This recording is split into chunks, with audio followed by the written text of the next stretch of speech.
Alright lads, this is actually the last night we'll be playing this game for now, because this is the part 1. It's the end of part 1 and part 2 will be next time. I may do another Ace Attorney game, which is a magical one next time, or should I go for what's it called, continue this game or do something else. We'll see what I do. I haven't found a game. Might as well complete Star Oceans once more. There's a note on a disc saying for Mr. McGill that you lied. I forgot where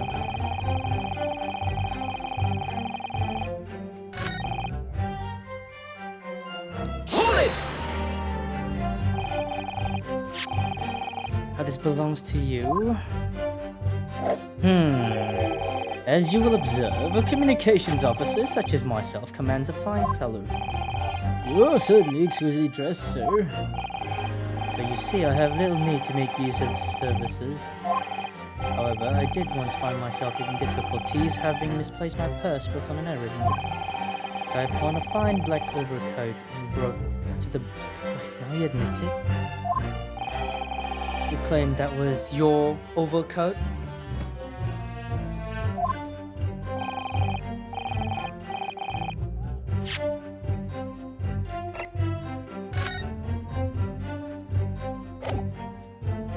I can object to this, right? Yes, I clearly forgot the music disc was in his pocket. And yet, there's a note on it to read for McGill. I am a collector of rare unusual music box music. I first met Mr. McGill at the Gentleman's Club in the city and was interested to discover. You shared my penchant in the area. That's good to know. That's useful information. Yeah, now we're cooking. It was in the pocket of the overcoat you were forced upon. Yes, exactly. Gina didn't mention any of that in her testimony 2 months ago, did she? No, because Mr. McGill had threatened her to keep her mouth shut. Which means if we dig too deeply here, we're going to expose Gina's perjury. Oh dear, this is complicated, isn't it? Let's leave it alone for the time being.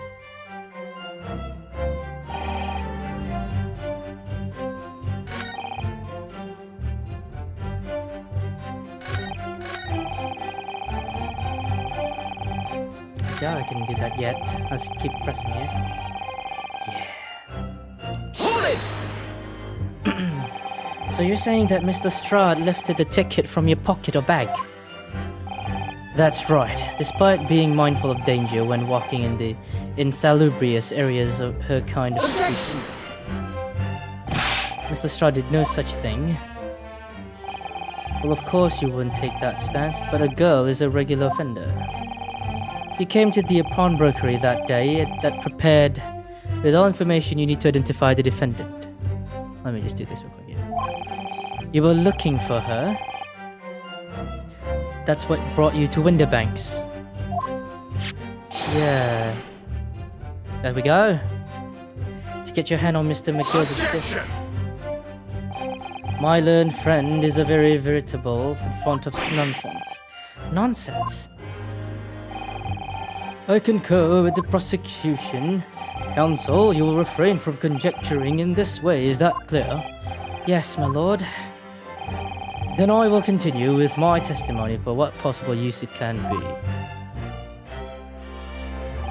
I proceeded. Now I'm going back to the first one. Hold it!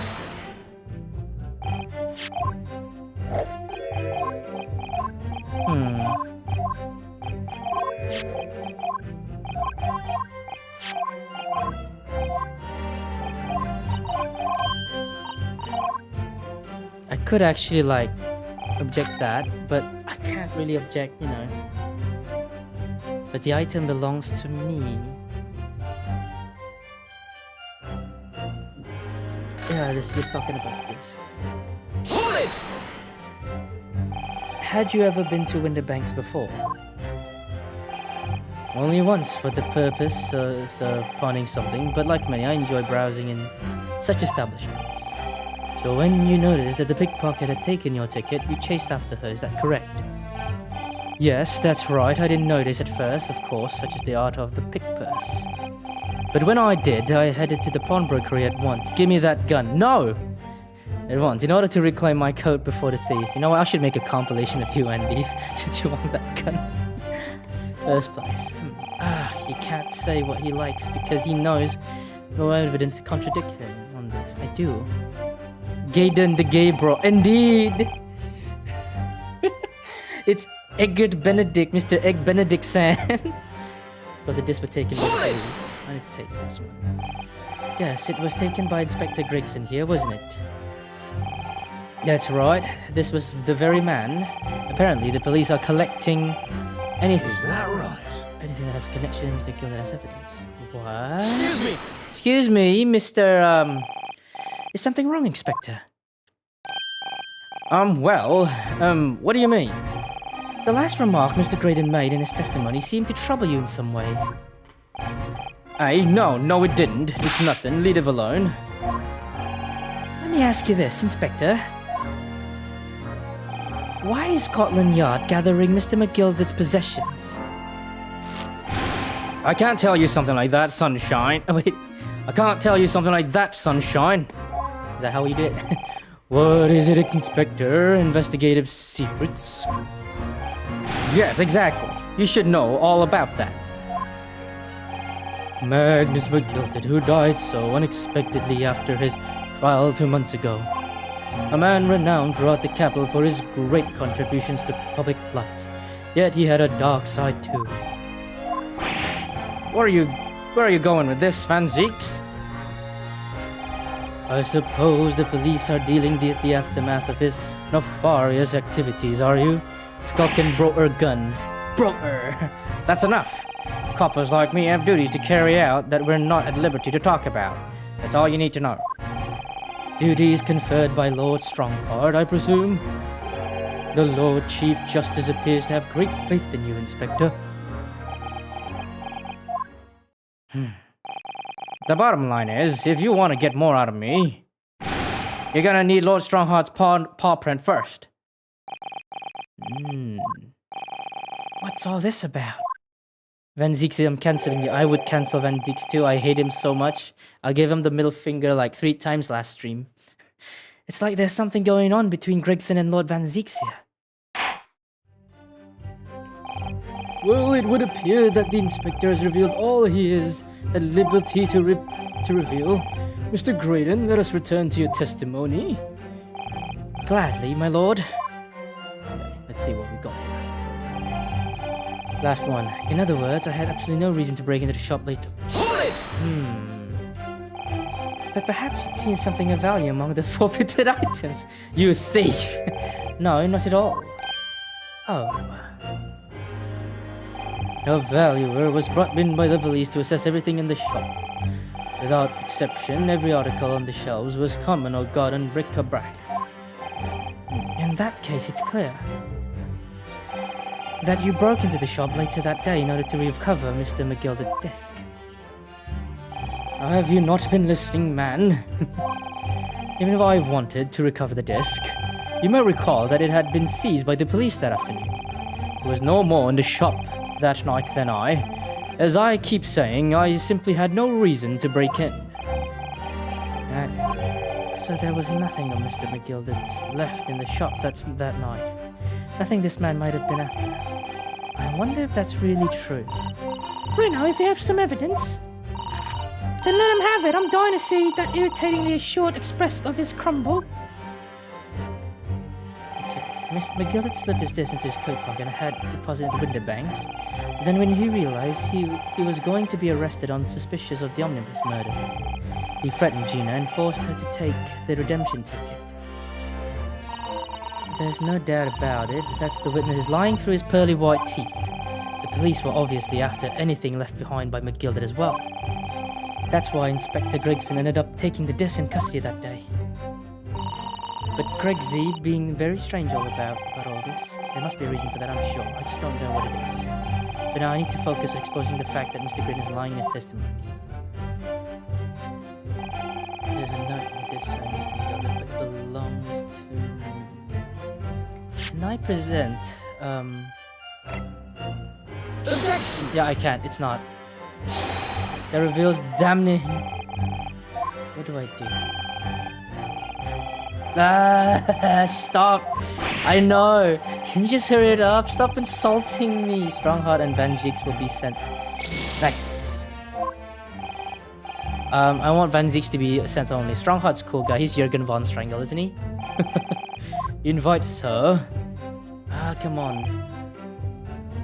The item belongs to me. Let me check out the court record real quick, yeah? Yeah. Former gilded. This is actually, I feel like it's a Morse code, if anything. That's why they really just can't find anything. Former gilded. That man you defended in court a couple of months ago isn't Runar? Or that mistakenly defended. I wonder what his name is doing on the back of this disc. I know the answer myself. Pick one person to send to Van Ziek, the fucker too. What? No, wait. One prison. Let's see. One prison. You know any good prison, Andy? Like a place where it's like the hardest, you know, for the biggest criminals in the world, something. Yeah, that's the place I'm sending him. Okay, let's. Oh, I have no evidence.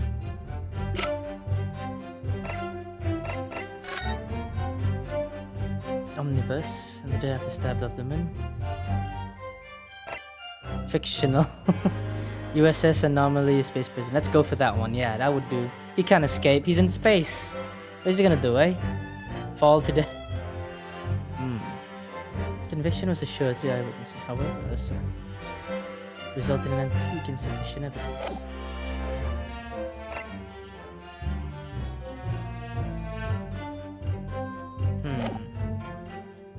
Let's keep looking. The redemption ticket was stolen from me nearby the accused. Cuttling in the day question.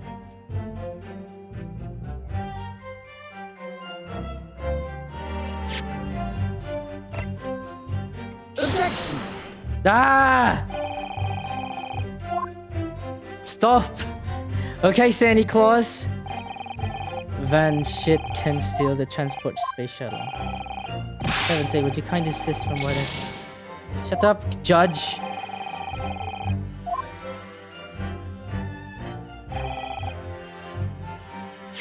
But this is, yeah, it belongs to Mason, isn't it? Wait, let me check out real quick.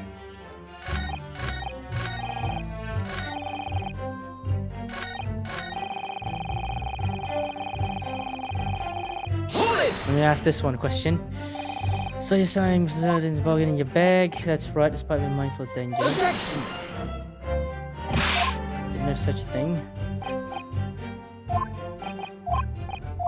The window banks. Objection! Objection! My learned friend, blah blah blah blah. Cancel your friend for pushing this way. Is that clear? Yes, my lord.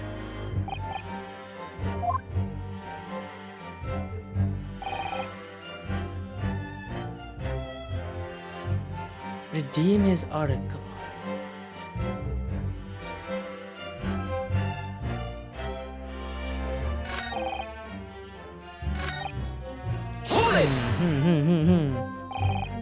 In the banks before.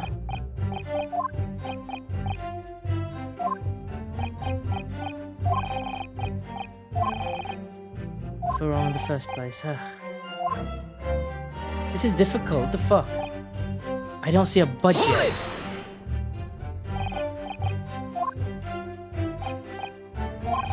Apparently, the police are collecting. Oh, I think that's a mistake as evidence. I really can't do anything about it.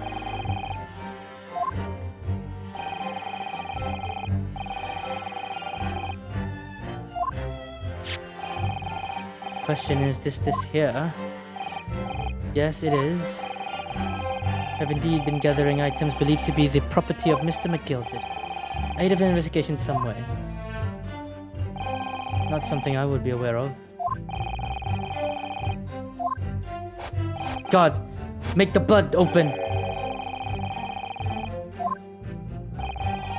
And flamboyant poses. Did Gregson just said now, mate? I think so. Hold it! Let's check this one.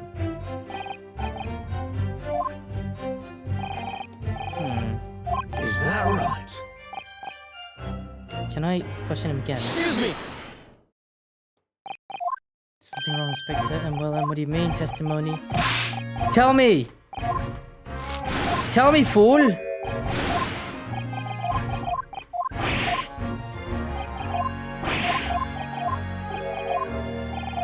I need something. I need... Darn, it's too many secrets, man.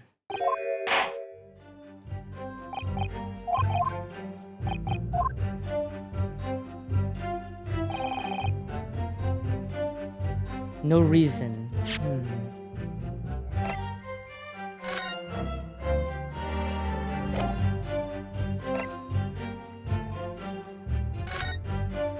13th of February. 15th of February. No, he actually has a reason. Issued by the pawnbroker in the victim, Mr. Windenbank, in the form of some handwritten note at the back. That's it. But like, use the back of this photograph. 10 shillings, one small box, 10 shillings. So perhaps you ran out of paper, so use anything in your hand.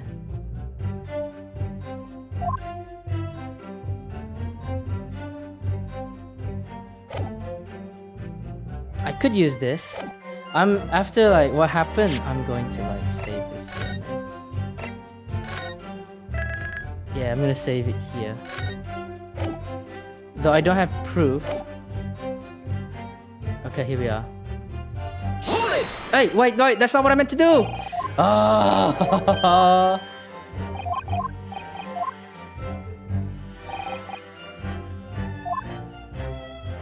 It's not the disc. I got some evidence, I think.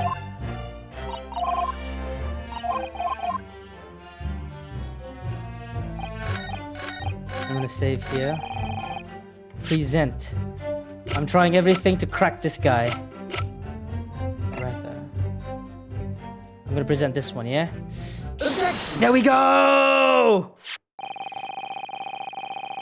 Did Gregson just said, yo, mate?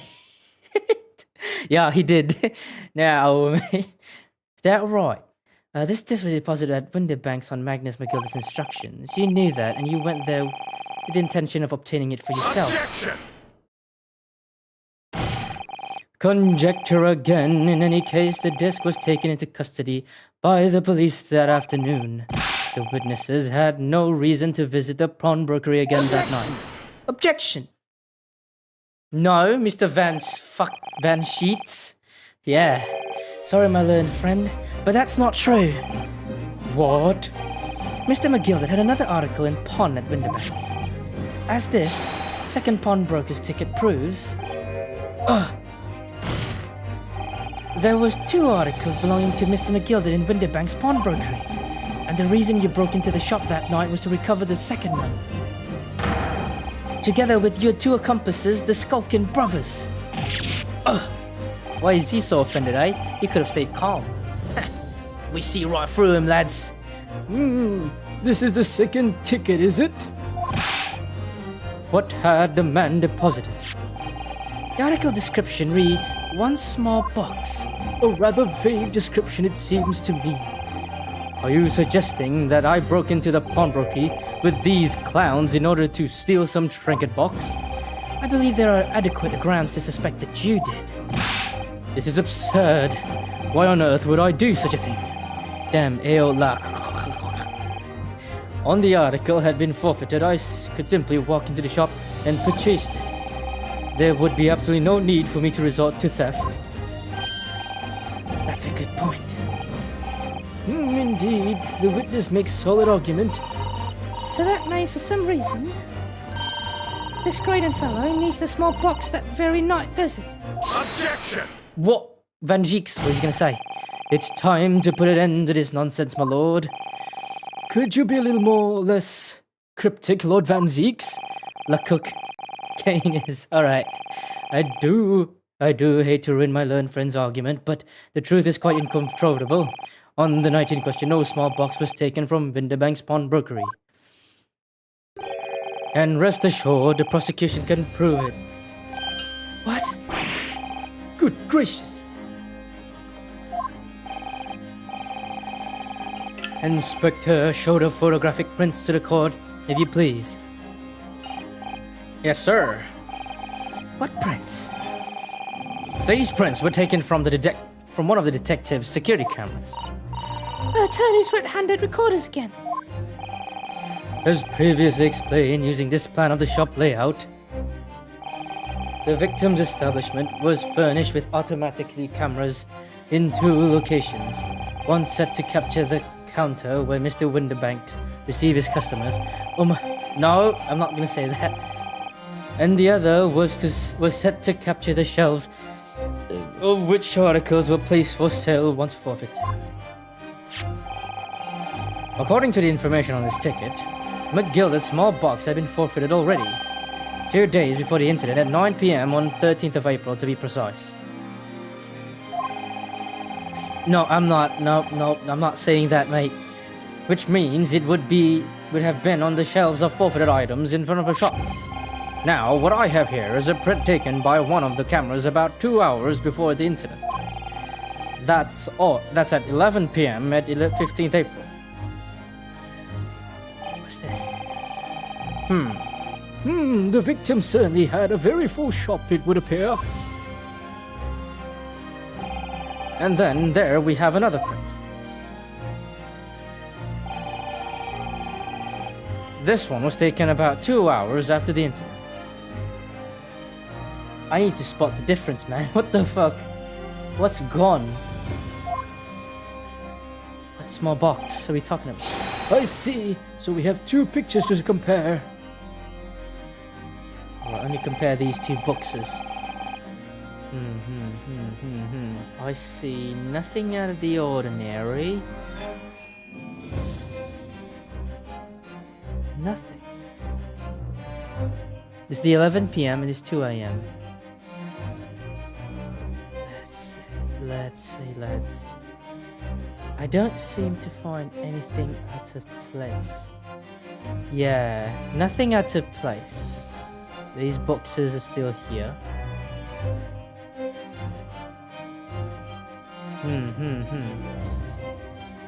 I don't see anything. Though I must say that placing them side by side leaves me cold. I wonder if I can do that magic trick thing again. I don't think it works. It's not a different dimension. Dear me, that's starting to make my head ache. Obviously, at Scotland Yard, we consider theft as one of possible motive in this case. We explored the possibility that something had been taken in addition to the victim's life. So your men have already compared these 2 prints thoroughly, Inspector?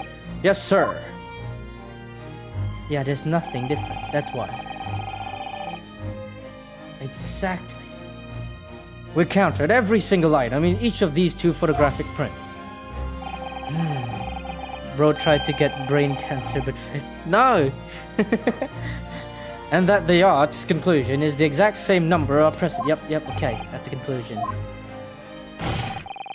In other words, nothing was taken from the pawnbrokery on the night in question.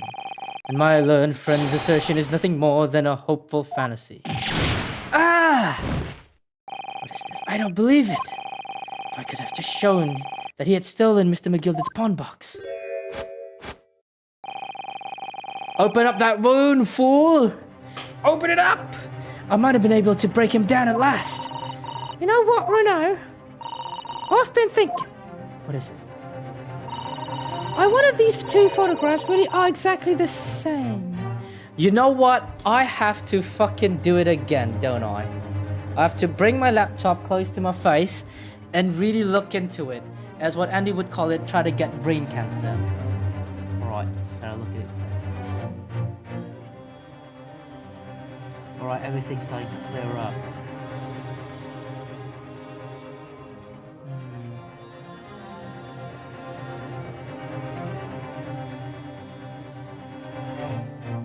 I'm trying to find I see it now. There is a difference. Right. These guys are gonna get it. These guys are gonna get it. What? These guys are gonna get it right. So, counsel, in light of the evidence put forward by the prosecution, what is your position? It seems that in fact, on the night in question, nothing was stolen from the victim's establishment. Do you accept the prosecution's assertion? I don't know. I actually see it. Could there be something hidden? Yes. Points out a discrepancy. I wasn't sure at first, but there's a clear discrepancy between these two prints. What? The difference is I don't have brain cancer. Shut up. You must identify the location in question for the court, counsel. Indicate the precise location of the discrepancy of which you speak. Yeah. Yeah, it's just like that. He's the one. At 2 p.m., yeah. Take that! Take that! Granted, these two prints are almost identical. If you cross your eyes, you'll see something weird, eh? However, there is one minor discrepancy between them. What? I crossed my eyes and I saw. When you view the two pictures stereoscopically... Boom. There it is! Ah, hell yeah! When you... Yep, there we go.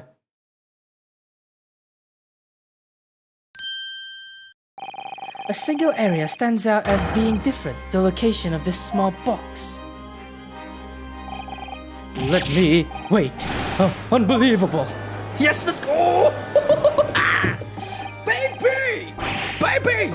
By Jove, you're right. How extraordinary. What this tells us is very simple. Pay for my surgery bill, potato dude. I'm sorry, I don't have any money, so I'll have to do the surgery myself. What this tells us is very simple. Mr. McGilded's small box was indeed not stolen from Winterbanks on the night in question. However, there can be no doubt that somebody picked up this particular box and then returned it to its place on the shelves. Are you suggesting that the small box originally deposited by Mr. McGilded is in fact... Yes, the very same small box I just identified in those photographic prints. Objection! Mindless guesswork. What if it was? So a box was moved on the shelf. Nothing was stolen, which means quite simply that nothing has changed. No. That may be true, but... Alright, Mr. McGilded's box wasn't stolen then. No, please, don't turn my brain tumor into the Last of Us fungus. But doesn't the fact that it was moved like that change things? It changes everything, actually. Something was inside the box, lads.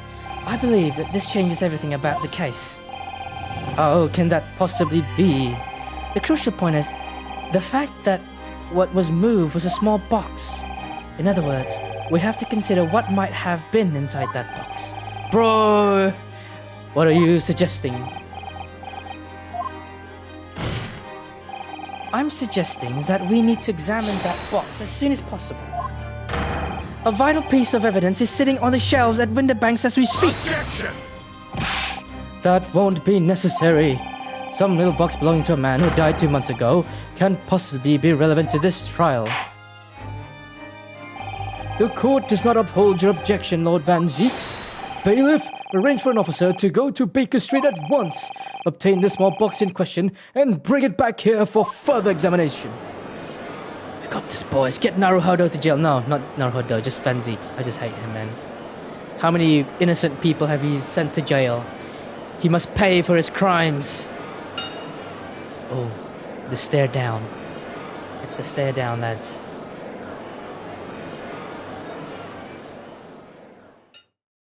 Oh. Oh my god! We should have a report within half an hour. I think perhaps we should recess for a short while until the evidence is brought forth. To be hoodwinked by such a farce. Disappointing. I beg your pardon, Lord Van Zeeks. This is nothing but a smokescreen. A Nipponese specialty, it would seem. Shut up. Just because you know about ninjas doesn't mean that all Japanese have smoke screens, man. What are you trying to say? My learned friend has persisted with the same line of reasoning from the very beginning. That this witness's intent was to steal an article belonging to Mr. McGilded from the pawnbrokery to the locked castle jail. Yet common sense tells us that none of those articles have value enough to worth stealing in the first place. Exactly.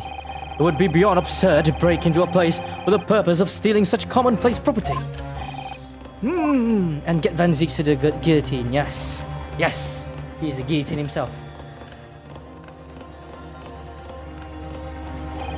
If your lordship recalls, Mr. McGilded perished 2 months ago, immediately after the conclusion of his trial. A trial in which he was found not guilty. A trial in which it was established he was the upstanding member of society his reputation implied, in fact. So I propose a toast to my learned friend and his most insightful defense. The article's upstanding member of society pawn were entirely ordinary. A black overcoat that just happened to have a music box disc in one of its pockets and a small box. I assure you, I wouldn't accept even if the man tried to make a gift of such things to me. Oh God. You know, that does make rather a lot of sense. It's not as if it was a girl of Jojo, did it? Thank goodness knows me the girl was rich. But you can't dispose it of pawnbrokery. I didn't read that one. The prosecution argument is undeniably compelling. It is incumbent on the defense now to bolster its argument.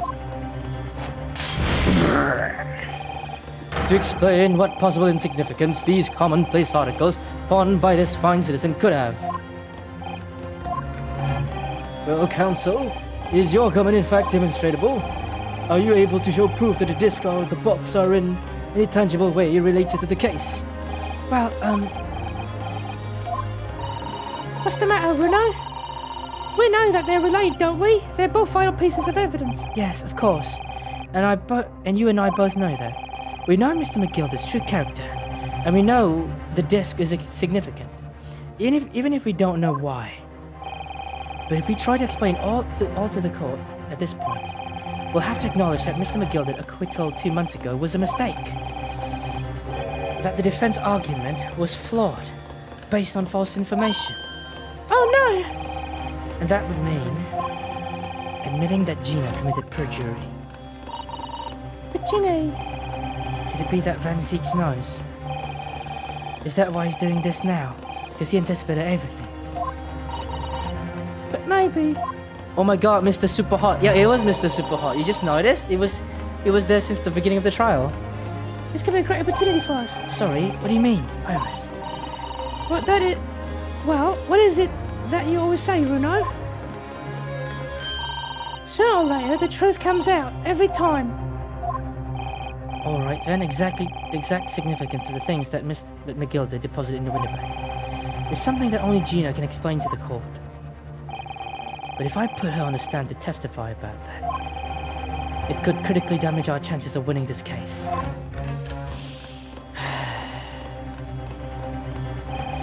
What's the right thing to do here? I'm gonna have Gina testify. My network just disconnected. What happened? We're gonna make Gina testify about your lost SpongeBob disc, buddy. Where's Naruhodo girlfriend? Naruhodo girlfriend went back to Japan, unfortunately. My lord, the defense would like to make a proposal. Oh, what proposal, counsel? While the court awaits the arrival of Mr. McGilded's small box, I would like to call the defendant, Miss Gina Lestrade, to the witness stand. The defendant? To what end? It's to do with various articles deposited at window banks by Mr. McGilded, my lord. Miss Lestrade has information relating to them. Okay. I believe it would be beneficial to the court to hear what she has to say. No, my lost Tom and Jerry disc, not SpongeBob. Yeah, that one. It would prove the significance of the articles in question once and for all. Well, things are becoming interesting. I presume you've considered the implications of the testimony you're proposing. In particular, the impact it will have on the accused standing, and indeed your own. I have. Lord Van Zieks, would you care to explain that last remark? The prosecution accepts the defense's proposal I move to interrupt the cross-examination of the current witness and hear from the accused herself. Very well, if you have no objection. All right, here we go, lads. So the court will now hear the testimony of the defendant, Miss Gina Lestrade. You witnesses currently in the stand may step down until further notice. I shall bid you good day. Wait. Why did Strongheart teach his student to accuse innocent peoples? I don't know, man. Who knows? You, sir, shall remain in the stand while Miss Lestrade testifies. As you wish. Here we are. Van Zeeks is helping me here. All right then, Gina, it's time. I know this will be hard, but please put your faith in me here. Good luck, Bruno. There she is. Here we are, lads. Thank God this is coming. A heated trial. A very spicy trial, I'd say. Get Gina to jail. Not yet. You must hear from her, then jail. Then we'll recover your Tom and Jerry disc, buddy. The articles that Mr. McGilded had deposited in Winterbank's pawnbrokery are intimately related with the omnibus case, the trial of which was heard in this courtroom 2 months ago.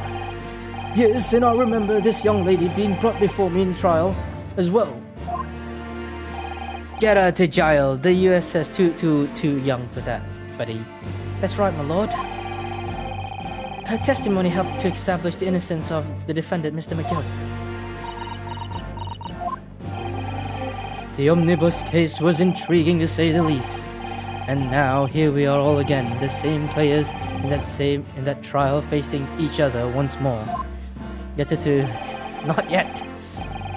A twist of fate perhaps might nip on his friend. Okay, I'm ready for this. Allow me to recap the events of 2 months ago. An old brickmaker was stabbed to death in an omnibus running along London's winter streets.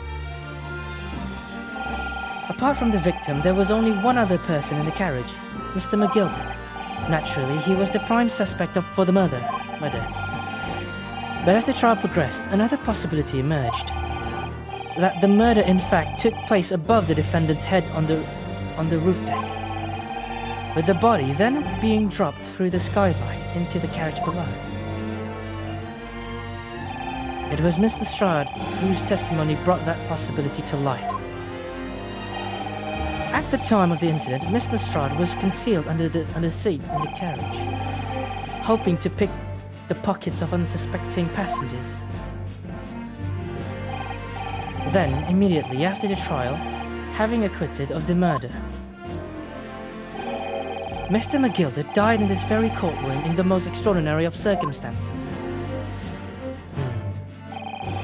A mystery that remains unsolved even now, 2 months on, as indeed does the omnibus murder itself. Be that as it may, I recall neither the disc nor the small box being mentioned in the course of these proceedings. Miss Lestrade. Oh wait, I have to voice it, don't I? Would you tell the court now, please? What really happened in the omnibus 2 months ago, I mean? I don't know what you mean. I just said all of what I know.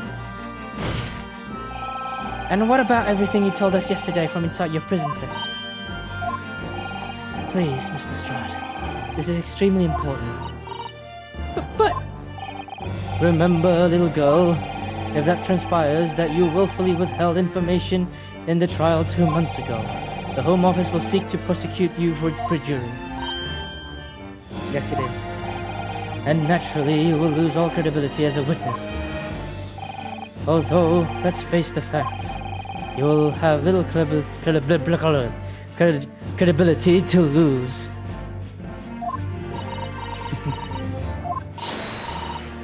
Jenny, don't listen to him. Please, you have to trust Bruno now. Iris! They're fucking dead. They've been killed. Indeed. All right then. I'll talk. It's the right choice, Gina. Well, it would seem that my learned friend is hell-bent on bringing the entire courtroom down about his ears, so be it. Let's fucking go, lads. We must do this.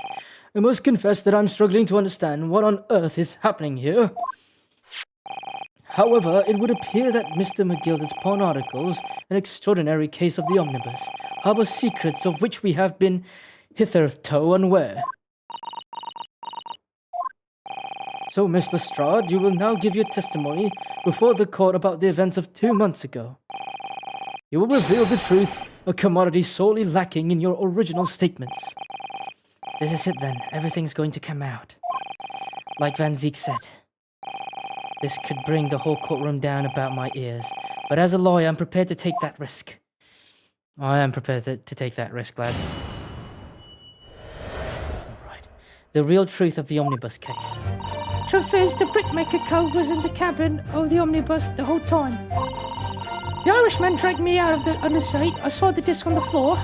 All of a sudden, I heard a scream from over me head and a pair of roof deck went off to call the slops.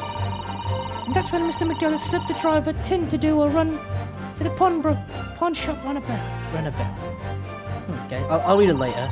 He threatened me not to snitch, not to say nothing to no one about what I seen or heard. Alright, that's what it is.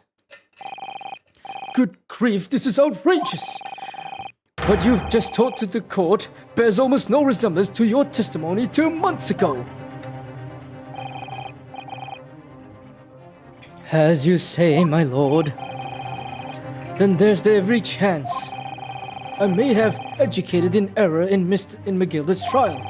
It sounds very much to me as if the man deliberately deceived this court in an effort to cover up the most wicked of schemes. Without a doubt, your lordship is correct. A great injustice was done in this courtroom 2 months ago. The actions of the accused in this trial of this witness and my learned friend is entirely excusable. I don't believe it! The whole trial was a farce. It was all lies. That Mr. McGilder fellow was rotten to the core, just like the pickpocket. Don't forget the lawyers from the Ace. They were all in on together. You're wrong, the lot of you. Mr. Narrow Odo, the lawyer there, didn't know nothing about it. No! Humbug! I don't think so. I really expect to believe that. He really stitched up everyone, didn't he? We're in operation to get the man scot-free. Unforgivable. Stop. The lies have to stop. Stop. Yes, the defense made a terrible error of judgment. I intend to take full responsibility and suffer whatever consequences are deemed appropriate. However, it's imperative that the court allows the witness to elaborate on her testimony. Protect McGilder, because the true significance of McGilder's pawn articles must be brought to light. There we go. Ah! Very well, my learned student friend. Given the depths of calamity you have just plunged yourself into, this may be worth the hearing. Fuck the lawyer, protect McGilder. Words fail me, this situation is utterly deplorable. Mr. Naruhodo? Yes, my lord. I will decide upon your fate following the conclusion of this trial. Of course, my lord. Blimey, Mr. Narrow Odo. Now, counsel, proceed with the cross-examination. Shouldn't Van Zieks be the one cross-examining? My god, man. Right. The real truth of the omnibus case. The truth is that the Brickmaker Cove was... I'm going to save here real quick since I have only 3 lives left and I don't want to die. Alright, let's... Okay, save complete.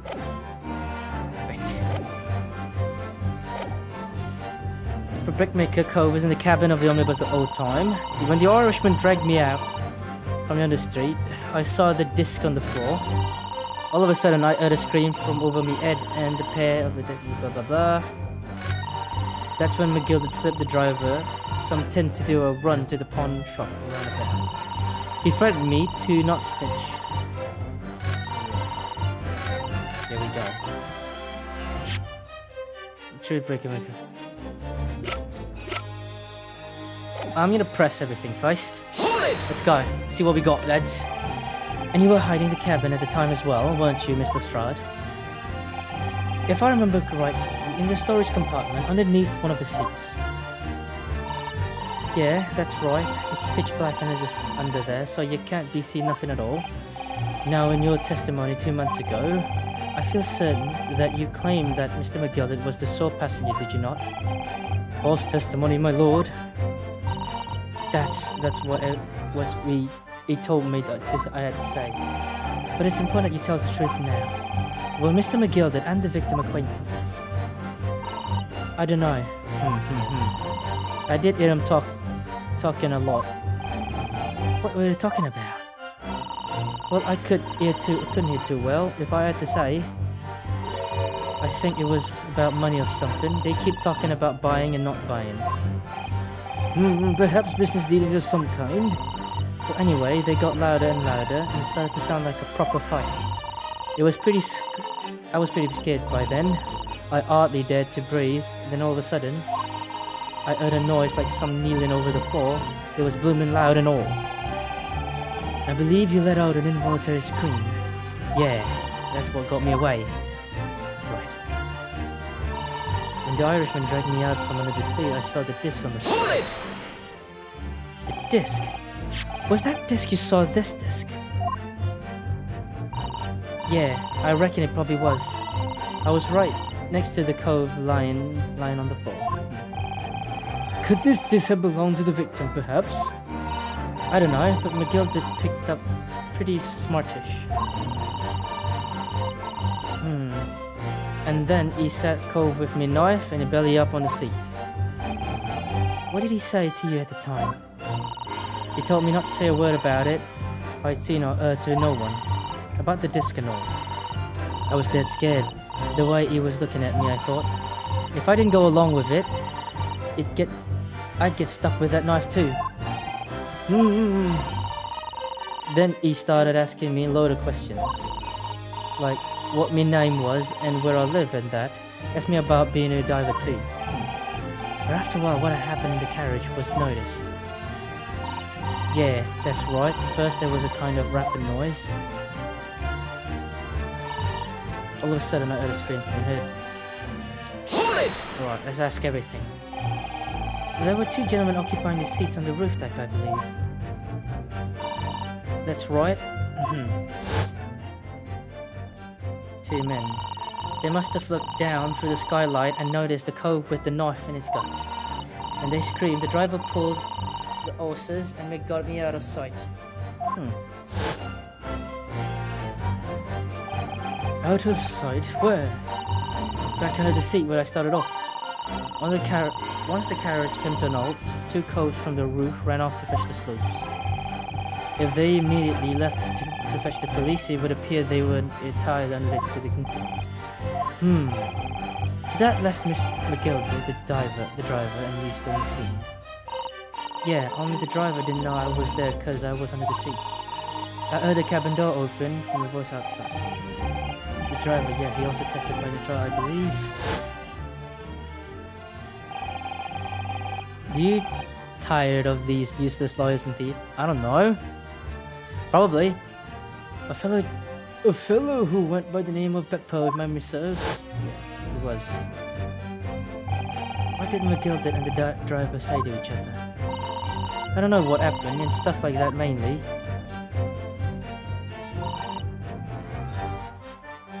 Then we just slipped the driver some tin to do a run to the pawn shop about. Perfect weapon for defend. The pawn shop obviously being with the banks on Baker Street. Buy a perfect weapon for defend. Buy now for 0.49. That's cheap. Just a moment, counsel. Do you mean to tell me that the driver gave false testimony in that trial as well? Perhaps the accused, the pawnbroker, slipped his mind when he was in the stand. Indeed, Lord Van Zeeks. McGildet took off his coat and gave it to the driver. He folded it up and all careful a lot before handing it over. When I saw it, I'm about to do that, I remember thinking, that coat and what's in it got through a few bob. Yes, Gina was sure that disc must be worth something Mr. Winner was suggesting, wasn't she? Matter time only. No! I'll buy it now. The saw launcher. I remember her quibbling with them over the price that afternoon at the pawn bar. The driver looked pretty happy when McGilded flashed some brass in the face. He went running off the lake. Then Mr.Protato called to me and told me to come out from the drag's cabin. He threatened me not to stitch. Hold it! Threaten you how exactly? Told me I'd only be too scrapper if I were exactly what he said. What did he say? Or whatever. Which included giving false testimony in court 2 months ago. Yeah, that's it. And there's one other thing he said, which was he told me I'd have to hang on the ticket from the pawn shop and make sure not to lose it. The ticket will I never. Said if he didn't show up to get the ticket off me, why are they conspiring? Excuse me! Is there something you'd like to share with the court, Inspector Gregson and Inspector Grade? Inspector! Mr. Graydon! Whoa! Blimey! Blimey, you trying to give me a heart attack? You've been whispering to each other for quite some time now. Tell us, what is this discussion about? Discussion with this fella? Pull the other one, sunshine. Pull the other one, sunshine. You think I've got anything to talk about with this shady gent like this? And I have nothing to say to this uncouth detective after he deprived me of that disc that was rightfully mine. But they've clearly been talking this entire time I've been cross-examining Gina, as if they've been negotiating. What is this now? You will kindly refrain from talking amongst yourselves while the witness is giving testimony. Yes, sorry, my lord. What were those two talking about? Miss Lestrade, continue with your testimony, please. Fuck. These guys were conspiring somewhere. Well done, Gina. Don't need to tell the truth. Well, yes, and to thank her, she'll have to face a charge of perjury once this trial's over. So I need to use the time we have now to get as much information as possible. So really go for it. Press on every statement.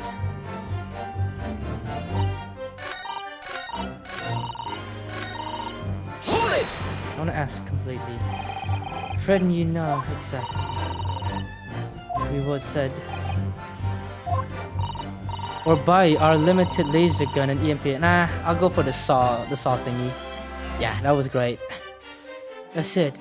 There was one thing he said, which was he told me I'd have to hang on a ticket from the pawn shop.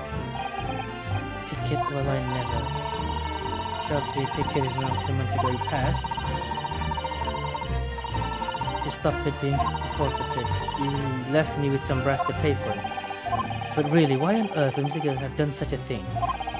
Depositing his overcoat with a pawnbroker before the arrival of police, it makes no sense at all.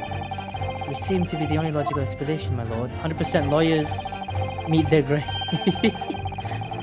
But McGill had the driver deposit at Wendy Banks was something he didn't want the police to see. Something very important that he needed to hide at all costs. Anyway, after that, he let me go, so I legged it before the copper showed up. Thank you, Miss Lestrade. Thank you, counsel. I've heard enough. I believe we now have a reasonable understanding of what actually transpired on the omnibus. Now, where does that lead for that man in the white coat? It would appear that on the night of 2 months ago, a negotiation was taking place on the omnibus. A negotiation concerning the disc, however, matters did not run smoothly. When the parties involved began to quarrel over price, McGilded took what he wanted by force, and at expense of the other man's life. Which proves my point. This disc is clearly extremely valuable in some way, although I don't understand why as yet. And 2 days ago, precisely 2 months after the omnibus incident, McGilded's coat and its contents were due to be forfeited. What if, like, Mr. Eggert Benedict is actually a policeman, undercover? I didn't know what I should do with the ticket. I mean, the Cove died right after its trial. I knew that. Wait, maybe he's not police, because he murdered someone. So you decided you would try to claim the articles as your own. Well, why not, eh? They were all gonna be forfeited. Why shouldn't I go have them? Anyway, you can't blame me for thinking about it. Thinking ain't no crime. Mr. Stroud, it would appear Mr. McGilded was prepared to kill in order to take possession of this disc. Do you know why that would be? Eh? I ain't got a clue. But I reckon it must be worth a fair bit of brass. He was probably gonna sell it. And you can't blame me for thinking that. Thinking ain't no crime. My lord. Oh, my lord. The evening your lordship requested, it has located and ready for the court's inspection, sir. Okay, we're here. Let's fucking go, lads. We got the box. I stuck me wee into electric socket, famous last words. Why would you do that? The mysterious little box deposited by McGilded 2 months ago. There's no doubt in my mind that it's a key piece in this far-reaching puzzle.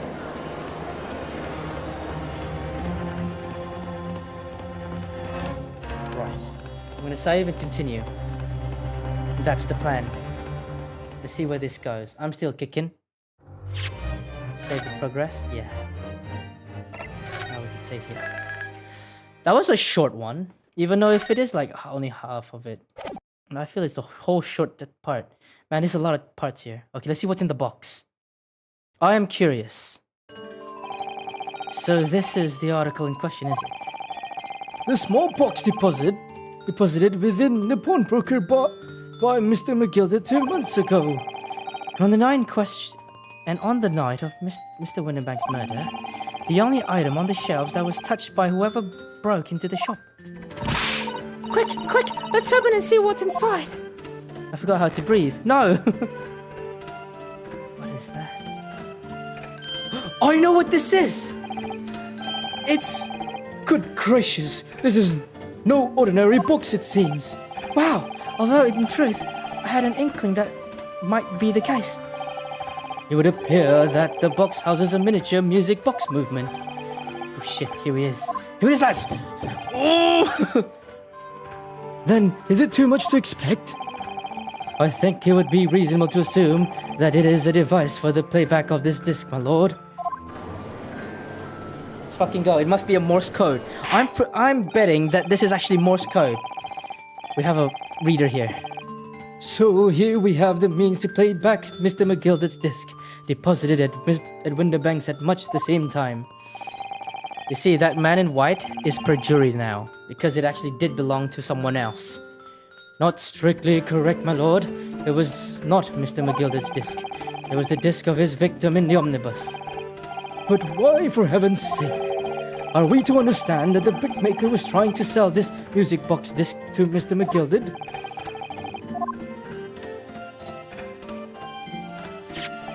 I believe the answer will become clear if we listen to the music on the disc, my lord. Alright. I want to go to the bathroom before we listen to it. Alright, better back. Okay. Text.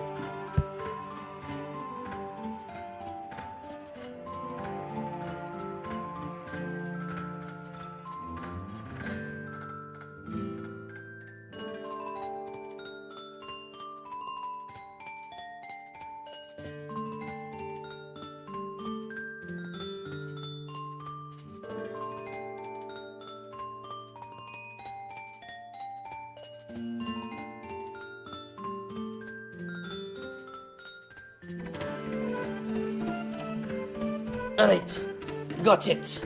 That thing is out. And now, I can continue. Ugh. Yes, very well. Not that one. Forgot. Let the court now listen to the curious disc at last. Hold it! Who said hold it? Wait, my lord. Good grief, what is the meaning of this, Inspector? That music box and the disc are, well, they're unrelated to the case. No need to spoil the sombre atmosphere in the courtroom with some silly bit of music.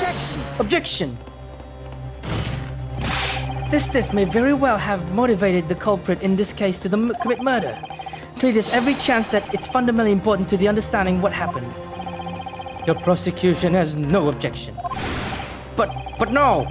That piece of evidence is police property now. Clearly, Scotland Yard has some vested interest here. But it is policy of this prosecutor to leave no avenues unexplored. And you, Inspector, have no jurisdiction here to prevent that from happening. Gah! What's wrong here, Inspector? Is there something wrong, buddy? No further delays, please. Play the disc. Okay, this is what it is. It's a Morse code.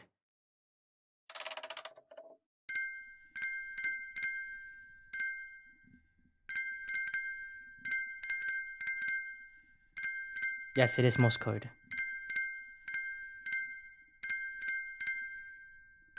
Now, I don't know anything about Morse code because I had no formal training. Alright. What on earth? That's certainly not what I could call music. It's not. No. It's Morse code. It's just the same note playing over and over again in an irregular sequence.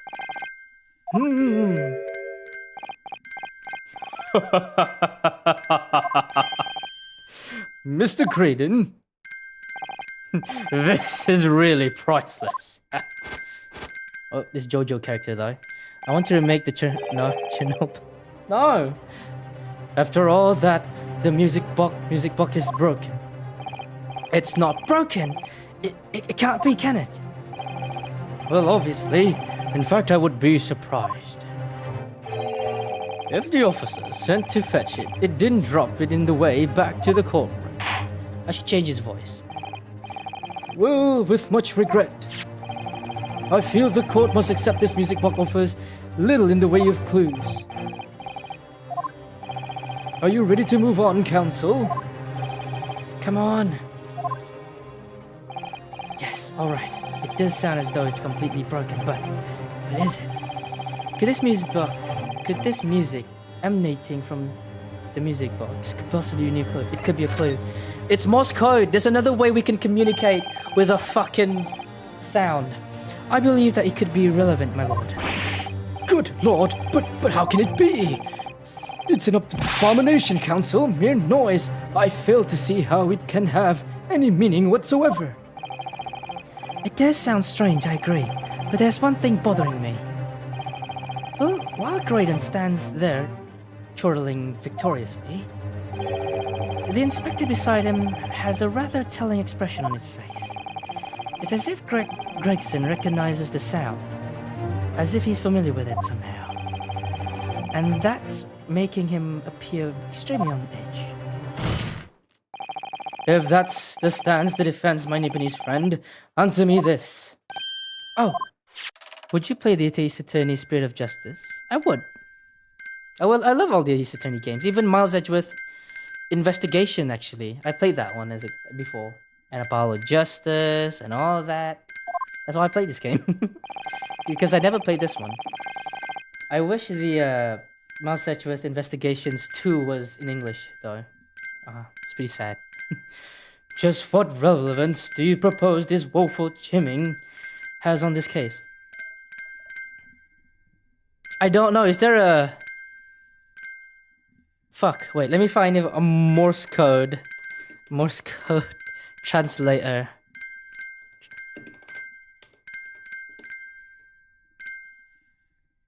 Okay, let me hear. Play.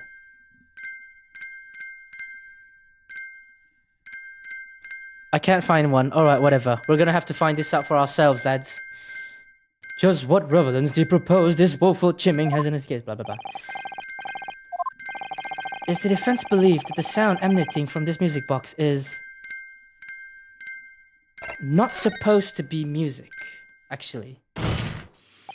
Just because this is a music box, it doesn't necessarily mean the sounds we're hearing are music. Look at that. The smile vanished from Graydon's lips as soon as I said it. I'm on the right lines here. I must be. Making deductions based on how people react to what you say. You're acting just like Hurley, Bruno. Objection! Objection! the sounds we're hearing aren't necessarily music, well now, you've told us what they are not. I'm sure the court would like to hear what they are. Do enlighten us, my Nipponese friend. Well, surely you have an idea in mind, because if not, it will be the death of your ill-formed argument. Exactly. The music box is clearly broken, refusing to accept that that fact is pure foolishness.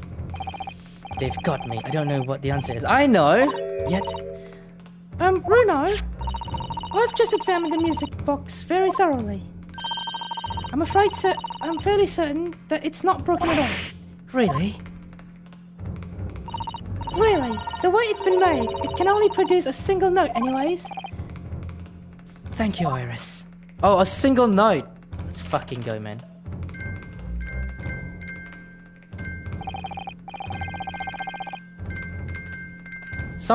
Does anybody know Morse code?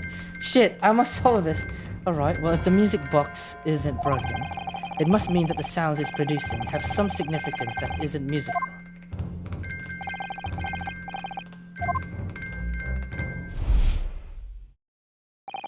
Ah! Could it be? Is that what these sounds are? Morse code. Something's just struck me, Bruno. I feel like recently, in the past few hours even, I've heard another sound very much like this one this music box makes. Indeed, I've known too. Yes, it sounds familiar. Actually, Iris, I was just thinking the exact same thing. Exactly the same thing. I'm going to have to press the defense for an answer. If your assertion is that the sound produced by this music box is not in fact music at all, then what the devil is it?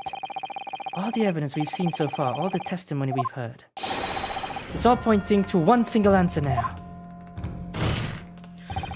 The prosecution demands that my learned Nipponese friend presents proof now. Tangible proof of this latest wild speculation. I don't need proof. Alright then, this could be the best chance I'm going to get to fight back in this trial. And if I'm right, it's all going to join all the dots together. Let's go! The evidence that explains the true nature of the sounds the music box this is.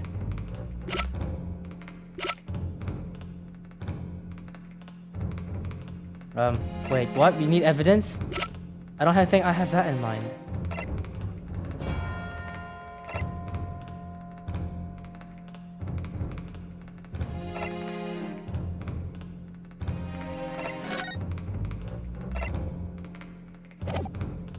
There is no evidence really for me. But just in case, because I don't know anything, I'm going to save here. For the sake of saving my skin, man. Yeah, chapter 5 all the way. Okay. Alright. An evidence that proves it's a Morse code of some sort.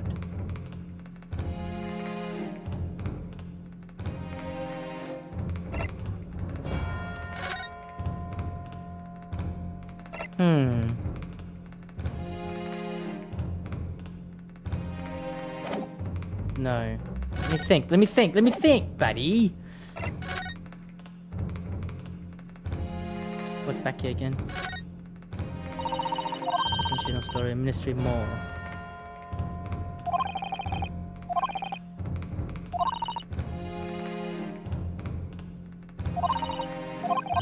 This might be it.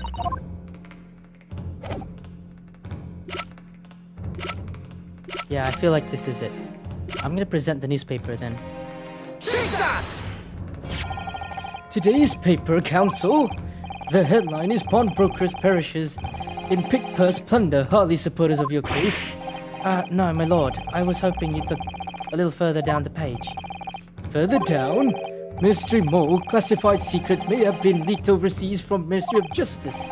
Yes, this was a very serious matter being investigated at the highest level, I understand. I have heard that international transmission along supposedly secured lines is somehow being intercepted and leaked through various other countries. And presumably those transmissions are in the form of wired telegrams. Of course. Juror number 5, your input, please. Stop. Oh, me, sir? Whatever is the matter? You told the court before that you worked on the same communication station as Mr. Graydon, did you not? Yes, that's correct. And the particular station where you work deals with government communications and newspaper reports. Oh yes, we're not your run-off-the-mill communication station at all. Our work is extremely important. Then tell me, is this not a very familiar sound? Wait, I need to hear this. Careful, I'm raising the volume real quick for me.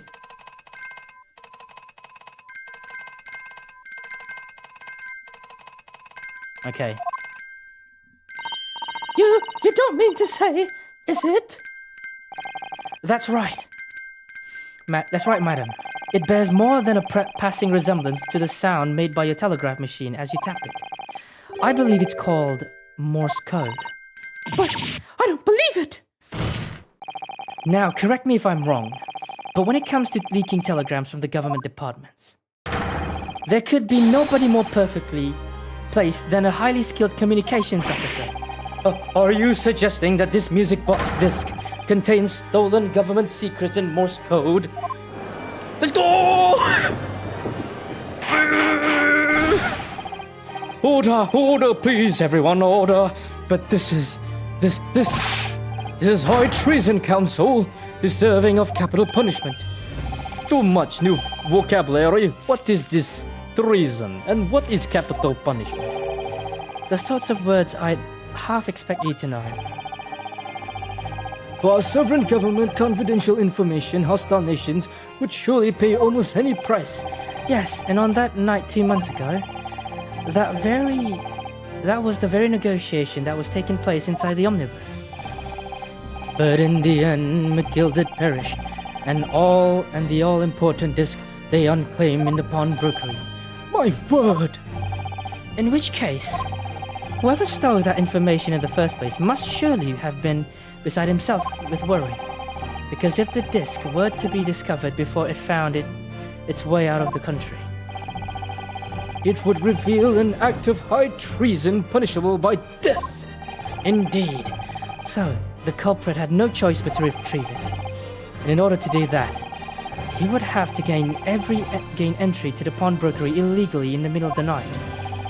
Because the article left behind by Mr. McGilded would incriminate him too much if it got into the wrong hands. Isn't that right, Mr. Graydon? Okay, I'm going to change his voice to something more sinister if I can. Let's go for this one, yeah? You think I've been stealing government secrets? Preposterous! Absolutely preposterous! So in response to the defense accusation, you claim complete innocence, do you? Well, of course I do. I've had to stand here in silence while that pretentious foreign lawyer has been prattling away. Objection! Then by all means counter me the charges, sir. The prosecution demands the witness testifies. Response to the accusation brought by the defense. Delighted, I'm sure. Dear God. I'm scared now, boys. The witness is reminded that the crime under scrutiny in this trial is the murder of the pawnbroker, Mr. Winterbank. That being most flagitious offense, for which the law, this land, sanctions a capital punishment. I don't know what that means, a big word, man. Excuse me. But the heinous act of high treason is no less a serious crime. I urge you to bear that in mind as you testify, Mr. Graydon. So then, let us proceed. Who may? Oh, who said who? Yeah, I know who it is. Oh, these two. You gotta let's have a rabbit and pork here, governor. We've got things to say. I beg your pardon. Who do you think you are? Name's Nash Skulkin. Occupation is professional baddie. Name's Ringo Skulkin, but we ain't baddies enough to sell out our motherland. That's right. We're what they call... I love these two so much. The Three Skulkin Brothers. I love them so much. They just look at him like so. Bad timing, fellas. Very bad timing. I love them so much. They're so cute. Witness testimony. The Graydons encounter. A mere communications officer couldn't possibly steal confidential government information. Besides, the sound produced by that music box aren't even Morse code. It was some low-class brickmaker negotiating with McGilded anyway. Was it not? I have no relation to the man. Look, all we've done is break into the gaff the other night like we were supposed to like what he told us to. If we know there was dodgy government secrets involved, we wouldn't have touched it. We wouldn't have touched it. They're arguing now in the court.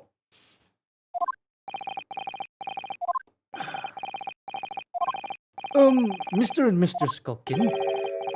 One mister'll do, Governor. What's up? Do I take it that you now admit to the crime? That on the night in question, you did indeed gain entry to the premises? I mean, they already did establish that, didn't they? And moreover, you did so as a party of three in collaboration with Mr. Graydon here.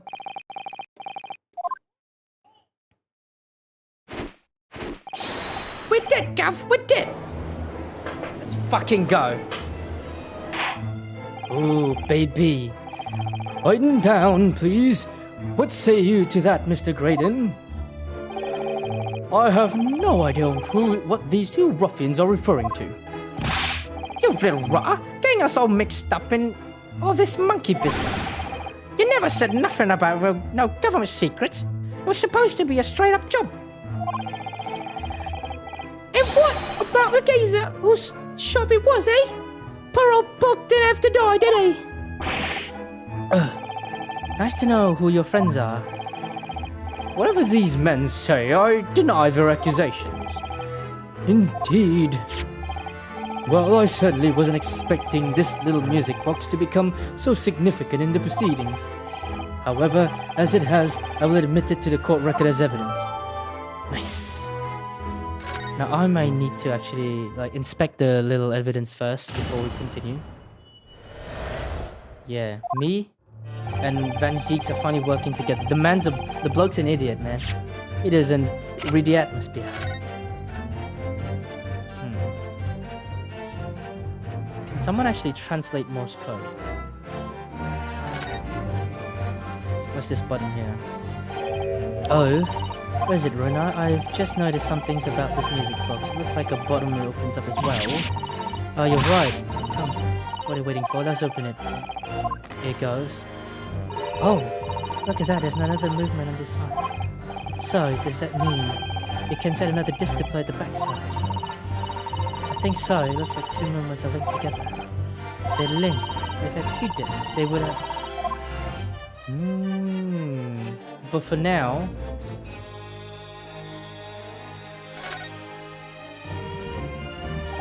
I would have thought there would be a second... Yeah. Now, this is a good idea to think about. Single tone like the other one. Yes, it must do. Length of the teeth with two combs isn't the same. Will be different to the single tone we've already heard. But basically, each movement can only produce a single note. The single notes they produce are different. A music box that can only play two tones. That's good to know. That's good information. So, that's the only thing I need to know. Alright, let's go. Can possibly still come... So is the newspaper headline accurate? Government communications are being intercepted. How could I... Wait, how could I possibly know? I don't want to do his voice yet. I need to find a sinister way. What do you mean by that? Any important government communications are handled by high-level officers by specialists. General members of the staff in the station where I work would never be entrusted with sensitive information. Oh no, stop. Oh no, stop. Must say something. Stop. Who said that? Let me guess. Jury number 5. We regular communication station officers aren't as slowly as you are being led to believe. A team of us are responsible for setting up and testing the telegraph used by the ministry. and Mr. Graydon is the team leader. That's fascinating. Fascinating indeed. Skill operator, stop. Currently, idle, stop. So you're the strength equipment for these confidential communications, Mr. Graydon. Well, what of it? The transmission are made behind closed doors. They can't be heard. All messages are sent in cipher. Normal employees couldn't possibly understand them. Oh no, stop. Must say something, stop. Mr. Graydon regularly attends meetings with ministry technicians and the Ministry of Communications team. Errors in importing international. Received the top prize at ciphering cracking conventions 5 years in a row. That's fascinating. Graydon's highly skilled operator, stop. He's an idle, stop. Well, your idol would appreciate it if you keep your mouth shut. Indeed. I tell you, this lawyer accusations are completely unfounded. Besides, the sound produced by the music box aren't even Morse code. I need to question this one. They're not? To anyone with a brain, that would be blatantly apparent on listening to that music box for even a few seconds. Of course. Surely it can't be that my learned friend is unfamiliar with Morse code. Ouch, he looks genuinely shocked at my ignorance. I would be more than happy to demonstrate the basics for you, sir. A lesson here in court. Morse code is a continuous series of 2 distinct notes. Time to say. Yes, a short dot and a long dash. By combining those in different ways, you construct letters. I see. For example, this is A. Okay. Let me write that down. Ugh.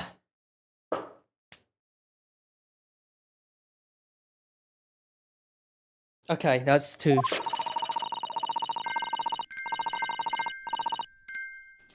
But when you listen to the sound produced by this music box, you only hear one tone, don't you? It sounds the same, the rhythm of its exact same thing. But there is no discernible meaning to apparently random sequence of sounds. So your assertion is fundamentally flawed. Let me check out the court record real quick, yeah? I want to open this fucking thing real quick.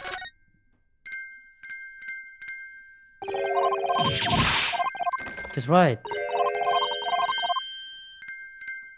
Can I play it? Just sits on the music box.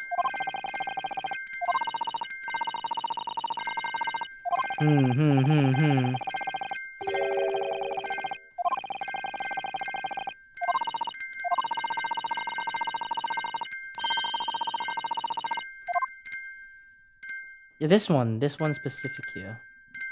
2 combs.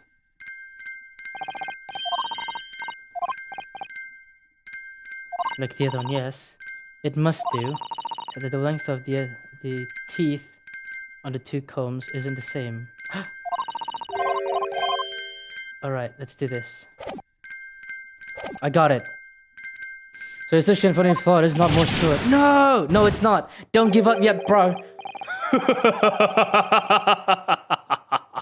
You really shouldn't be so surprised. Did I tell you? That music box is nothing but a worthless piece of scrap. Perhaps you might consider studying your subject matter before casting aspersions. Fuck! Man, that was good. And I messed it up. Aspersions in the future. Stop. Nothing to say, but stop. Oh, it's so frustrating, isn't it? Iris? I mean, if the government secrets were somehow being leaked using the music box, so many other things would slot into place so nicely. Could there still be something I haven't considered? Would it really be impossible to use this music box somehow? Give it a try. There's still every possibility that this music box was instrumental in the leaking of government secrets. That's the belief of the defense. Objection! Does it please you in some way, my Nipponese friends, to repeat the same line of argument infinitum? It's already been established that to be Morse code, 2 tones are required, dots and dashes. Yes, I'm well aware of that. Then what? Well, then it would appear the defense has a hypothesis to put forward. You had better present your idea at once, counsel. How do you propose that this music box, which appears to produce only a single tone, could have been used to cipher secret messages into Morse code?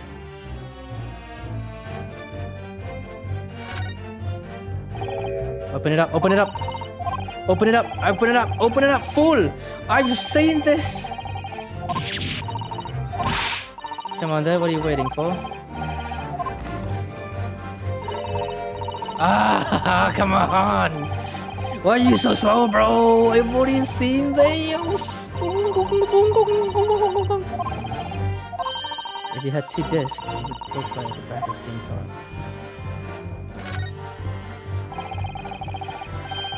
Okay, I need to just reach towards this and movement.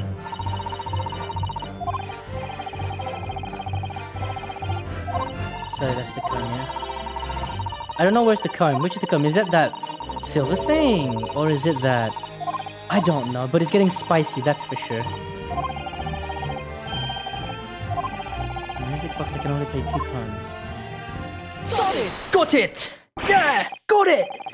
Good gracious, what am I looking at here? Another movement on the other side of the music box? What? It appears, my lord, that the 2 movements are linked together. In other words, you can put 2 discs in the music box, and the sounds of both will play back at the same time. Good heavens! As the court has heard, Morse code comprises of 2 tones, a short dot and a long dash. With a second disc in place, the music box could have been used to generate Morse code and convey a message. Bum bum bum bum bum bum bum bum bum bum. This is beyond a joke! I'm sorry.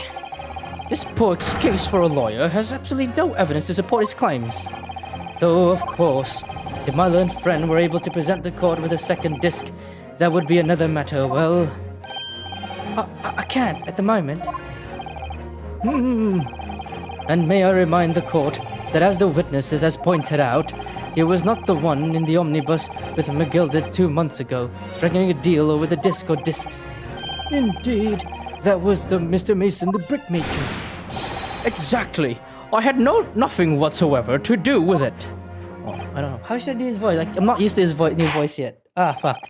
It has to be sinister. Though it has holes, I must admit the argument presented by the defense has much promise. I believe the cross-examination should continue. The link between Graydon and the victim of the omnibus case must be somewhere, but I haven't found it yet. Oh dear, it looks like you need to give your agreement more strength, Bruno. You'll reiterate your testimony if you please, Mr. Graydon. If I must, though I maintain exactly what I did at the start of this pointless cross-examination. It was some low-class brickmaker negotiating with McGilded anyway, was it not? I have no relation to the man.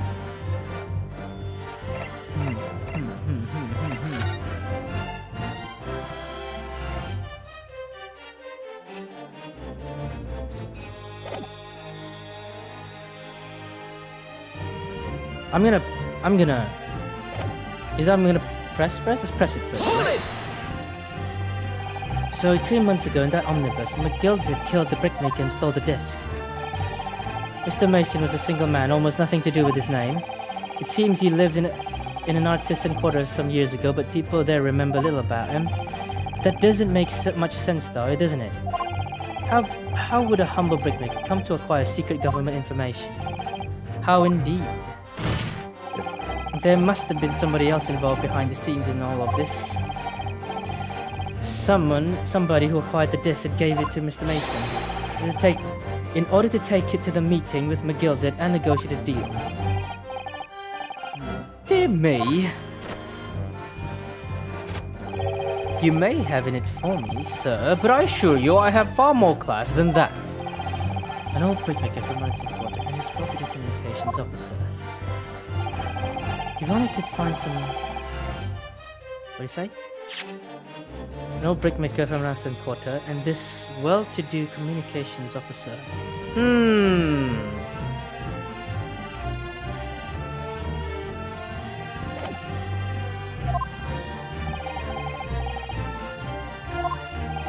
If you have nothing more to add, return to the witness testimony.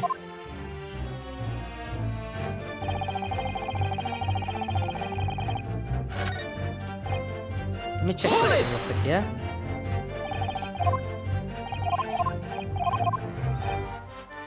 No one's doing anything.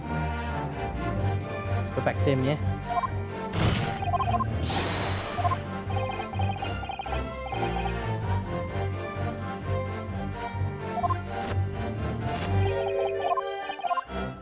Let's keep pressing then, eh? I don't think I have a link at the moment, that's for sure. These two are the best. I love these two so much. Like Mr. McGraden told you to do, you mean? That's it, yeah. Who else, eh? Silly me, though. Silly me. Thought we was just popping over for an after all them years. But the Rotter had a dodgy job for us. Eh, Ash?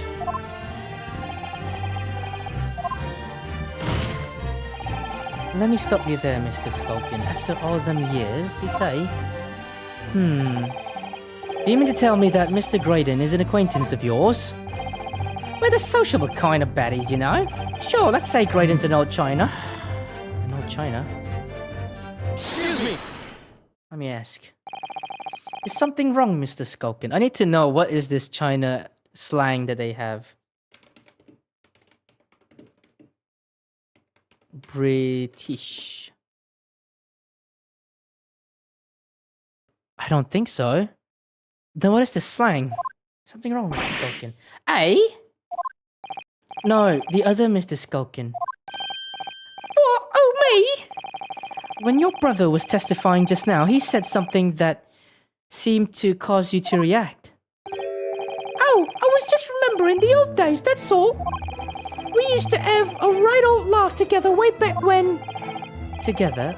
With Mr. Graydon, you mean? Yeah, with Ash. I mean, you look at him now, in his fancy whistle flute, and you wouldn't Adam and Eve it. No, not the Qing Dynasty. I don't get it either, man. But when he was younger, he was from the poor part of town, just like us. Is that so? But he was always a leery one. He had the brains, he had the savvy. Oh my god, a pear and apple. Yeah, they've always had those. Always coming up with smart ideas like what would never have gone through our heads. God blimey, ain't that the roof? Remember Milverton and Skulkin Milks Run? What the fuck is this? This is so cute. That was a corker, eh? That was a corker, eh? Save it until after the trial. Your reminiscing has no place in this courtroom. And neither does your fruit. Oi, the geezer asked us a question, didn't he? And we was answering. Yeah, we ain't done nothing. Nothing wrong. Nevertheless, the court is not prepared to accompany you on your trip down memory lane. Counsel, can we turn our attention back to the testimony, please? I don't know, could that sentimental story be relevant somehow? Add it to the testimony, please. My lord. Yes, counsel. The brother's last sentimental statement could hold vital information relating to the case. Very well, counsel. I will permit the brothers to supplement their testimony with detail. Briefly, I hasten to add. Say no more. A skulkin's never skulkin. I love these two. They're the best criminal group ever. Milverton and Skulkin's Midland. God, them were the days. I'm gonna ask them. I'm sure I'm going to regret asking, but what exactly was that? Some kind of business? Just a little... What? No one. Just a little scheme we had going back. When we was youngsters, a bit of fun, really. delivering fresh milk to the locals. That's what it was all about. That sounds alarming legitimate. There must be a catch. I suppose since we're here, I should ask them to elaborate, but on what?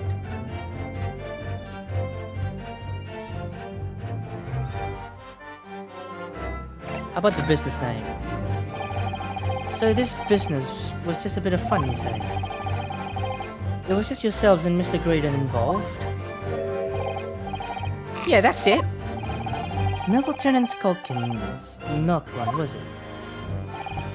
Yeah, that's it. And where did the Milverton part come from? Oh, right. I thought a clever clogs like you'd have... Whoa, shit, ass bit. Enough of this. How much longer are we expected to listen to this drivel? Objection! Shut the fuck up. Let me guess, you don't accept anything these two witnesses are saying. Tell me, why is it that it was only at the mention of the name Milverton that you decided to interject? Because well... If it weren't the Appies of Ohms, that one came from? Yeah, it's an old man who was struggling for money so much, his wife walked out on him. So she took the name Graydon then, see? But Ash will always be Milverton to us. Milverton. So that used to be your surname, did it? Of course not. This is all bunkum. I've been a Graydon since I was born. Do you really think I can rely on the testament of these two thieves, You're a communications officer attached to the civil service. As such, your personal details will have been thoroughly checked at the time of your appointment. It would be a very simple matter indeed to subpoena these records, Mr. Graydon. Well, it would appear that Mr. and Mrs. Skulkin's testimony has been reliable for once. You were born Ashley Milverton, then? Is that correct? Let me check the court record real quick. People... there was the brickmaker. It's so cute, look at these two. I love them so much, man. Who else? Where is the brickmaker? Oh, the brickmaker's not in the court record. Let me check out the court record for real again. This way. Brickmaker. Oh my god! I see. Very well, yes. So Ashley Graydon was once Ashley Milverton. That information could change things, and could turn out to be extremely important. Finally, I got the two pieces together. All of a sudden, we seem to be up on our necks in a serious matter of national security, although all this talk about interception of secret government messages is still just conjecture at this stage. It would explain a number of things, though, wouldn't it? The negotiation Ginny overheard on the omnibus 2 months ago, and the break-in at Winterbanks. But the trouble is, it wasn't Mr. Graydon in the omnibus with Mr. McGilted. No, that was Mr. Mason, the brickmaker who was horribly murdered. If only there was some link between the two men somehow. I know, but Mr. Graydon's testimony seems to be as watertight as ever. I wonder if the key to us making headway with the cross-examination could be those two brothers. Yes.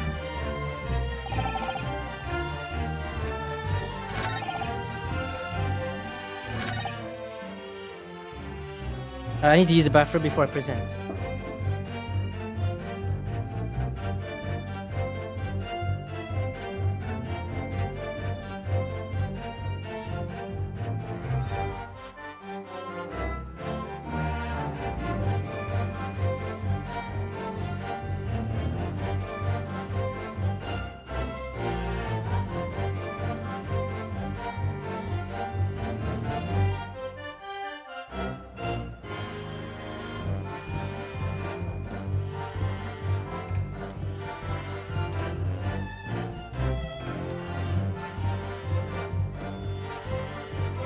I've got him now, boys. Hold it!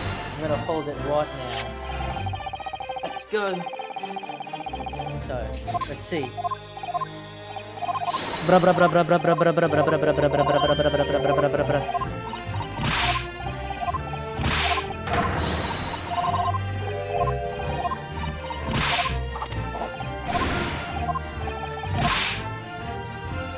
No, it's not it.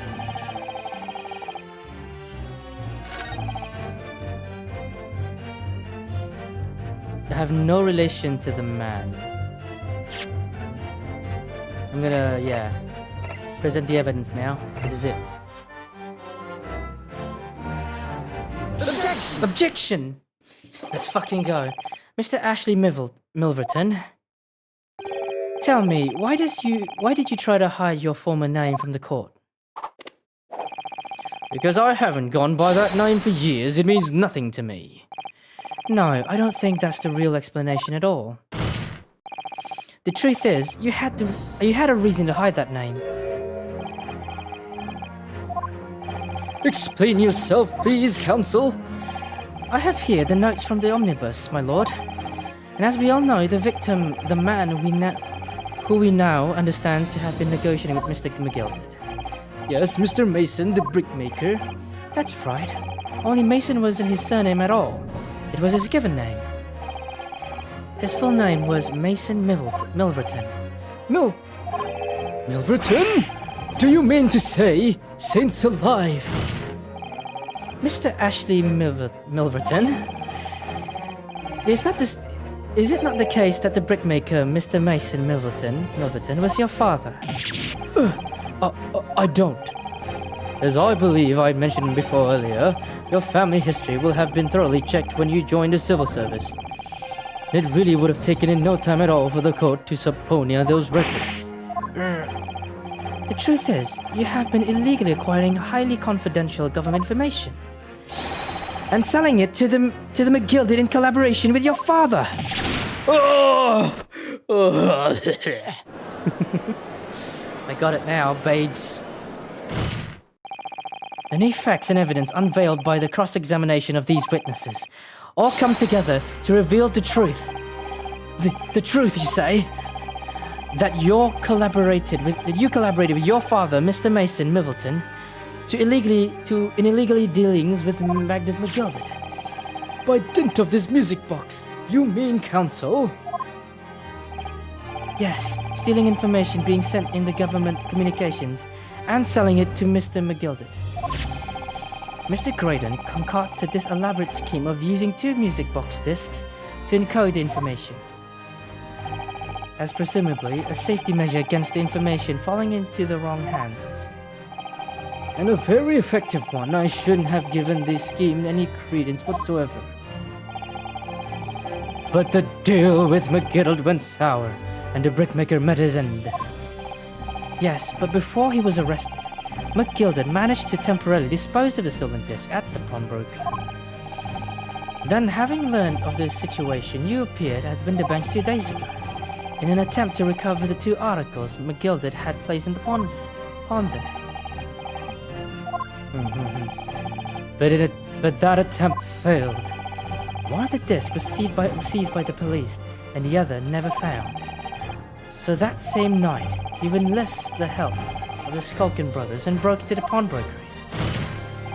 This time, determined to recover the second disc. Are you suggesting that the second disc was inside the music box? Eh? We never knew nothing about that.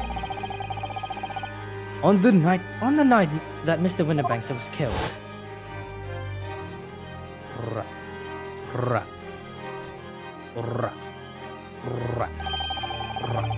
the intruder to the pawnbroker touched on one item, and one item alone, the music box.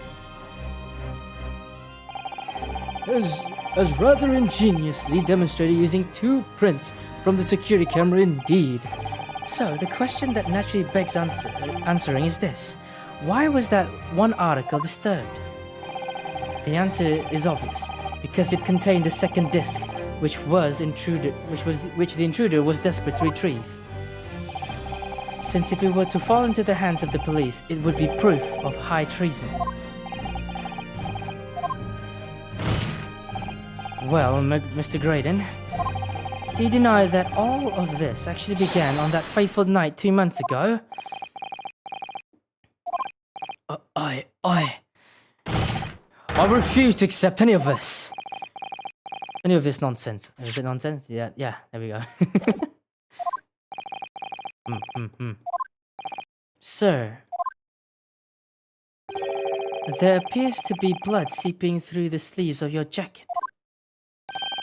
What? Oh, yes! We got him, boys! He got blood jacket! Oh!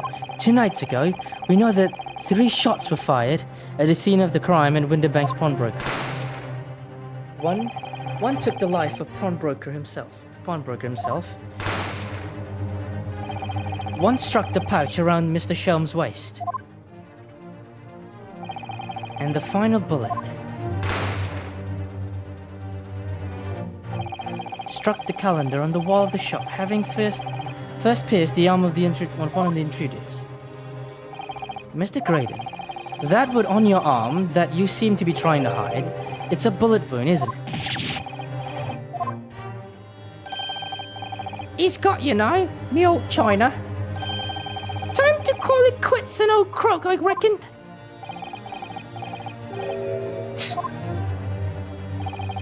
Don't acknowledge my presence there under any circumstances whatsoever. Those were my terms, remember? I paid you handsomely to comply.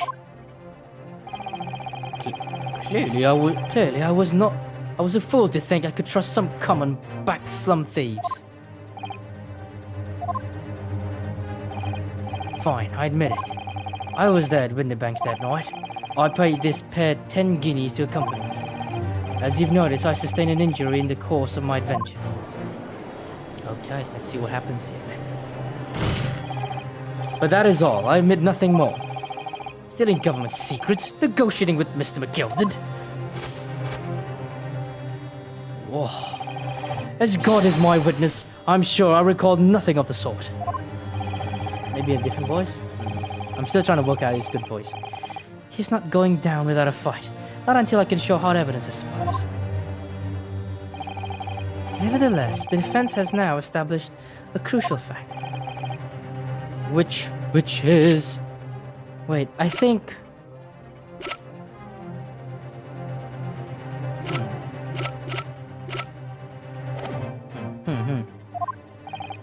Well, we know that one bullet was fired from each of the 2 firearms we have in evidence.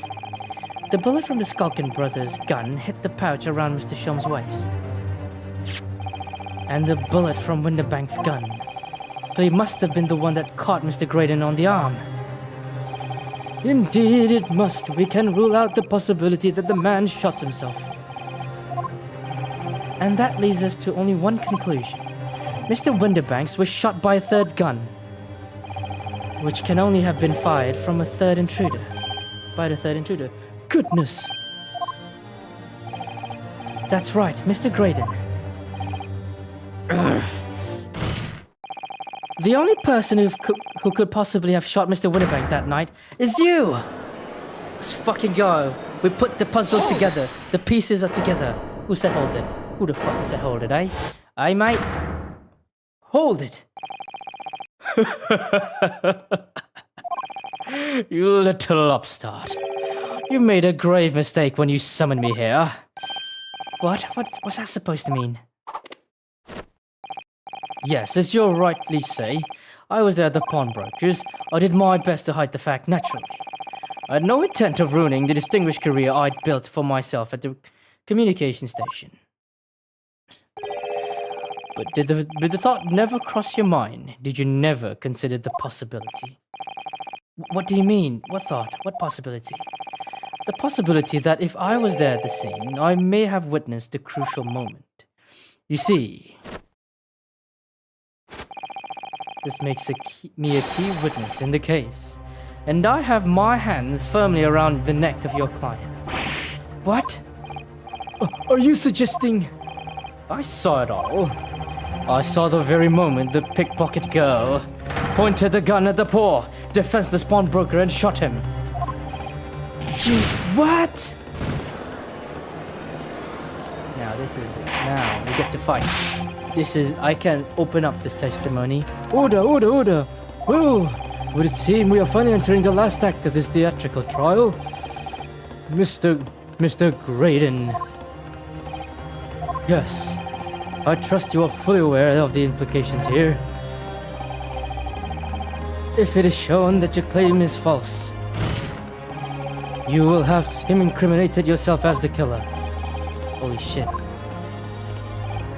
Oh, I understand fully. Hold it! Hold it! Oh, I understand fully. Then I must ask you to give your false testimony, formal testimony, once more, false testimony. You will explain to the court precisely what you saw at the moment the defendant allegedly shot the victim. Nothing would give me greater pleasure. Okay, I'm going with this voice. That kind of idea, man. The moments of the shooting. Get a high excellent lawyer and a time travel to defend Graydon. While these ruffians were jostling with the pawnbroker, I was still near the entrance of the shop. When Winterbanks threw Nash over the counter, I felt a sharp pain in my arm. I pursued the man, but he shut himself in the door. In the storeroom, I could see him through the peephole in the door. In the door? Through. The accused in a black coat shot the man in the back as he was trying to flee safely. I saw the blood splatter all over the wretched girl. Then she tossed the gun out of the peephole. She tossed the gun out of the peephole. So I picked it up and made my escape.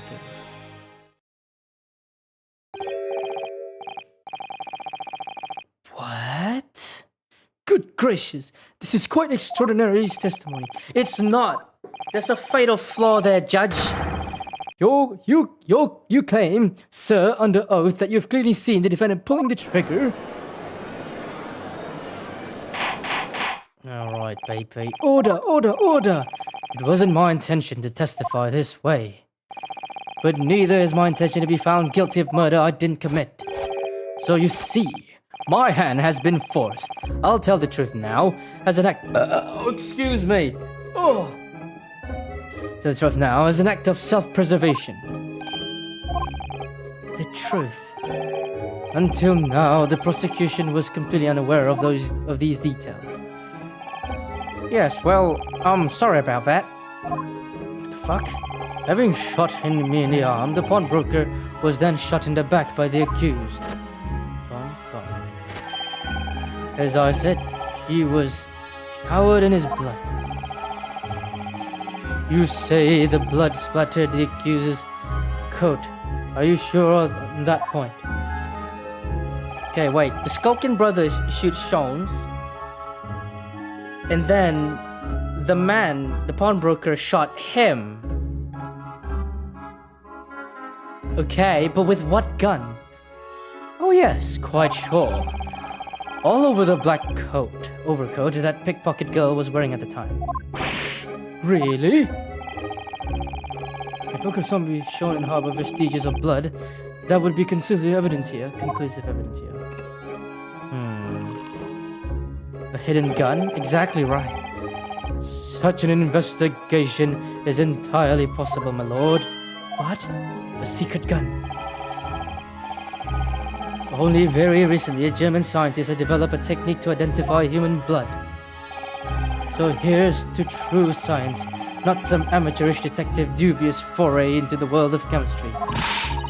There's nothing dubious about Hurley's work. His ideas are all sound. A ray gun? Ideas are of no use to us here. In science, as in law, theories must be proven before they stand. In Germany, the technique has already been employed in the courtroom as the basis of evidence. Scotland Yard has a small quantity of the chemical reagent used, with your lordship's permission. I believe there is. We could shatter all vestiges of doubt within minutes. This doesn't look good, Renault. Why not? Well, we know, don't we, that there's blood all over the front of Ginny's coat. If they test in the with their chemicals. Oh, help. You're right. I was forgetting what happened yesterday. Okay. Okay, we can do this. Don't move, Ginny, I'm gonna shoot.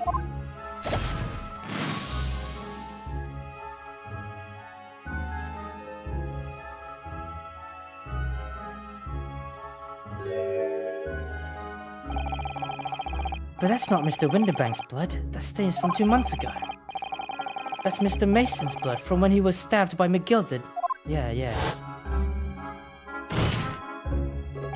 My lord, the defense objects to the test proposed by the prosecution. Overruled. Lord Van Zieks, make it so at once. With pleasure, my lord. And while we wait the results, the defense may proceed with the cross-examination. Fuck, it's gonna take time again? Once they find blood on that overcoat, Gina will be... Counsel, Yes, my lord. your cross-examination. Of course, my lord. If this cross-examination doesn't go well, if I don't manage to uncover some decisive evidence or a really compelling clue now, I have a very bad feeling about the outcome of this trial. Indeed. Okay. Let's see what we can do here, lads. Looks like he shat through his overcoat there. Let me read while this. So this is where the voice acting stops, and I will actually read. I was in the entrance of the shop, window back through the window. Nash over the counter. I felt a sharp pain in my arm. I pursued the man, but he shut himself in the storeroom. I could see him through the peephole in the door. Peephole in the door.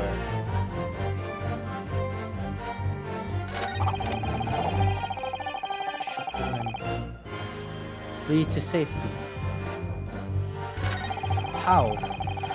I saw the blood splatter of the rich girl. Got out the people picked it up. Made my escape. Alright, let's start pressing, eh? Alright. Whew. Mr. Winterbank emerged from the storeroom, I believe. Wright and Ringo and Nash were scouring the counter when he suddenly appeared and flew at them. He already had the revolver in his hand. Fortunately, I wasn't too close. I've never been so scared in all my life. Yeah, we're just regular man of burglars, that's all, we don't like violence. Just a pair who carry a gun. What do you mean when you say you were near the entrance of the shop? I was at the doorway, running my eyes over the shelf for forbidded items. Looking for the music box, of course. The broker went for Nash in the first place. Then Ringo joined, making it 2 against 1. So I assumed they could handle the situation. But I was wrong. I was trying to help my little bruv, but the old geezer chucking me over the blooming counter. So I pulled my gun on the old fella. Ain't that same mean I'm a scrapper? The pair of you setting up a poor defensive point together. Shame on you. Sorry, Guff. When Winterbank threw Nash over, I felt a sharp pain in my arm. You mean that's at the moment you were shot? Yes. I thought I didn't immediately realize what had happened, of course. Things crashed to the floor from the counter as the 3 men were brawling. At the exact moment when it happened, so I didn't hear the gunshot. It was at the moment that it happened, so I didn't hear the gunshot. And the bullet went to strike the calendar on the wall behind me. So it would appear. When I looked at my arm, I was bleeding badly, so I wrapped a handkerchief around it. Seeing as I couldn't explain what happened to a doctor, I had no choice but to wait for it to heal. I didn't manage it would still be bleeding 2 days later. Did Mr. Winterbank intend to shoot you, don't you think? Well now, I don't imagine he even noticed I was there, to be honest. If the gun went off accidentally anyway. When I pulled my gun on him, he tried to shove me out of the way, and then he scampered through through that door out back. At which point, what did you do? I pursued the man, but he shut himself in the storeroom. I could see him through the peephole. You mean you chased after him? I don't recall the reason why, but I ran after him to the back of the shop. What about this peephole the door you mentioned? Well, surprisingly, the storeroom's door is a solid job, made of stout wood. There was a small opening. No! Wait a fucking second, man. Even if the door was locked then, you could actually aim a gun there. Actually, I should know that. I shouldn't I? It looked through my eyes then. Through it myself that night.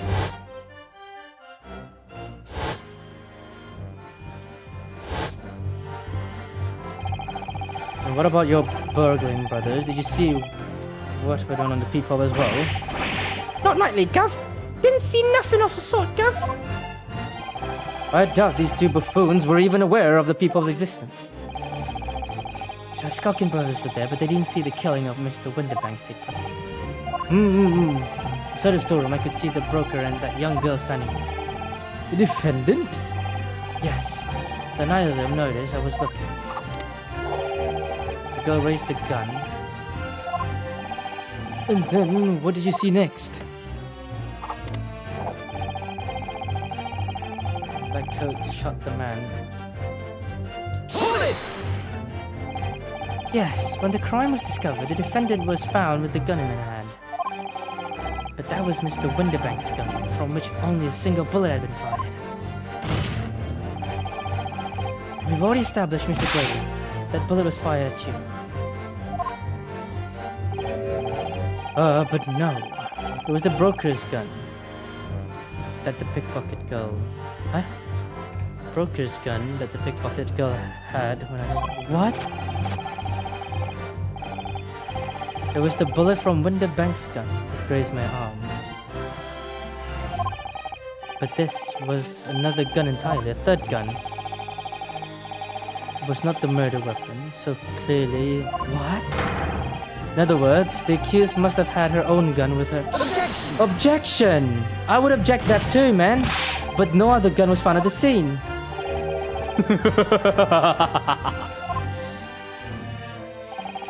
Claim yourself, counsel. Sorry. You must consider the events in order. Okay. I really can't put everything together, man. At first I saw the broker and the young girl glaring at each other, but then all of a sudden, the broker turned to run, but to where? And at that moment, the little gutter rat shot him in the back. A chilling image, I must say. I saw the blood all over the wretched girl. Hold it! Hold it. All over. Yes, through the peephole. I saw it clearly. Of course, the stains are invisible now with what the coat being such a dark color. Solely the victim's blood. Yeah, that coat, yeah.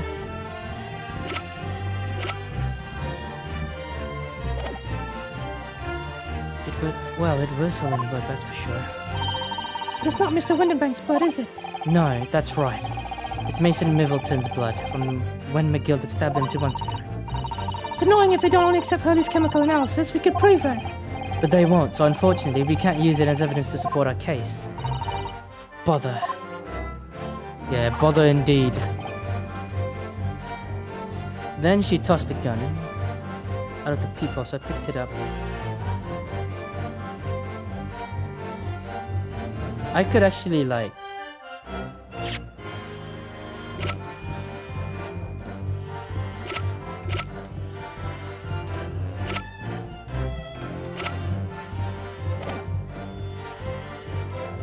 I don't have evidence.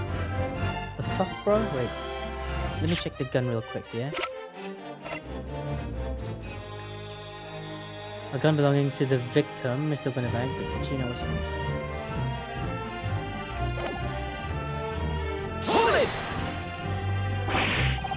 Did I hear you correctly? She threw the gun out of the room? That's right, after the broker fell onto the floor, she started walking over. Over where exactly? In the direction of the storeroom door, to where I was watching. Of course, I quickly retreated, and then... The girl dropped the gun, through the peephole onto the floor and down to my side on the other door. But why on earth would she do such a thing? I couldn't tell you. Perhaps she was hoping to distance herself from the murder weapon. Without thinking, I went and picked it up. I was worried about just leaving it there in case of more tragedies took place.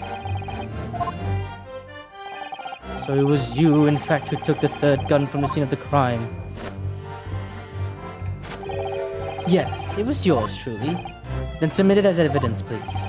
I left to clear up to my lackeys and left. Clear up?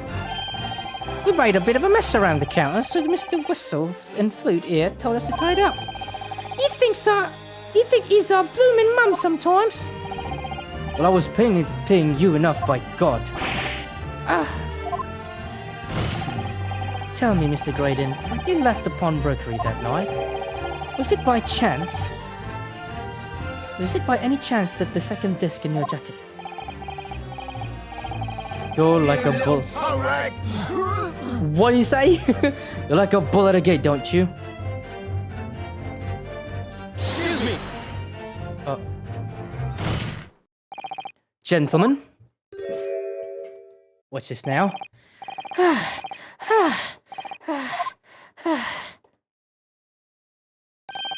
Something's wrong, sunshine. That should be my line. You do realize you were just violently shaking Mr. Skulkin. Blimey, this D's a bit of an hooligan, ain't he? What's going on just now? You saw him? He grabbed me whistle. What the blazes, he said? Didn't you mention the third gun when he got you down the station? And why didn't you? 'Cause we didn't know nothing about it, or that flaming peephole in the door. I'm sorry about that. I can be prone to losing my rag sometimes. Not hurt, are you? God blimey! See the way he's looking at me? I'm telling you, this D's giving me the willies. That was strange. The inspector doesn't normally get quite as worked up as that. He wouldn't normally grab someone. No, that wasn't like Craigsy at all. He's normally all sweetness and light no matter what I say to him. Yes, well, I think you might be a special case, Iris. Well, anyway, that was definitely out of her character. What did he say that... My lord! Oh, shit. Requesting your lordship's permission to interrupt the cross-examination. Explain yourself, officer. I have the results of the test that was ordered earlier, my lord. Ah, the blood on the accused's overcoat. Thank you, officer. Very well. The cross-examination is hereby temporarily suspended. I presume you have no objection, counsel? No, my lord.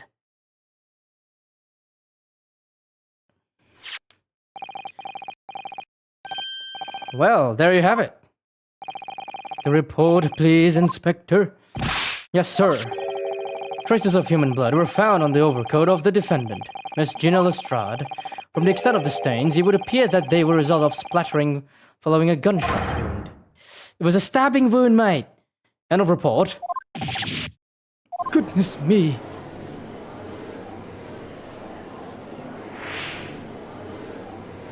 I might continue tomorrow then. I want to finish this, but I'm running out of time. Not that I'm running out of time, I'm getting hungry and I'm gonna be, yeah. See, what did I tell you? Objection! No, the blood on that coat is not Mr. Winterbank's. What on earth makes you say that, counsel? The coat originally belonged to Mr. Magnus McGilted.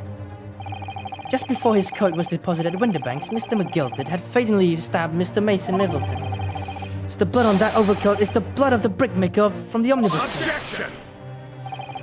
Well, the dead cannot speak. Isn't that right, my nippiness friend? Sorry. 2 months ago in this very courtroom. Did you not argue fervently for Mr. McGilted's innocence? And yet now the man is dead. You brand him as a murderer. Your conduct shatters any shred of respect you may have earned for yourself in this country. But that was... I call it bally disgrace treachery. That's what it is. How to determine whether the blood on the coat is 2 months old or not? It the stereoscope couldn't help the answer to that. Problem pop out, it can't be done. But we used Mr. Sholmes' specially formulated. Mr. Sholmes is a detective, not a chemist. Why would you put such faith in a chemical formula devised by me? For example, when I'm a communications officer. I held out Piroski to starving boy, and he ran away crying. Ooh, what, yeah? Sherlock Sholmes is barely more than a figment of public's imagination. His name carries no weight in this courtroom, no weight at all. How could you say that? Victory is sweet indeed. This proves that my testimony is the whole truth from start to finish. How do you arrive at such conclusions, sir? As the witness said, the accuser's overcoat was splattered with the blood of the victim. The only way Mr. Graydon could have possibly have known that the fact if he saw it happened. In other words, this testimony is solid, and the conclusion is singular. It was the accused who shot the victim in this case. That is the whole truth. Ah! My lord, been a long battle this one, but this old warhorse has something to say now, if you please. Mr. Foreman, as of this moment, sir, the squadron has reached its final decision. Ready, men? All for one now. So. Guilty. Fuck. Guilty. Guilty. Guilty. Guilty. Guilty. Guilty. Guilty. Che prela. Zeste dai. Sicke pleata.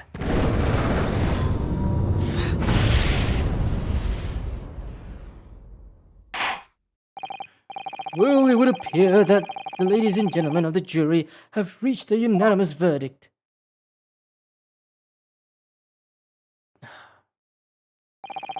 The defense has consistently failed to unpick his witness's testimony. I have.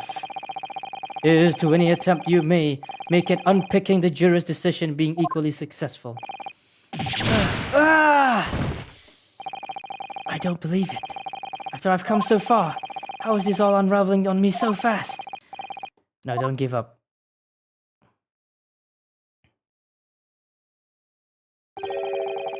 How very distressing to be held in such low esteem. Who said that? Wouldn't you agree, Mr. Naruhodo? Wait, I know this man. You've delivered the report now. That would be all, thank you. It occurs to me with some regularity, Mr. Naruhodo, that scientific truths are determined not by science, but by none other than the human mind. I know that voice. Hey, it's a boy! Am I going mad?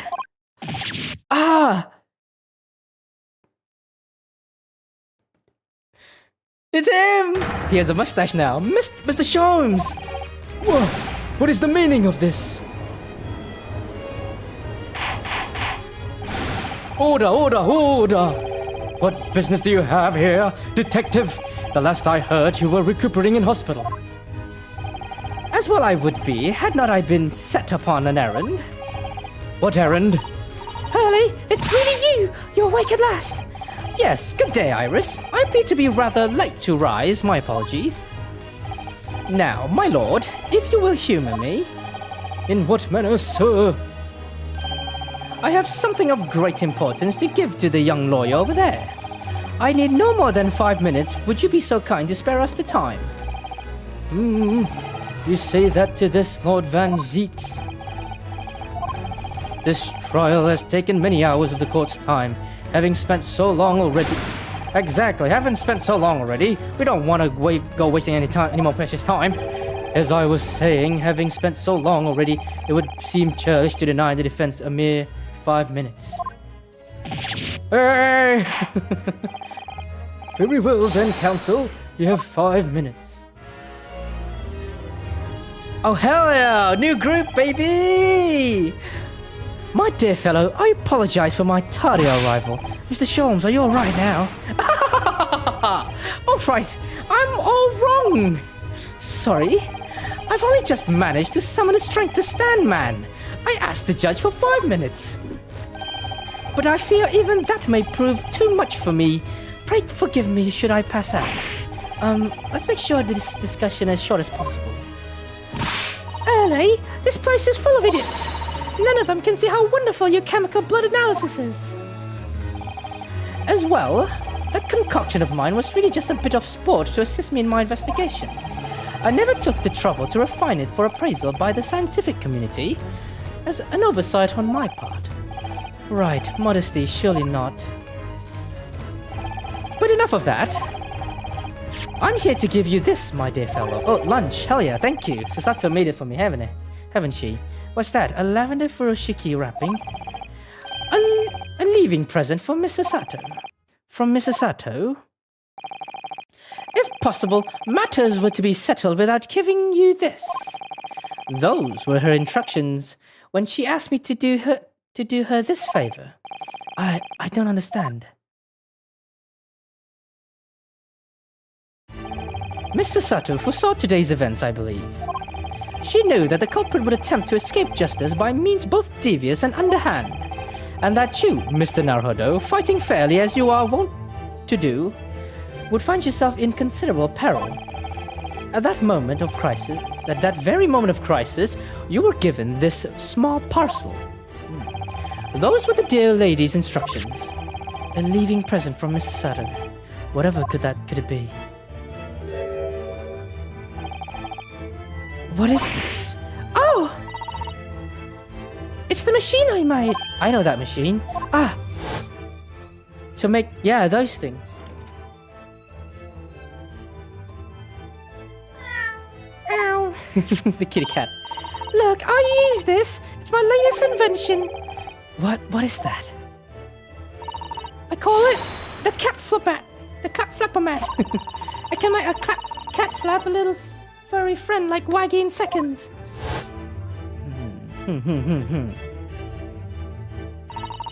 What's Susie up to? Mr. Sato muttered the following words before she felt she left. I'm a failure. I don't deserve to be a judicial assistant. What? Didn't she say something like that?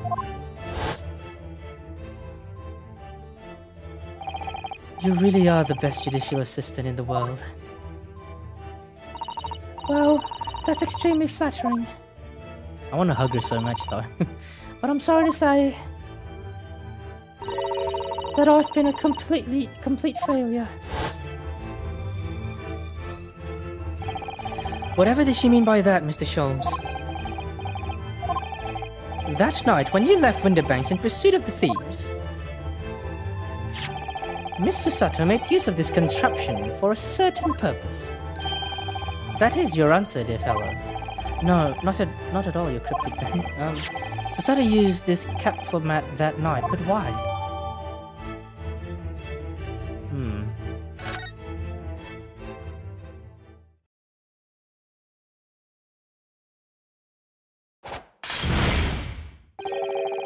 Your 5 minutes is over. A new evidence? I don't get it. What does this mean then? How does it look like? How does it make it?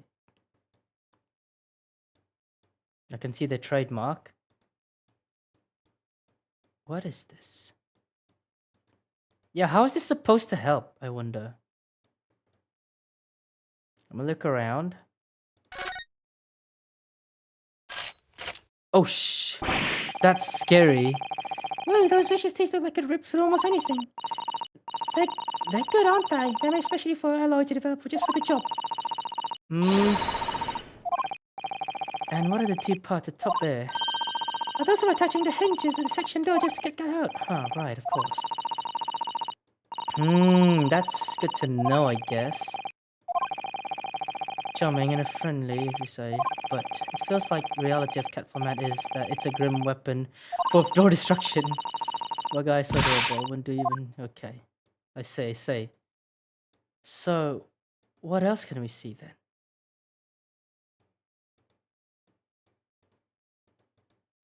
There's literally nothing.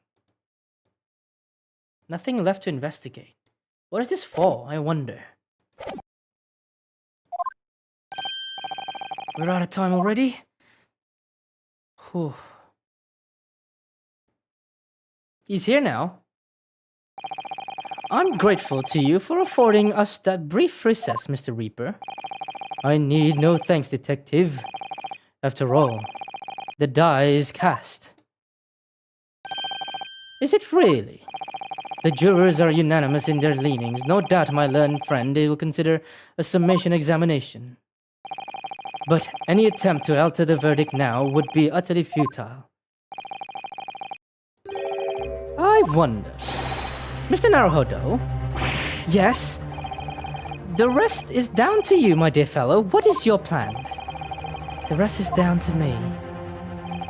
I need to be careful here. If I make the wrong move, the trial will end badly. My lord, the defense requests.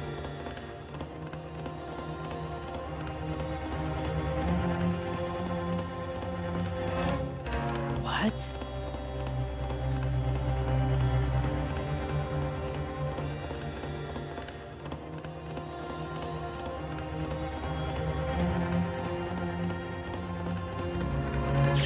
But I am not satisfied.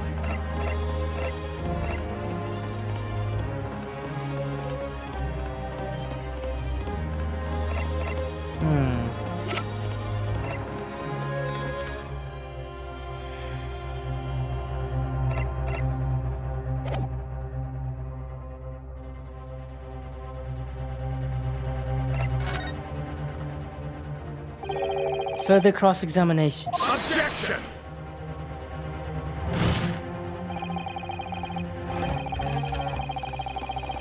Objection! Then the defense is not asking for a cross-examination of a new witness. Continue with one existing witness. What? It would appear that rather important details has escaped your attention, Mr. Reaper.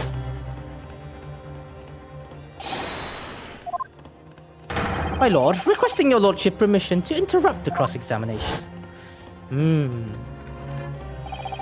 Thank you, officer. Very well. The cross-examination is hereby temporarily suspended. I presume you have no exception, counsel. No, my lord. So nobody can say a thing then, if we're not asked to resume his cross-examination of Mr. Graydon. The court is obliged to allow it. This is absurd. I'm doing it. Oh, it's so long. Holy, how many hours has it been? I would remind those present in my courtroom, I concur that the defense is entirely within its rights to request a continuation of the cross-examination. However, I will not permit an unremitting protraction of these proceedings. Therefore, I decided to afford the defense one final opportunity in concluding the cross-examination. I think I should continue. Counsel, you must choose but one statement from the witness. What? And but one piece of evidence to present in support of your... A single... What? Oh my god! What the fuck is this? If following that, the situation remains unchanged, Is that clear, counsels? You will not press any witness further. My lord. Yes, my lord. A single statement and a single piece of evidence. Most generous. Well then, Mr. Naruhodo, it's high time I fell in a dead faint. I leave this in your capable hands. No, Sholmes, he died! Mr. Sholmes! What a nice man he is. I prefer him over Van Zieks at this point. To stand so insouciantly before the court in a state of such high fever, either the man has extraordinary strength of mind or extraordinary strength through lack of feeling. I imagine he's feeling a very little now. The detective is sleeping soundly in one of the antechambers. Strike a man when he's down, why don't you? Well then, counsel, are you fully prepared? Okay. One statement. Yes, one statement, one piece of evidence. To shown down or iris. What am I supposed to do? I want to save here. I want to save here. Right here, man. This is worth saving.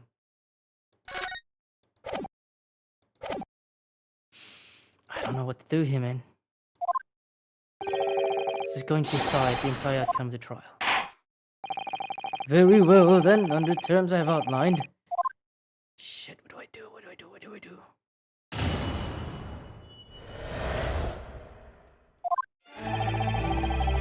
Fuck, all these ruffians were jostling. Can I press?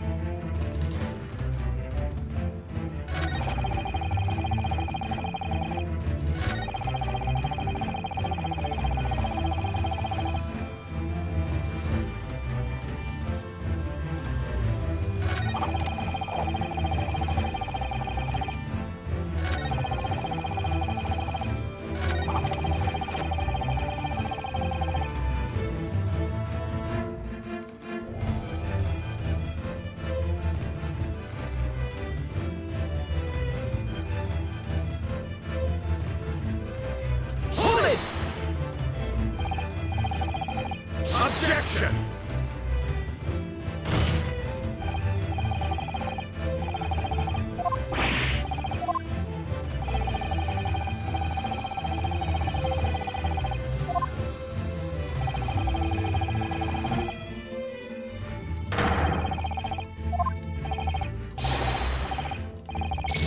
I can't press.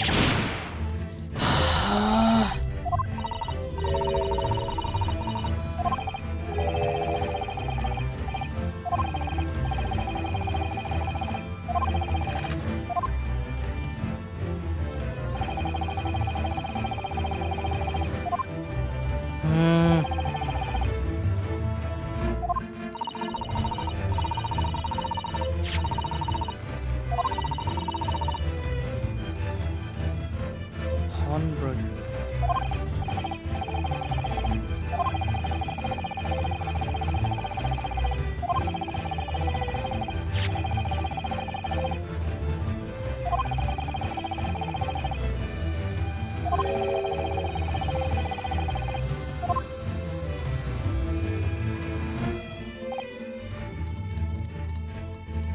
I don't know. Sharp pain in the arm.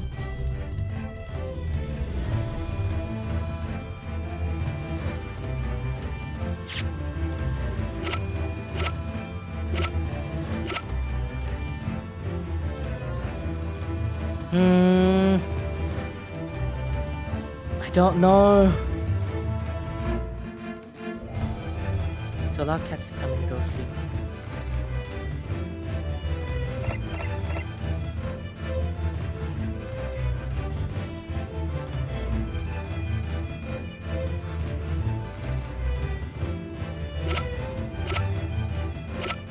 They even have a picture of her holding the gun. You know what? I know what to do here.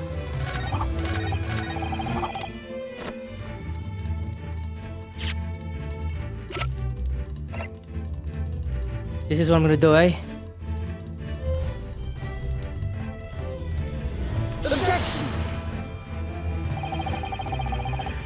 It is! No! I'm loading the game after this. What do I do?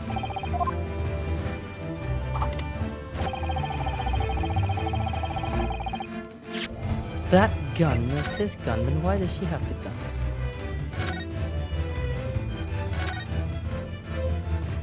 Okay.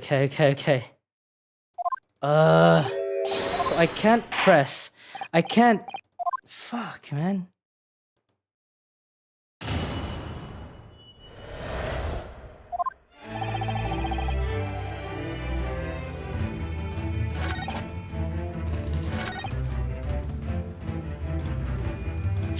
It's not a peephole, actually.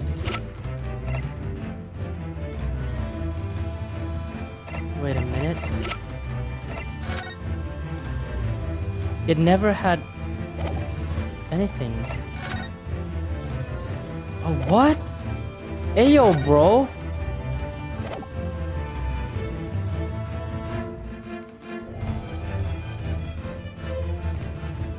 Okay, I got something now, but how am I gonna execute it?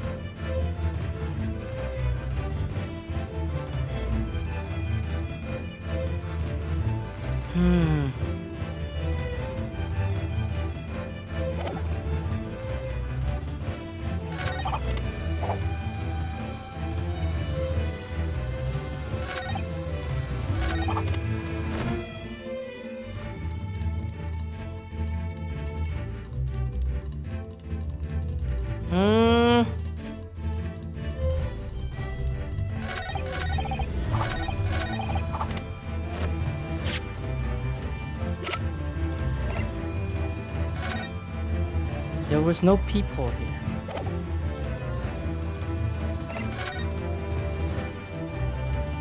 Yeah, that's new. That's new. All right. There we go. That's what I'm gonna do. What on earth is that eccentric contraption, Council?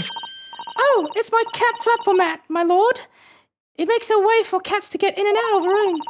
It can cut through any door you can think of and make a new little door in the middle of it.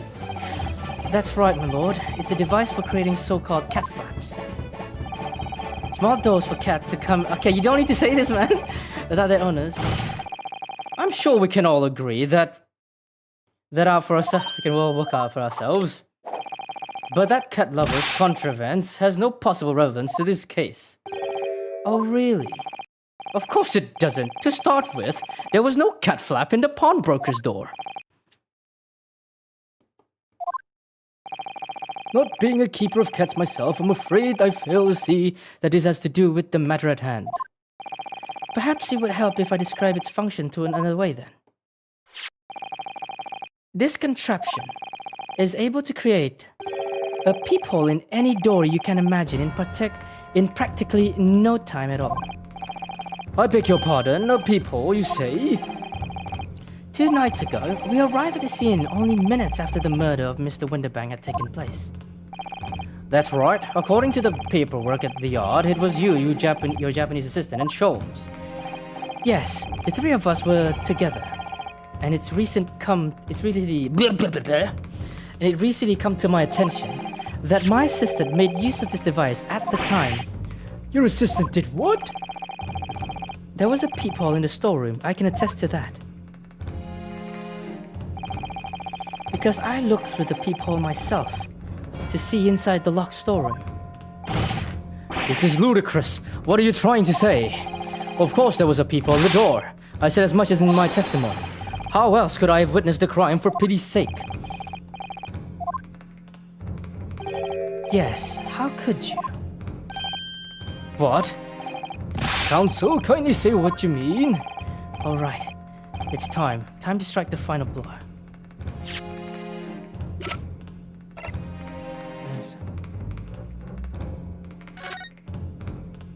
1:30 a.m.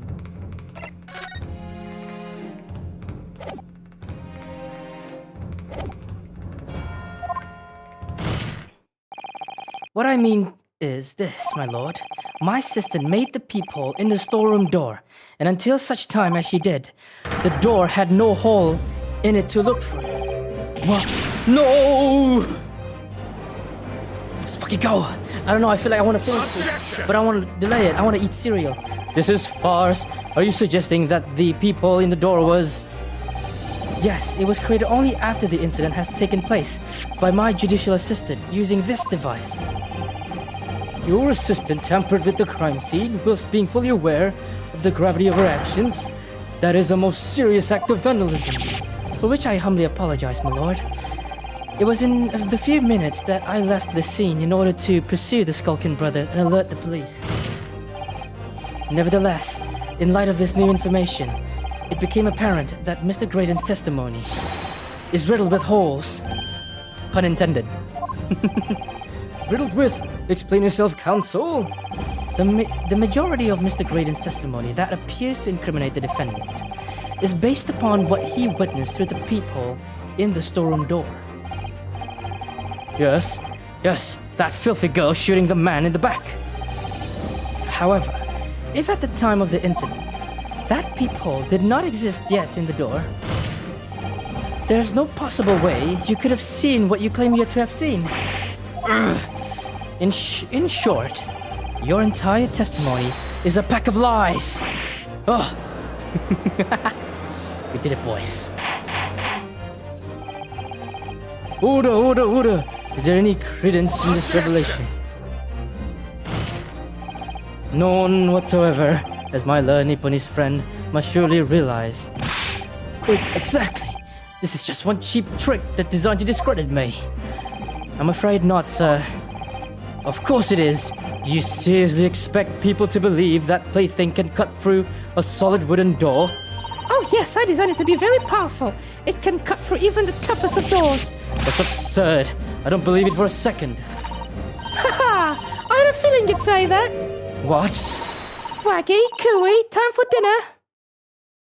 What the fuck? Hey, yo, did she just cut open a door in the courtroom? Well,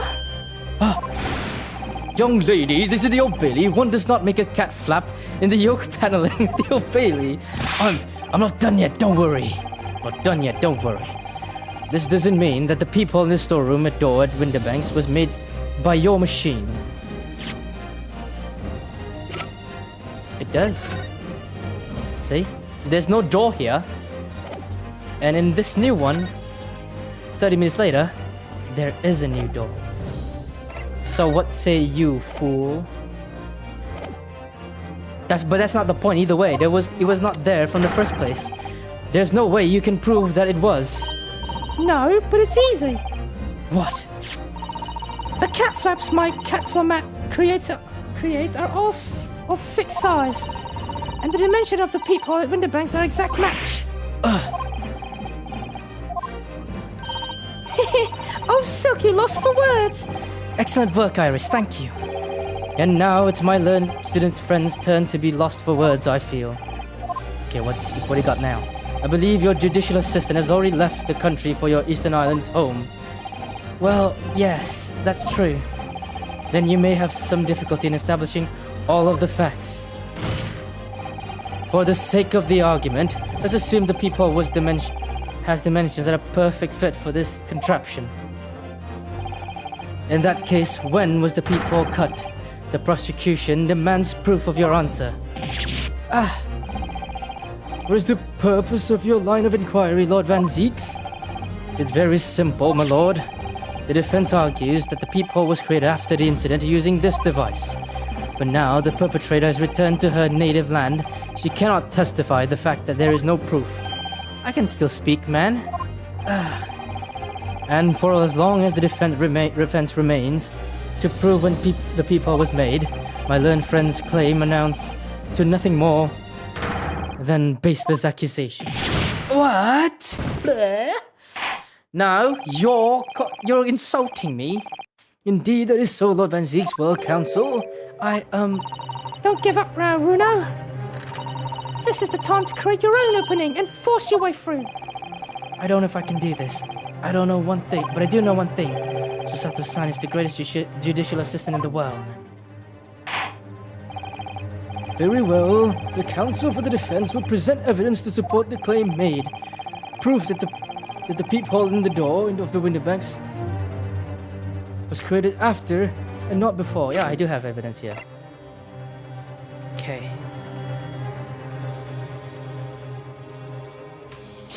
Take that! What are you?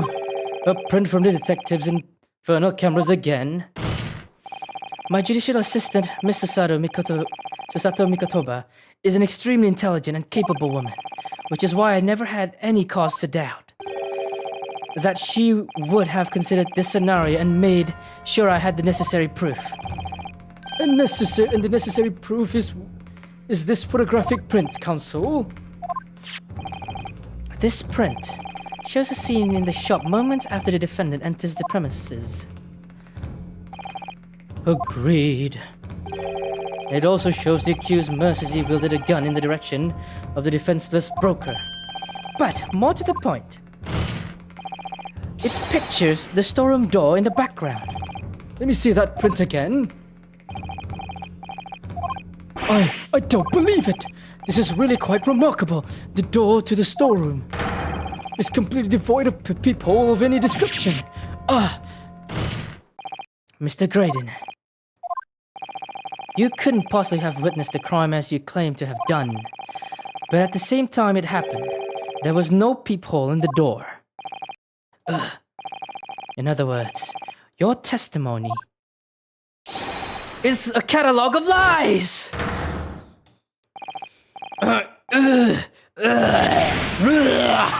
He's so fabulous. Let's fucking go, man. Order, order, order! Even without that contraption, we can still prove it, man. I am satisfied that the defense has substantiated its claim beyond all reasonable doubt. This witness's testimony was entirely fallacious. That's not the only thing we now know beyond all reasonable doubt. My learned friend's assistant's guilt can no longer be denied. That woman tampered with the crime scene. That's true. But more importantly, good Lord, there's more, Lord Van Zieks. The defense may have established a reprehensible instance of perjury. What? But that is no proof of that this man is the victim's killer.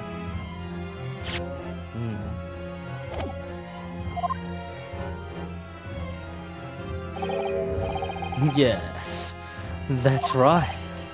What? I was there at the scene of the crime, it's true. But I was shot in the arm, it's true, but that's all. In fact, you could look at circumstances. I am the victim here. Oh, please. No! I don't believe it, But they're right. As it stands now, I don't have any definite proof that he is the culprit. Still, he can't worm his way out of it now. Iris? You know what they say? Once a liar, always a liar. There's no point locking the cat's door after the cat has been bolted. Isn't that right, Runo? As Hurley always says, one lie begets another. No, wait, that might have been another line I wrote for him in one of my stories. Well, no matter who said it first, you're right. Mr. Graydon, not only did you give false testimony to the court, but the lies you told make no sense. Makes no sense? What do you mean by such a remark? What you said in your testimony reveals that you know something you shouldn't have known. In other words, there was a fundamental inconsistency in your statements. What? Objection! This is an argument now, boys.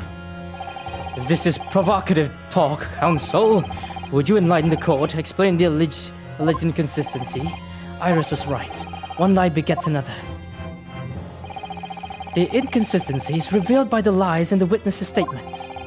They show that Mr. Graydon had knowledge of something he shouldn't have known about, namely...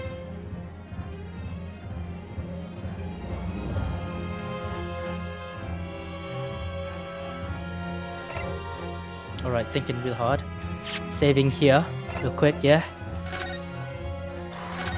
Oh gosh, baby. Holy moly. I have one chance. It's either the bloodstains on the coat,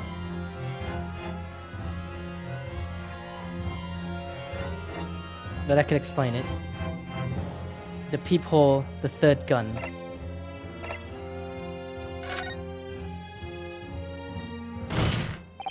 The point is not that you lied in your testimony, Mr. Graydon. It's the nature of the lie you concocted that is so revealing.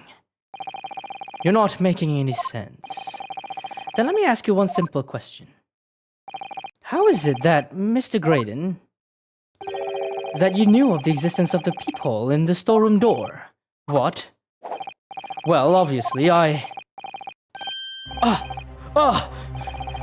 Has the cat got your tongue, witness?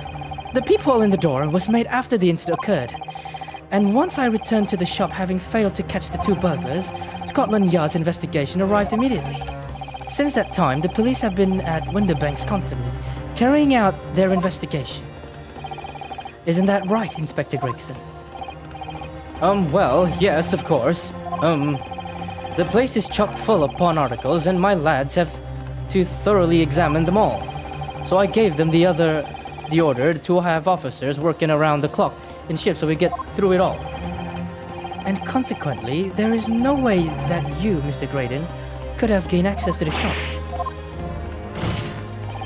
Therefore, you should have known nothing about the people in the storeroom door.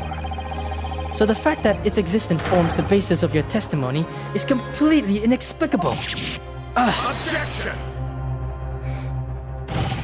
And yet, the fact remains that Mr. Graydon did maintain that he witnessed the crime take place through the people in the door. How on earth is that possible? Could I have a word, please? Lord Van Zeeks? Speak, Inspector. It's just that I really ought to be getting back to the station now to put in my report. There's really nothing more I can add to this testimony, so if it's all the same to you, permission denied. Oh, it's not all the same to me, Inspector. Not at all. You will remain exactly where you are until this trial concludes. I'm feeling like Gregson is guilty of something here. Of course, sir. Mr. Graydon. Man, it looks like shit than blood, though. You shouldn't have known about the existence of the blood people. Which can only mean that you must have been informed about it by somebody else. Objection! Stop there, my learned friend. Thanks for correcting me this, buddy. I agree with you here once. You realize I trust that the words you just uttered have extremely serious implications. Yes, but the defense believes that the details about the case that Mr. Graydon claims to have seen must have been revealed to him by a certain person before his testimony. And in fact, considering a particular clue we have, there's really only one person that could be. What clue? Who is this person in question, counsel? Crime scene to facilitate false testimony. Hey, BB, you missed the evil laugh that I did. I was so proud of it. And I'm saving here because I don't trust myself. Okay, maybe it happens again. Who knows? There's only one person. No, it's fine. One person. It's either him or him. But I do believe. Take that! The truth is, it can only have been you, Inspector Gregson. Hey, me? Objection! What, it can't? You had better had some proof substantiate such a rash claim, my learned friend. Consider the fact that we have only been aware of Mr. Ashley Graydon's identity for the last few hours. We learnt of it only during the course of this trial today. A lot was hidden, actually. Indeed, preparations for his testimony were made with great urgency during our 1 hour long recess. While the police executed Saponia and brought the man here from the communication station, and until that time, Mr. Graydon would have no idea, no inkling that he would suddenly be required to appear in court. Are you suggesting that until such time as he was summoned? Yes, my lord. Until then, it's reasonable to assume he knew nothing of the people. It was only once Mr. Graydon was in the stand that he realized his position, that he would have to defend himself against accusation that he was the third intruder. You're suggesting to the court that it was while this trial was in progress that he received the information so that he could commit perjury in order to save his skin. Exactly. And the only person with knowledge of the investigation that he had any contact with is you, Inspector Gregson. This is a bloomin' outrage. Why would I be giving away details of our investigation to this fella, eh? I was summoned to his lordship's chambers during the recess in any case. Have you forgotten that? Quite true. I had a number of questions regarding the events that transpired at the pawnbrokery. Which means the first time these two laid eyes on one another was after proceedings resumed, followed the process. Since then, they've been in full view in the stand where the illicit discussions couldn't possibly have occurred. No. Remember again, everyone. They have been discussing behind everyone's backs during Gina's testimony. Oh, I just remembered something, Reno. What is it, Iris? There was one time before, wasn't there? I think it was when Ginny was testifying. Oh yes, now you mention it. When the bailiff was dispatched to retrieve McGilda's music box from the scene of the crime. That's it! It was during that testimony. There it is, buddies. They were conspiring against us. I remember finding it strange at the time. Mr. Graydon and the inspector seemed to be having some kind of secret discussion. It would have been possible for you to give Mr. Graydon the information he needed then. You little toe rag! You're making all of this up! I'm respectable Scotland Yard inspector, for crying out loud. Why would I do something like that? Why would I be giving away confidential details to the likes of this bloke? Admittedly, you wouldn't have had any reason to do something like that for no gain. But perhaps it was part of a deal of some kind. Then it starts to make more sense. What deal, counsel? I wonder perhaps in exchange for details about the people at the crime scene, Mr. Graydon agreed to give a certain something to the inspector.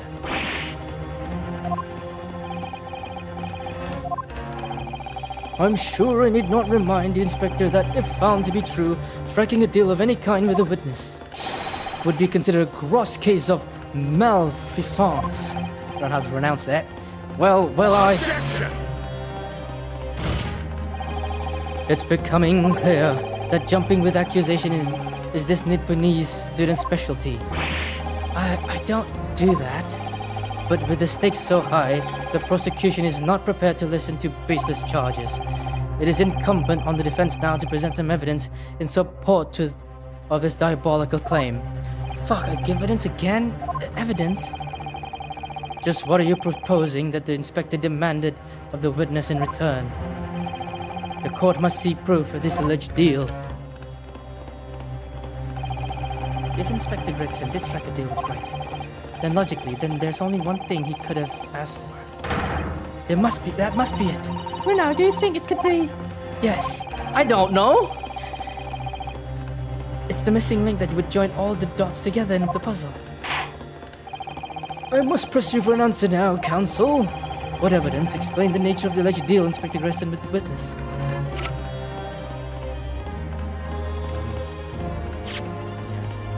Yeah, I'm scared, man. I'm really scared after 2 mistakes, man. Oh gosh. Alright, if I were to think, right, it's not any of these. It could be not these either. This is already in the police's custody. It's not this.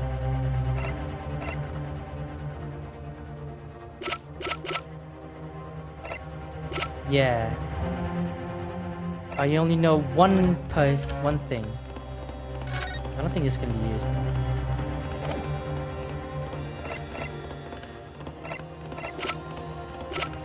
It would be this thing. That's my theory anyways. Take that! Take that! Inspector Gregson. Besides this murder, it is not true that you've been working on another very important case. What are you getting at now, Sunshine? Is it possible that this other top-secret case is what alluded into this newspaper article here? The classified secrets being leaked overseas from the Ministry of Justice. How the bleeding Nora could you... We discovered during the case of this trial the music box deposited at Winterbanks by Magnus McGilded, a special music box designed to play 2 discs at once. It would seem very likely now that encoded on the pair of discs that were in McGilded's possession are the leaked classified secrets. So I put it to you, Inspector, that in order to recover the second of the disc containing these secrets, you covertly made a deal with Mr. Graydon in which you exchanged the disc for details of the case. You riddle... Ah, no, not the chips. Dear God, man. Order. On the day of the incident, when we met you at Winterbanks, you said this. I'll be taking that, whatever it is, of Mr. McGilden's down to the yard, thank you very much. So hand it over. No, don't give it to him. It's mine, that is, it's mine. I'm sorry, miss. But anything belonging to Mr. McGilden has been taken as evidence now. I think we're not watching that shit, though. Scotland Yard already knew at the time. Isn't that right? That Magnus McGilden was involved in the stealing of government secrets. My orders were recover the medium used to convey the secrets leaked for the ministry, and do it under QT, strictly hush-hush. And that explains why I presented this disc as given it to the court. You objected so heavily, I presume? Because you knew that it contained highly confidential information. Blimey, not likely. I mean, it was that sure of it myself. I realized that there was a possibility, that's all. Inspector, surely you're not saying that in order to acquire the second of these music box discs, you did indeed reveal confidential details of the crime seen to the witness, to aid the abet this man in giving false testimony. There's no other way Mr. Graydon could have known of the existence of the people. It's the only explanation. A deal was struck between two men. No! We got it, boys. We're almost to the climax. It's taking so long. I don't think we're watching Hilda tonight. Holy shit.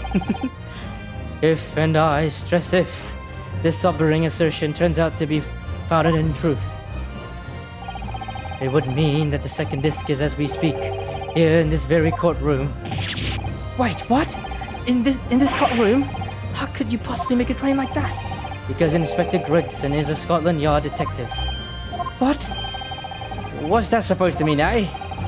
As a seasoned policeman, the inspector will have approached this alleged deal with caution. Certainly, he would not have accepted the gentleman's agreement in this matter. No, he would have insisted on having the article agreed upon in the palm of his hand. Good gracious! Then you mean to say Inspector Gregson has the item in question in his possession? He has the second disc actually on this person. Yes! The defense demanded Inspector's search at once. Definitely. They could only have struck a deal in each other when Jenny was testifying before, and Gregsy hasn't moved from the witness stand since. My lord, please. Order an examination of his personal effects immediately. Well, Inspector. Well, he is a policeman himself. He can just show it. This young lad wants to tone down his imagination, insulting me and my professional quite enough. However, if I'll put this matter to bed and dispel my doubts about my involvement, then I'll help you submit to a body search. What? He's going to agree to it. I presume you're aware of the precipice on which you now teeter, my learned student friend. You made most serious allegation against Scotland Yard here. If following the search of the inspector, his affected person effects, no disc is found, you will be deemed unfit for court service. This trial will end. And my court's government will formally demand of yours that you severely reprimanded. That sounds serious. Indeed, to have visiting students make such defamatory remarks about our country's most senior police officer is not something Her Majesty government will be able to overlook.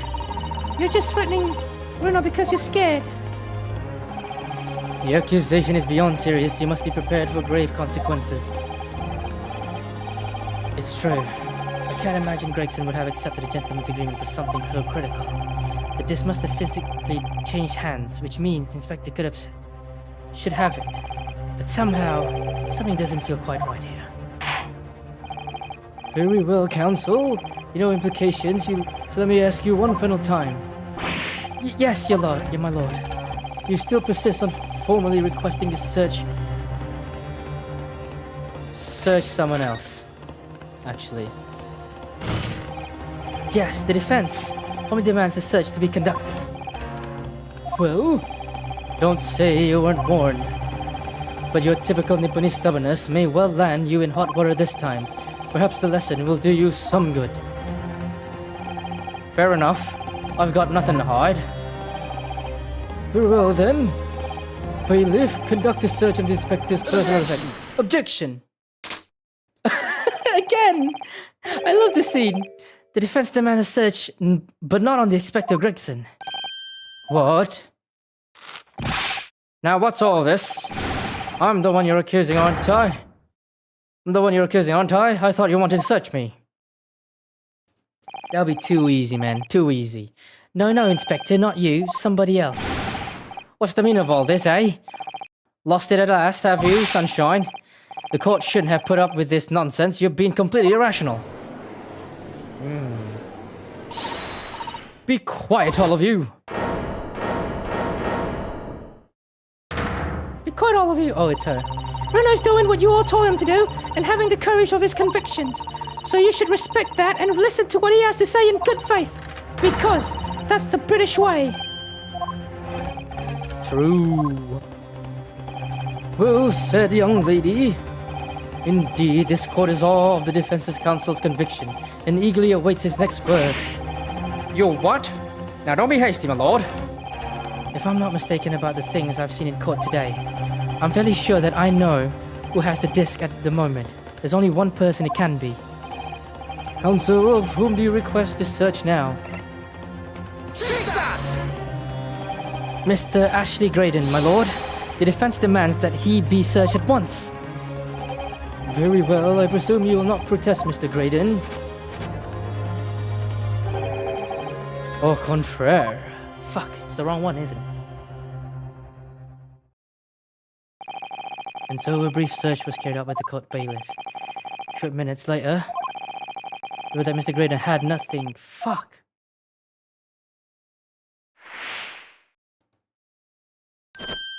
What happened? It's not him. Well, counsel. Okay. Not him, not her. Could be her. Not him. Not him either. It's one of these guys, could be.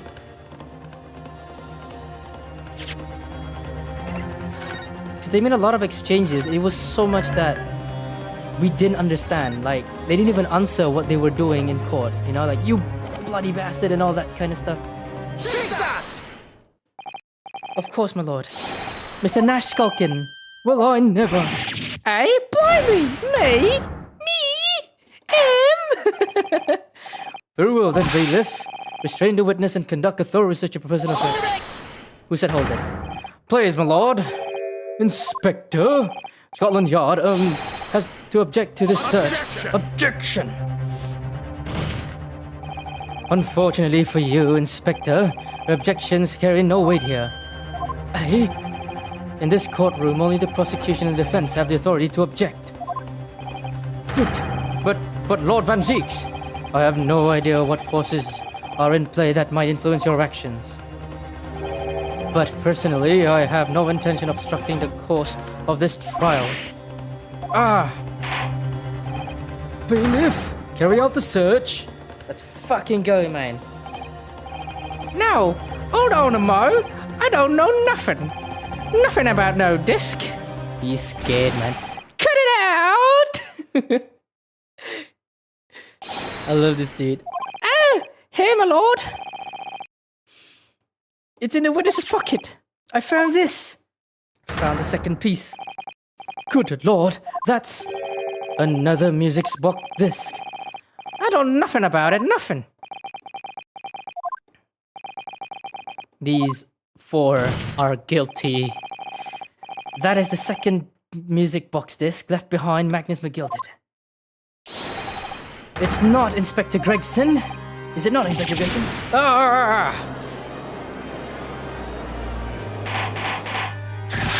Order! Mr. Skulkin, what have you to say for yourself? Gordon Bennett. I mean just Gordon Fleming Bennett. I swear I didn't know nothing about that disc. Honest to God. Counsel, would you please explain what exactly is going on here? The alleged deal that was struck was between this witness and this detective. No. Without question, my lord. Then, for pity's sake, why on earth was this man in possession of the disc that the inspector traded for information? Inspector Gregson is a shrewd and calculating man who rarely loses composure. But at one particular point in this trial, he exhibited some unusual behavior for a brief moment. I don't recall. What unusual behavior? Ah, It was, yes, during my cross-examination of Mr. Graydon. Tell me, Mr. Graydon, when you left the pawnbrokery that night, was it by any chance the second disc in your jacket pocket? I admit nothing of the sort. There it is. While Mr. Graydon was answered my question, the inspector appeared to have grabbed Nash Skulkin by his coat and was shaking him violently. Yeah, he did and all. Thought me noggin was gonna fall clean off, I did. I was wishing I'd been born as me brother I was. And what exactly happened to make that detective attack you like that? I ain't got a clue. He just suddenly turned and grabbed me, whistled like that started shaking me. What the blazes did you mention that third gun when we got you down the station? That's what he said. Yelled it right down my earlobe. He did. My head's still throbbing now. The way the detective behaved then seemed out of place. But looking back now, it must have been that he did it. That was the opportunity Inspector Gregson created for himself in order to hide the disc. well, bless my wig, he hid it. You. But I'm afraid I failed to comprehend the motive here. The detective had to acquire the disc he was after. Why on earth he then proceeded to hide it in another man's pocket? Is the court of law he could have submitted the item as evidence? It would appear, my lord, that the inspector was not at liberty to do that. Would he ever not? As the man himself revealed earlier, his current assignment has some special conditions. My orders were recover the medium. Well, I read this, I don't want to read this. Get to the point, man. This trial has gone long enough. Hush, hush, a top secret assignment, is it? As far as we're aware, the information stolen comes from confidential government communications. It would seem that if information were to be revealed in court as evidence, it would be problematic. Does that sum up the situation, Inspector? I'm operating under direct orders from the Ministry. I'm afraid I'm not at liberty to answer that question. So, realizing there was a chance that you may be searched here in court, we took steps to hide the disc it acquired from the witness. Does this mean... It only pretended to attack Mr. Skulkin in order to get close enough to him to slip the second disc in his pocket. So it was a pretense?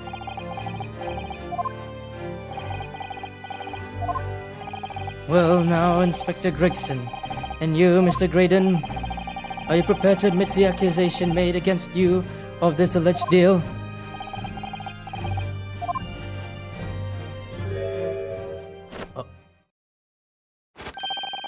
Admit to it, yours truly, please.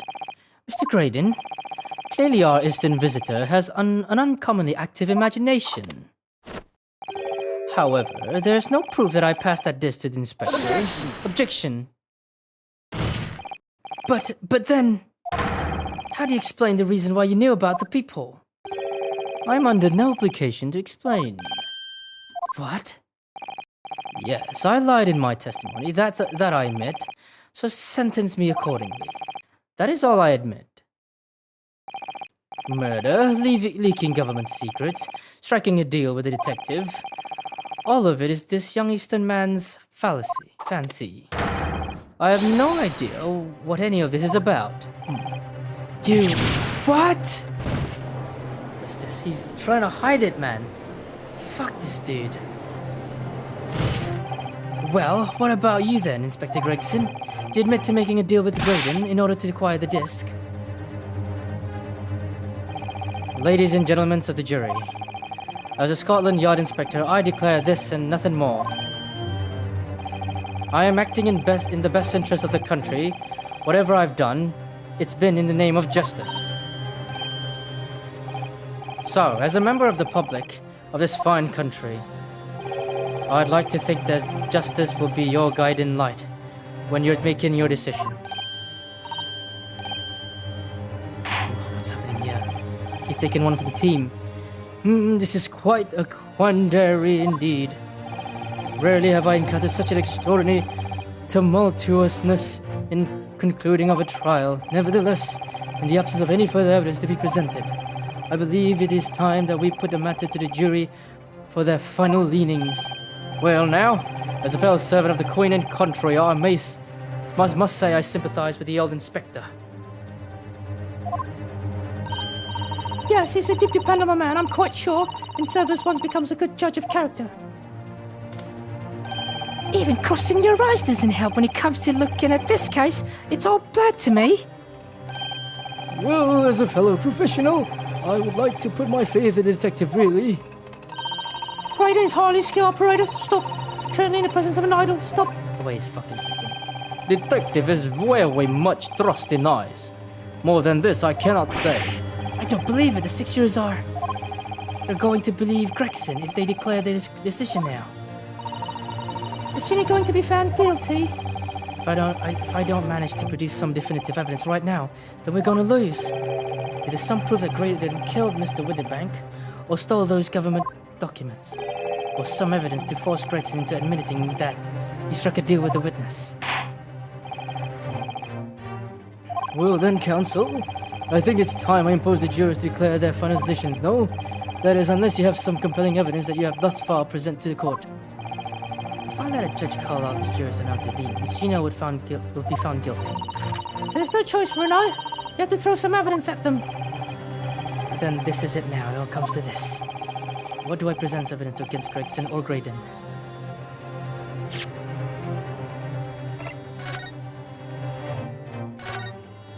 I don't know. Really, I don't know. This is getting complicated. The puzzle's just big, man. I could... Let me check the evidence real quick, yeah?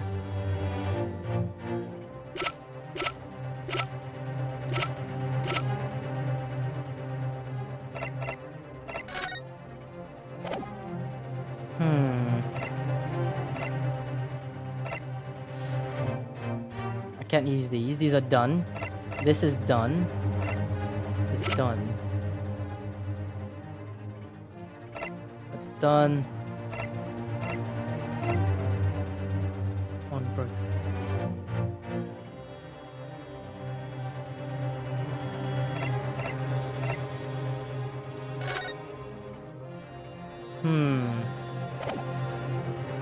I don't know really.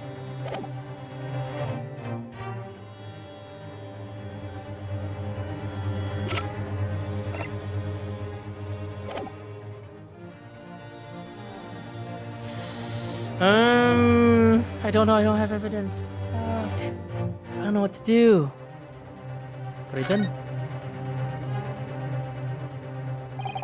Mr. Graydon, is there one final piece of evidence I would like you to see? You misguided fool. Whatever you intend to show me, you'll be wasting your time. I have nothing left to lose. I assure you, I will admit to nothing.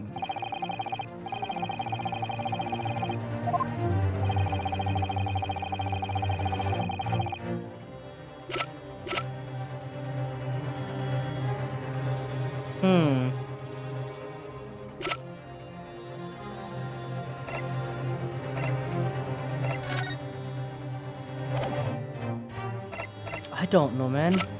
Friendly fire was authorized. Nani? I don't know. I think this is wrong.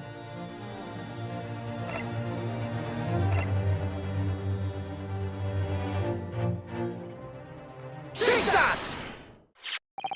Is that Mr. McGilda's peculiar music box, counsel? Yes, with the disc already in place, ready to play. I think perhaps now will be a good time to listen to the sound produced by the music box again. Only this time, with the second disc we just discovered set in place as well. Goodness, this disc, counsel! No, wait! I can't let you do that. Why not? But because, well, because it's not going to do, it's got nothing to do with this case, that's why. Objection! Not true, Inspector. Eh? The defense has already proposed that this sounds heard by the court earlier from this music box were part of the Morse code message. We know that Morse code comprises of 2 distinct tones. The defense believed the second disc contains the second tone needed to complete the message. And now we have a chance to confirm that theory. For crying out loud, sunshine, we're talking about state secrets here. If you go letting the whole courtroom hear confidential information like that, it's like, it's treason. Then you do admit to the charges. That in order to protect those state secrets, you engage in unlawful dealings with the witness. You're mad. If you let that secret information out to the public domain, you'll be making an enemy of the entire British government, you idiot. Objection. Let us not forget, Inspector, that you, a Scotland Yard officer, leak confidential case details to a witness. That he can continue to lie to the court, and all because, by fair means or foul, you're determined to do your duty. Well, by fair means or foul, I'm prepared to do mine. Don't you dare! I will stop at nothing to protect my client. I don't care who I make an enemy of. My eyes are hurting now. My lord, if you please, the court must hear the sounds made by the music box. Come on, Van Zieks, for Pete's sake, stop him! Objection! Inspector, you should know my methods by now. I'm a prosecutor. I'm not Scotland's Yard puppet. Ugh! In this courtroom, my duty is to the law. So let me propose a toast to uncovering the truth by fair means or foul. Your back eyes is hurting. I need to get it back a little bit.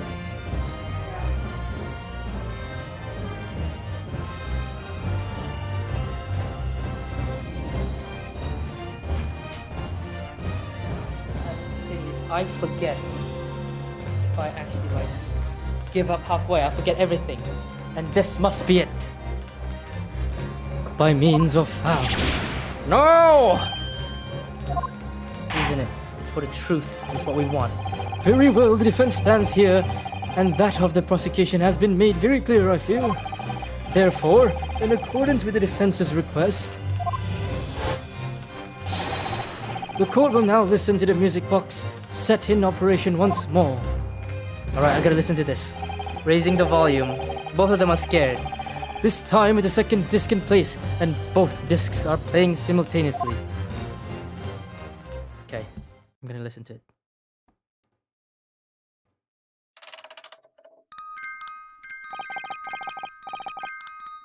I don't know what this is. Oh, listen to that! It's unmistakably now. It's Morse code. Who said hold it? Alright, I admit it. Whatever you want. But for the love of God, shut that bloomin' box up.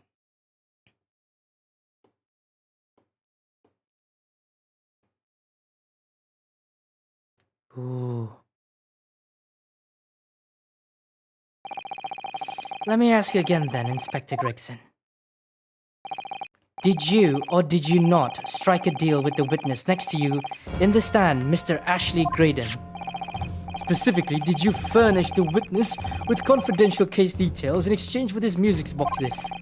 Did you reveal the existence of the peephole in the pawnbroker's storeroom door, Inspector? Excuse me, man. Friendly fire was yeah. I thought, yeah, my eyes are hurting now. Oh, I did. Stop! What are you doing, man? It's all exactly like the young Eastern lawyer said.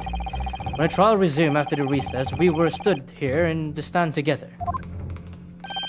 That's when he approached me with a deal. Shut up, you imbecile! Shut up! Psst, you there. You're the detective who turned up. You there, you detective who turned up at the pawnbroker the other day, aren't you? I may have something for you. Something you're looking for, Inspector, with me at this very moment. So how about a trade? I suggest you accept. Or information that may make certain individuals uncomfortable will soon become very public indeed. I couldn't let that information become public knowledge, not under any circumstances. So I accepted the man's proposal, and told him details about the case that I should have put him in the clear. the peephole in the storeroom, and the bloodstains over the coat. So by giving false testimony, the witness intended to have the defendant wrongly accused of the murder. Inspector, you knew that. Yet you still revealed those details to facilitate the witness's perjury. I did. But then it turned out that the peephole had only been made the night after the incident took place. Scotland Yard wasn't aware of that, if I'm perfectly honest. Well, Mr. Graydon, what do you have to say for yourself? There's nothing and no one left for you to hide behind. Struck a deal with the inspector in order to escape conviction of a very serious crime. Namely this. You are the third intruder who broke into the pawnbrokery on the night in question. And you perpetrated the murder of the proprietor, Mr. Pop Winterbank. His name is Pop? Dang. And you... Holy shit. Traitor!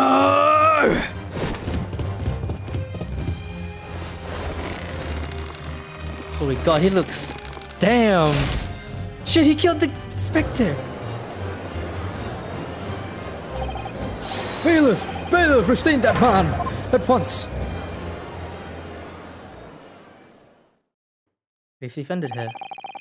That's it then. It's all over. 2 cases solved in one go.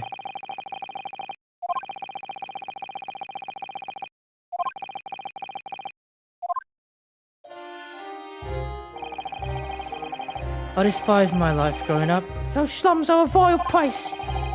I was cursed from... I was cursed from birth. Born into poverty, the son of a penniless artisan.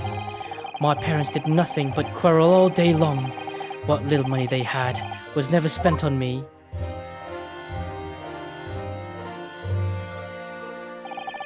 So I set about studying to better myself, to one day escape from the hellhole, from that hellhole. And eventually you became a communications officer. I admire your determination. But then you decided to try to sell the government secrets. Why?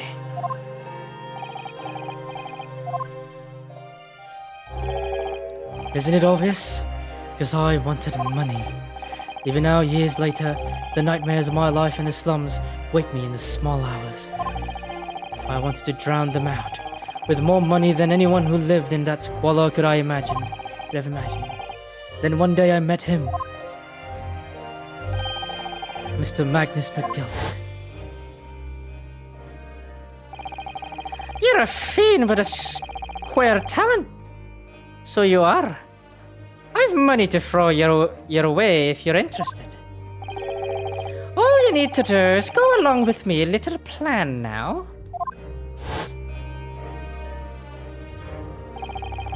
I wish to steal the ministry's telegraphic message logs, and McGilded would buy them for a handsome sum. And I was responsible for inspections of the ministry's communication office. It was a simple enough task. The lure of the devil's offerings, how easy it is to succumb. But you must surely have realized the seriousness of the crime you were committing. And for that reason, I took great lengths to ensure that my actions were untraceable. By using the music box. My father was a brickmaker, though my mother divorced him when I was still a child. Yes, Mr. Mason Milverton. That's right. He was very skilled with his hands. He'd once been a music box maker's apprentice. I imagine his skills would be sufficient to create a machine that could generate Morse code. So I sought out my father again to employ his services. It was the first time I'd seen him since I left the slums 10 years earlier.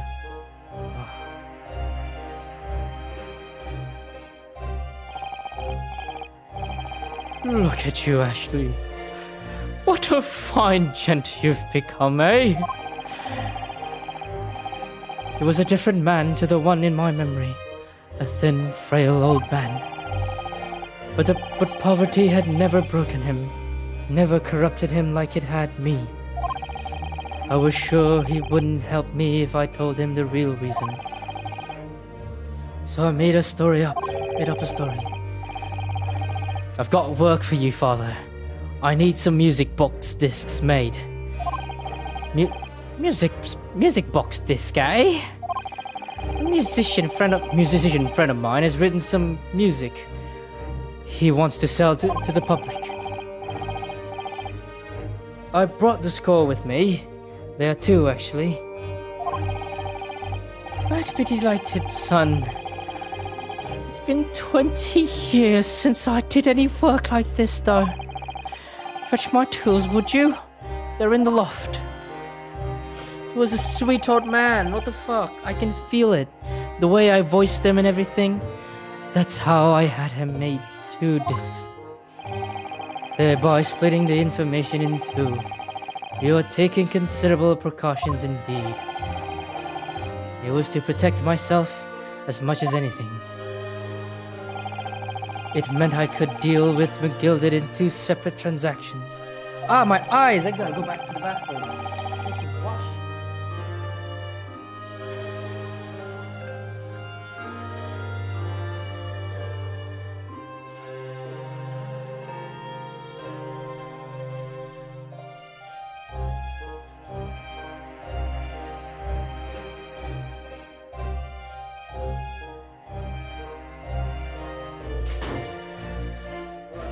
Eyes fixed, hopefully. The first involved the first time of the 2 discs and the music box playing for them. I exchanged them with McGilded for 10 guineas. Then, on the receipt of the second disc, he would pay 1,000 guineas. So, what happened on the omnibus 2 months ago? Was the second part of the deal? The exchange of the second disc? Yes. I sold the man information that way a number of times already. It seems he became reluctant to part with his money. But that doesn't quite make sense, Mr. Graydon. For why was it that on the omnibus 2 months ago, your father, Mr. Middleton, was the one dealing with Mr. McGilded and not yourself? When I received 1,000 guineas after my first completed dealings with McGilded, I decided to give 200 to my father for his troubles. It was him. But my father realized something was amiss.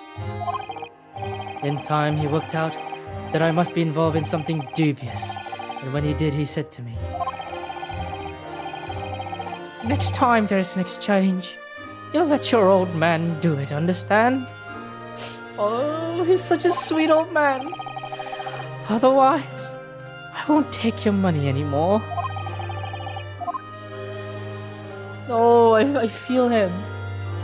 I feel the old man. That's a clip.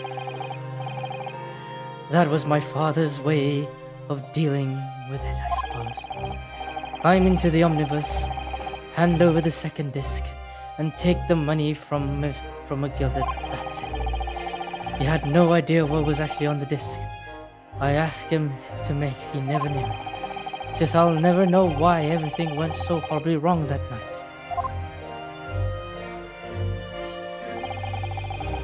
All I know is the disc was taken from him, and he never returned home.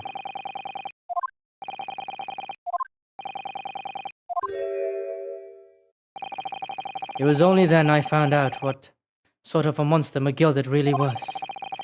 So then after not once uttering it, I swore in my father's name.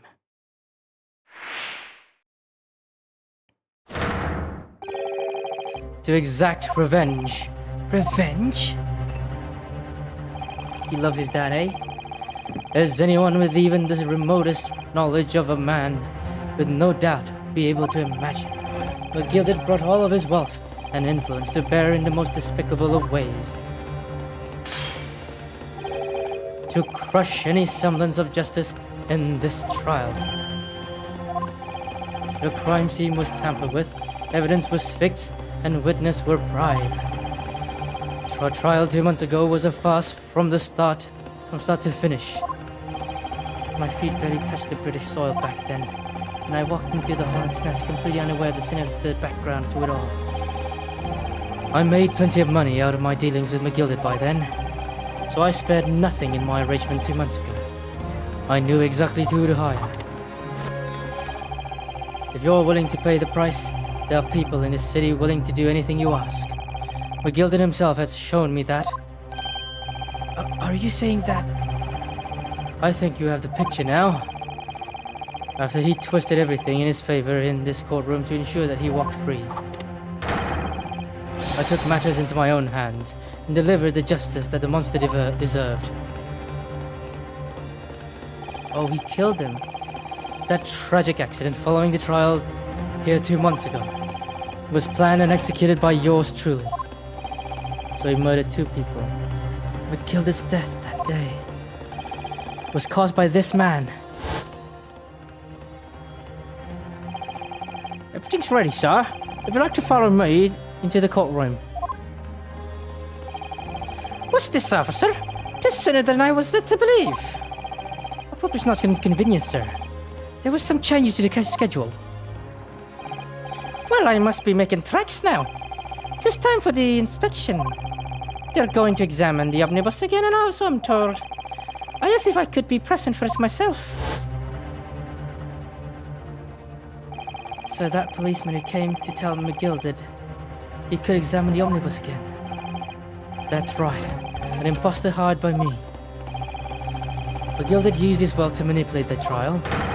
He paid people to adulterate the omnibus with all manner of false evidence. He threatened witnesses to lie in their testimony.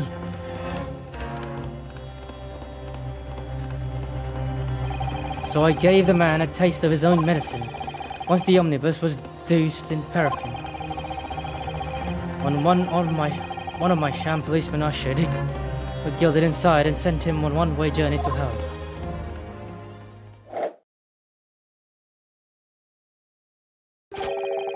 An eye for an eye. Wait, that's not his voice. An eye for an eye. That's how I avenged my father. I can't really make his voice anymore. A spine-chilling account indeed. But that was the end of it for me. There was a loose end, you see. A loose end? Yes, I should think it's obvious. The second disc, which my father was taken to exchange with McGilded. Ah, yes. There was indeed no mention of the man's trial 2 months ago. Clearly because it had been removed from the scene of the crime. When I recall how it was missing, I remembered something. Something from the first time I've dealt with McGilded.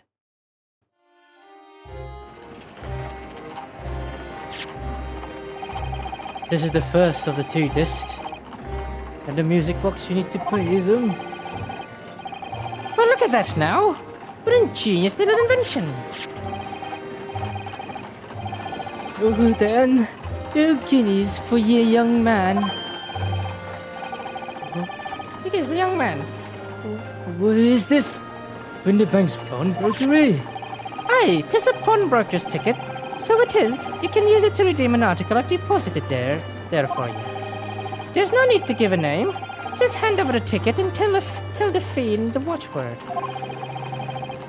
I've put a jewel in pawn for you. It'll fetch a good 10 guineas for you to sell, so it will. I've never heard of a pawnbrokery being used in quite that way before. Have you not, Mr. Graydon? London's pawnbrokeries are very full of useful places, you know. Each one is like extreme secure vault. What is this now? Oh, my jaw is cracked. So I knew that if I'd taken the steps to hide the disc, it would be in that pawnbrokery somewhere. And that on that night he killed my father. He must have entrusted the ticket to someone. Yes, to Gina. I remember now that when we first met you at Winterbanks that afternoon 2 days ago, you had a description of Miss Lestrade written down. How did you know who you were looking for? From the trial, that pickpocket's testimony was clearly peculiar. Anyone could see that. I realized immediately that she was another McGilded's pawns, that she must have threatened her somehow. I was fairly convinced it would be her who had the ticket, so I started to make some inquiries. I had a strong suspicion the girl would come out of the woodwork on the redemption deadline. And he was absolutely right. And yes, sure enough, she did. All I need to do was wait until the girl went to Winterbanks to redeem the article. But unfortunately, she redeemed only McGilda's overcoat and the one disc that was in its pocket. The all-important music box with the second disc inside was missing, because it had already been forwarded 2 days earlier. I'm getting tired, but I was unaware of the fact had I not been, I could have avoided my nighttime excursion. Meanwhile, as our investigation in the stolen government secret was progressing, we picked up on the fact that McGilda was involved. Inspector, you've recovered the last? My orders were to recover the stolen information as quickly as possible, so we started gathering the fellow's possession and examining whatever we could lay our hands on. We had a full-scale investigation going on at the yard, but we had to keep it as quiet as we could. Then, when the inspector here took the disc from me in the pawnbrokery that day, I became nervous. I was sure the music box and the second disc were still there, in the shop somewhere. So I knew that I had to race against time. I had to find those articles before the police did. So that's what prompted you to break into the place that same night, with the help of your old friends, the Skulkin brothers. What happened that night in the pawnbrokery, I can only describe as a nightmare. While Nash and Ringo were searching the counter, I'd locate the music box I'd sold to Miss McGilda on the shelves of forfeited articles. And the second disc was inside. Yes, I slipped into my pocket with a very deep sigh of relief. But then, something entirely unexpected happened. What are you doing in my shop?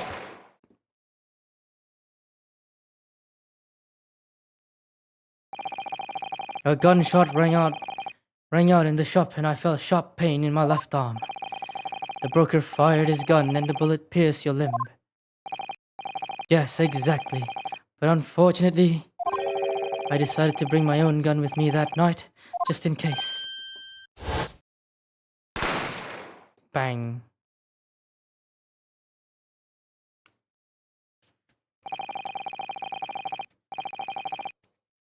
Ooh, I'm getting tired. Before I knew what was happening, I fired back. The man had already turned to flee. I hadn't intended to fire in his direction, much less kill him. But unfortunately for both of us, the bullet hit home. Dang. It struck him in the middle of his back as he fled through the storeroom for refuge. A sorry, sorry tale. It all took place in a blink of an eye. I don't imagine Nash and Ringo ever even realized what had happened at first. I was terrified, so I fled. And that's the whole story. That's everything that happened at Winterbanks on the wretched night. Dang. She was innocent.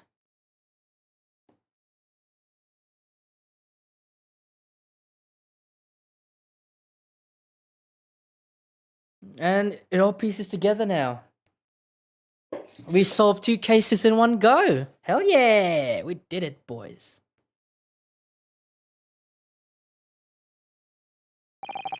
Earlier, you called McGilda a monster. A man who uses wealth and influence to distort the facts and escape justice for the crime of murder. What a tragic irony. What you have done is exactly the same.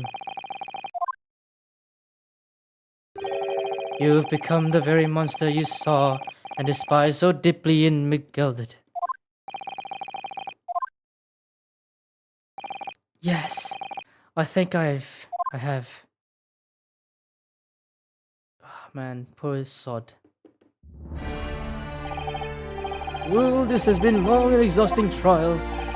However, it would seem at last we arrive at the truth. Inspector Gregson, what of Mr. Ashley Graydon? He's been restrained, my lord. He's been escorted to the yard.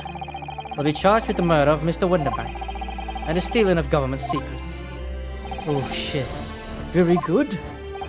And you, Inspector? Regrettably, you will have to face charges yourself. Yes, my lord, of course. He'll be in the books, man. It transpires that you were complicit in helping a criminal escape justice. The fact remains whether or not you were doing so in the line of duty. The crime is a serious one, Inspector, and inexcusable. Now to the defendant, Miss Jenna Lestrade. Yeah? It's time for the final adjudication. Is the jury ready, Mr. Foreman? Yes, sir. Garrett Up Squadron standing by, sir. This is really it now. Last push. Final call. The final whistle. My men are ready to deliver their verdicts. Thank you, Mr. Foreman. Very well, ladies and gentlemen of the jury. We will now declare your final decisions in the court. Not guilty. Not guilty. Not guilty. Not guilty. Hell yeah. Not guilty. Not guilty. Not guilty. Not guilty.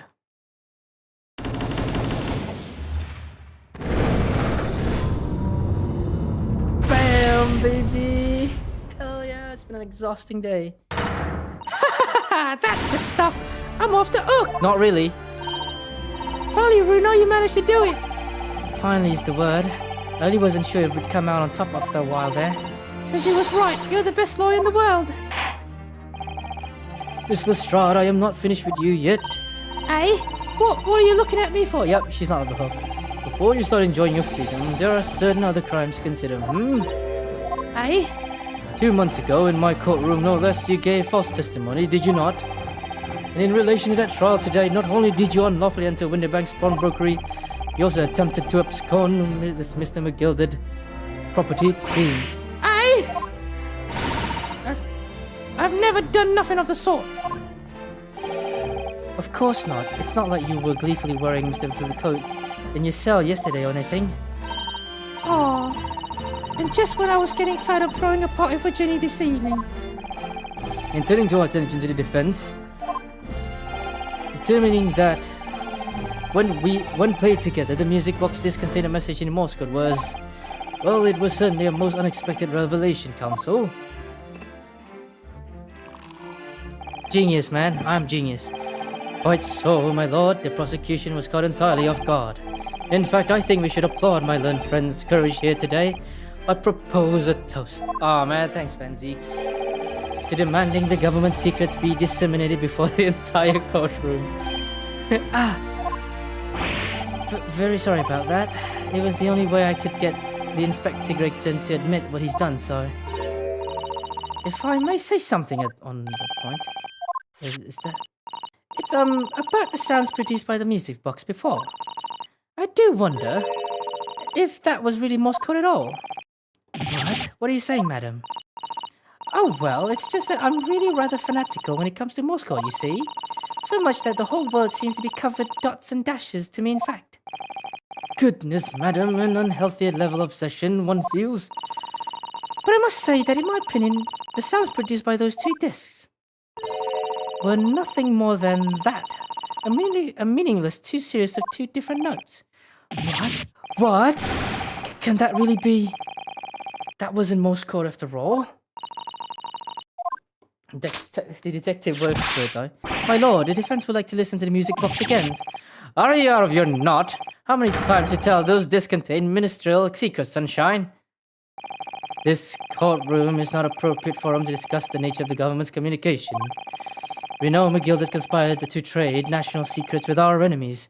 Secrets acquired from Mr. Graydon. Now that the man has admitted to his crime, we have no need to pursue the matter further. But it's really going to bother me. Alright, let's go. Miss Lestrade. Yeah, my lord. That which you have seen today in this courtroom has been extremely disturbing. Falsified evidence, intimidation, perjury, a grim catalogue of depravity. Appalling experience to befall any child. Come on.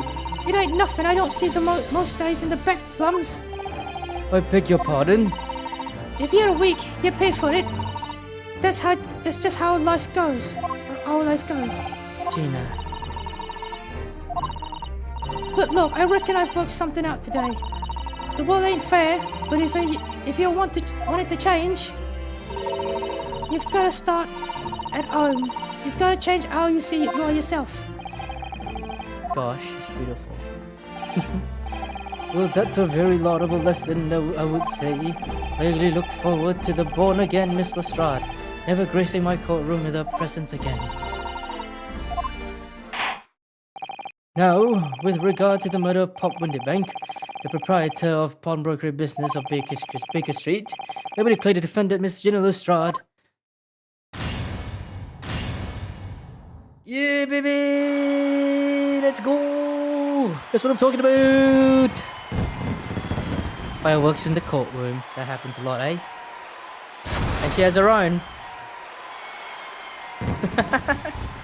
What a great gal she is. Love her.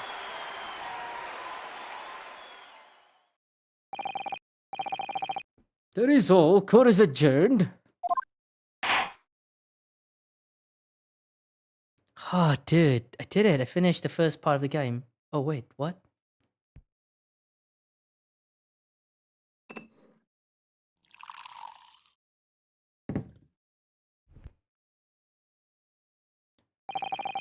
On a personal note, I must say you've surprised me, my Far Eastern friend. Oh. Despite being a Nipponese, you saw through the pretense to the malice that festered within that Englishman.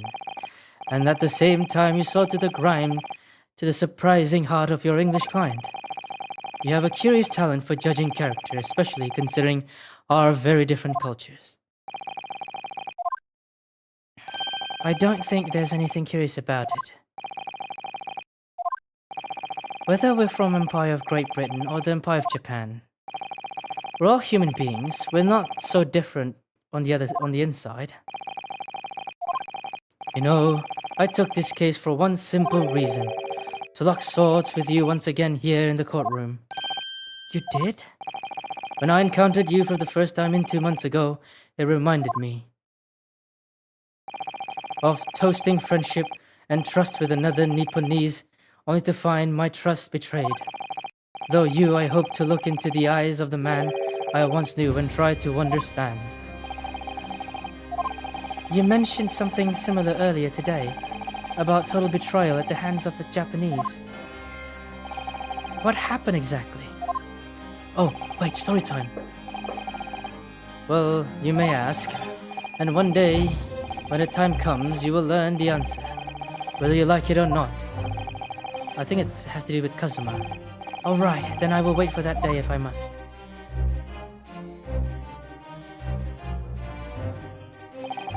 Coming to be known as the Reap of the Bailey, and my retirement from service 5 years ago, that gives me cause to wonder if our meeting has come to deeper purpose. I feel like he's related to Kazuma. So farewell, my learned Nipponese friend, until we meet again. Dang. I want to go for the dinner. Ugh, fucking hell, why are we here? It's almost 1 o'clock. I think that I have school tomorrow, so... It's done. It's over at last. But... where's Iris disappeared to?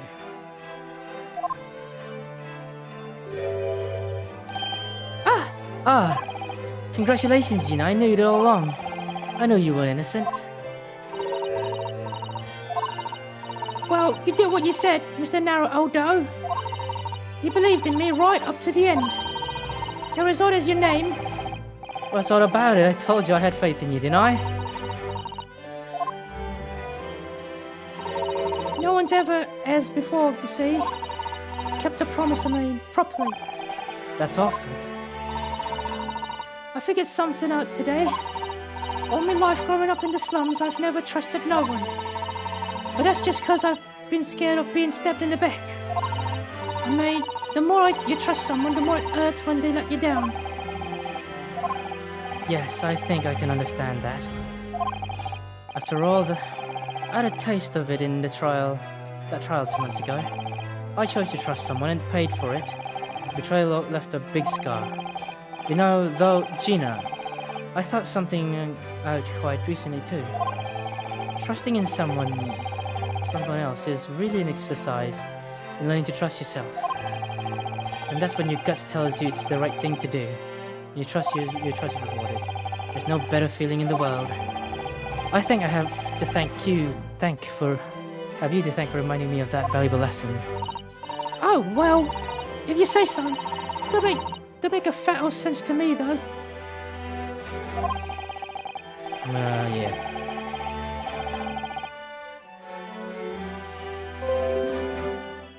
A real pleasure. For crying out loud, pack it in! But I suppose I sort of feel the same way.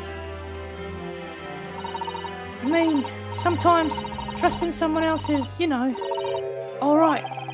Thanks. This is the way I see it, Rinosuke. A defense lawyer is only good as his faith in his client. And that comes down to how much faith he has in himself. After this experience, I'm starting to feel I understand what you mean, and I'm living up to your expectations. Am I turning out to be the lawyer you believe I could be? Pardon the interruption. Who? What? Fuck, he's there.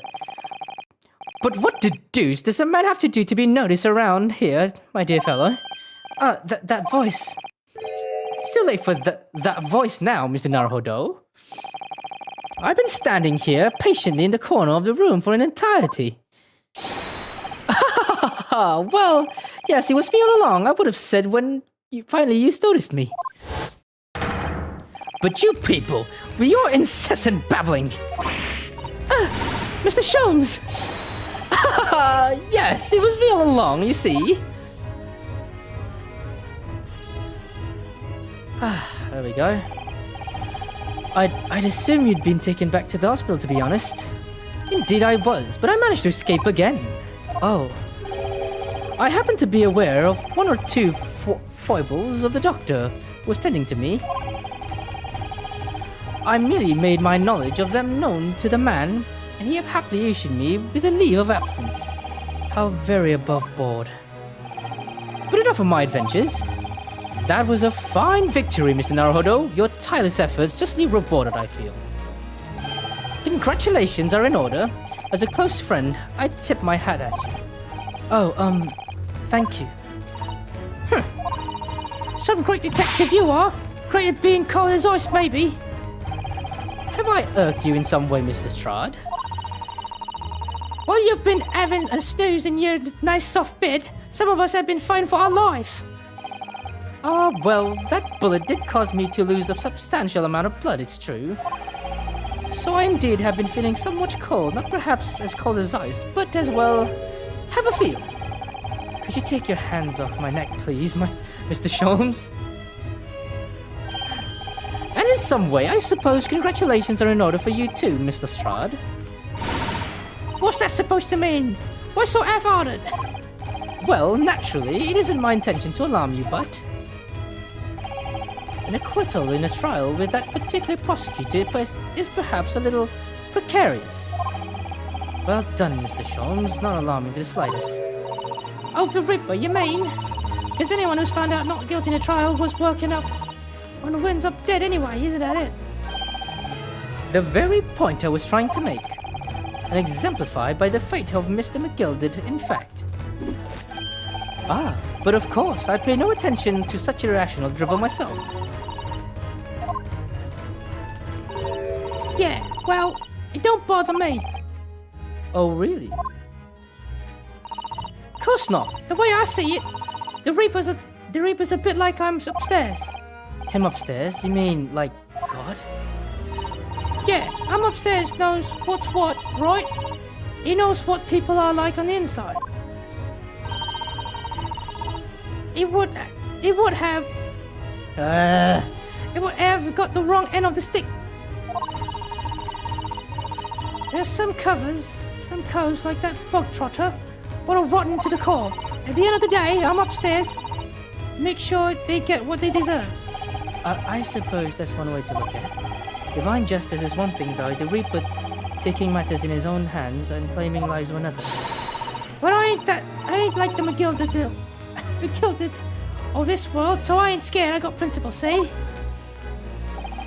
Okay, principles, eh? What? Oh, there's some shit. Yeah. I'm just gonna text him that. Yeah, there we go. A trait in which is to be admired, Mr. Strahd. Oi, just give it a rest, alright? And I was saying, congratulations are in order. The news of your acquittal was very welcome news to me indeed. Let me express my heartfelt congratulations, Gina. Well, there you are, Hurley! How long have you been here? Honestly, I went to the main entrance especially to meet you there. Ah, Iris, my dear friend, I do apologize. But wait until I tell you what happened. This pair made utter fool of themselves. What happened? As you know, I have a pendant. For disguise, I was hiding in this room dressed as a bailiff. But these dolts didn't notice my presence at all. They had no idea. Can you imagine, Iris? Would you credit it? I'm not sure, really. I beg your pardon. I'm sorry, Hurley, but you just don't have the weighty presence you seem to think you have. In fact, you could really ought to be careful about that. It's going to land you in trouble one day. I'll be careful. Beauchamps. Ouch. Ouch indeed. Anyway, it's such a shame. I was hoping to throw a party for Ginny tonight. But you won't be able to come, will you? Don't look at me, I'm be going anywhere. Don't look like I'm gonna be going anywhere for a while. You heard the judge, Patter. I got stuff to make amends for, apparently. All for them offences. What was it again? Breaking and entering, taking the bog trotter stuff. What was in that lug? Blah, blah, blah. Yes, I think you find that basically being a pickpocket is the main offense. But diving in an offense is a job, innit? I don't think so. Still, it's got us me thinking that all this. Maybe I should start looking for another line of work. I mean, you didn't start off as a lawyer, did you, Odo? Odo, eh? Well, no, but I was never a pickpocket. Well, anyway, I reckon I could make a change. I'm gonna do something for all them. Them lot like me from the slums. Something that makes a difference for them. It's a wonderful idea, Jenny. I'm sure you could do it.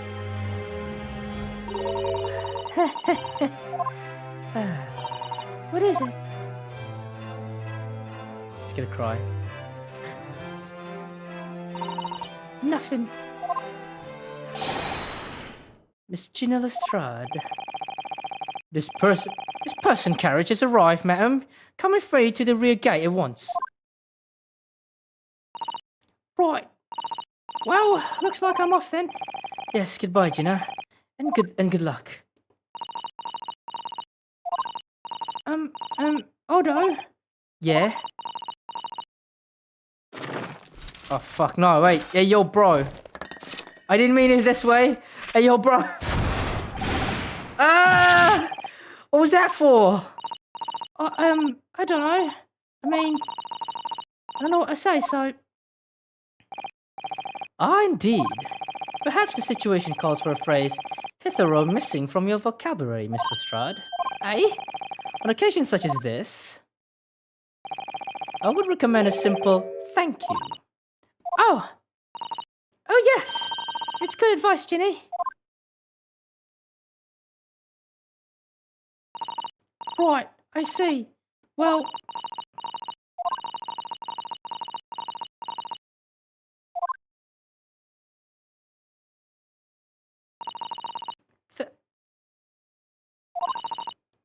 Thanks, Oh no. She's crying. Oh my gosh. She's so cute. She's so fucking cute. This cat. A tomboy thief girl with curly hair. Oh my god. Thank you for everything. Everything. What you've done for believing in me. Not at all. In fact, that should be my line. Thank you, Gina.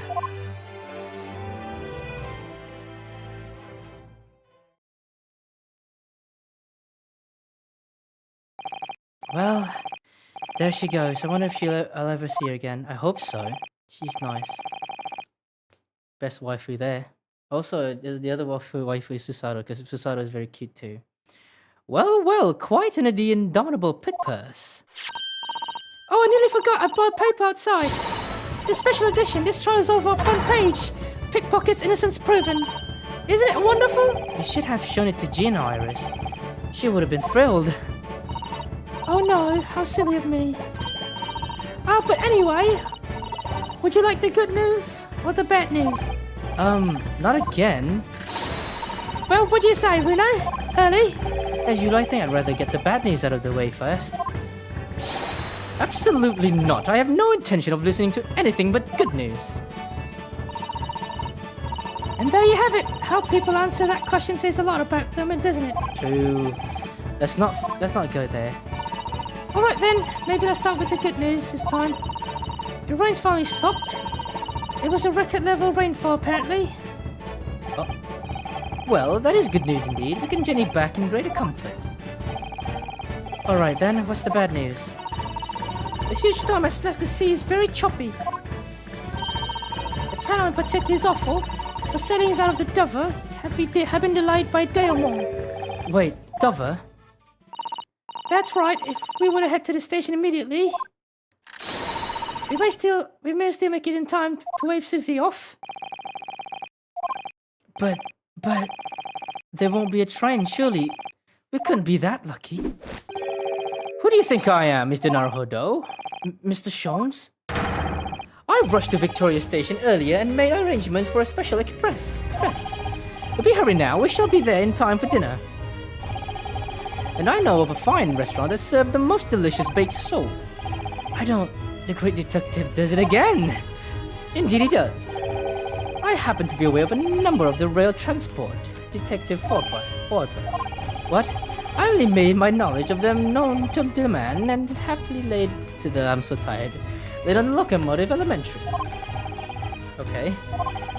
Just an idea, but it might be wise to stop manipulating people that way. What are you waiting for then? To London Victoria! Let's go.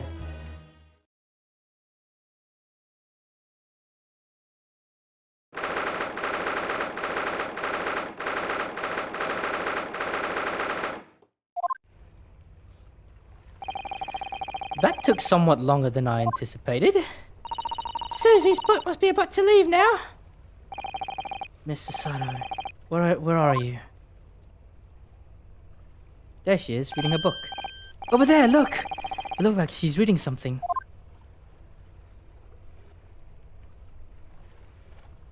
Hold it! Hold it! Don't throw that shit away! As a book! Mr. Sato, wait, what are you doing?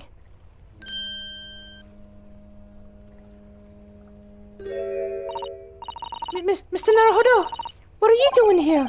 We came as soon as we could after the trial. I mean, we heard that sailings were delayed due to the bad weather, you see. Kiss her, kiss her, kiss her. Oh, I see. Kiss her, kiss her, kiss her, kiss her. Then tell me, how did Gina's trial go? It went well. She's acquitted. Her smile is so warm. That's wonderful. Really wonderful news.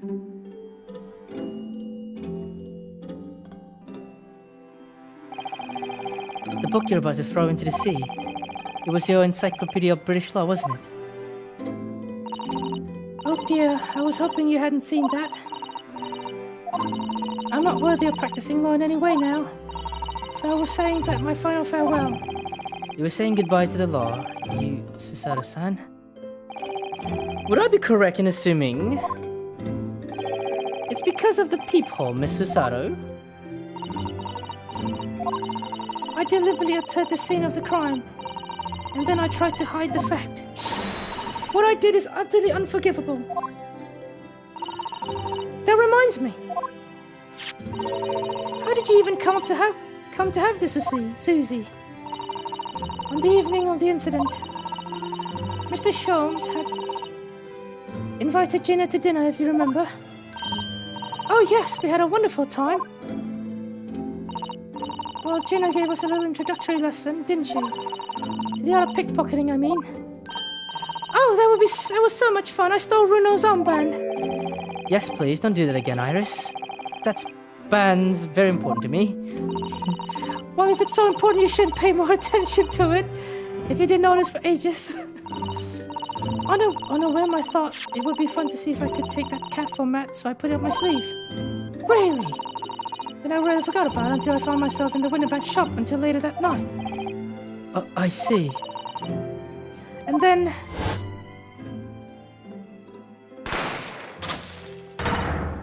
Ah! Mr. Sholmes! Leave me, Naruhodo. Right. Kiss her, kiss her, kiss her, kiss her. After Mr. Sholmes had left the shop, I started to think. The door started to play on my mind. The storeroom door. The storeroom door, you mean? Yes. If Gina was anywhere in the shop, I realized he could be in behind that door. So I had a moment, that little device that I had up my sleeve sprang to mind. I was so worried about Gina, I simply had to know. So you used that capsule mat to make the peephole in the door? As captured in the photographic print of the shop. By one of Hurley's red-handed recorders. Indeed, it was one of the first importance at that point. Precisely when the peephole was made, that information would prove to be Mr. Naruhodo's greatest weapon. Though naturally, without proof, it would have amounted to nothing. When I looked through the hole in the door, the sight that met my eyes made my blood run cold.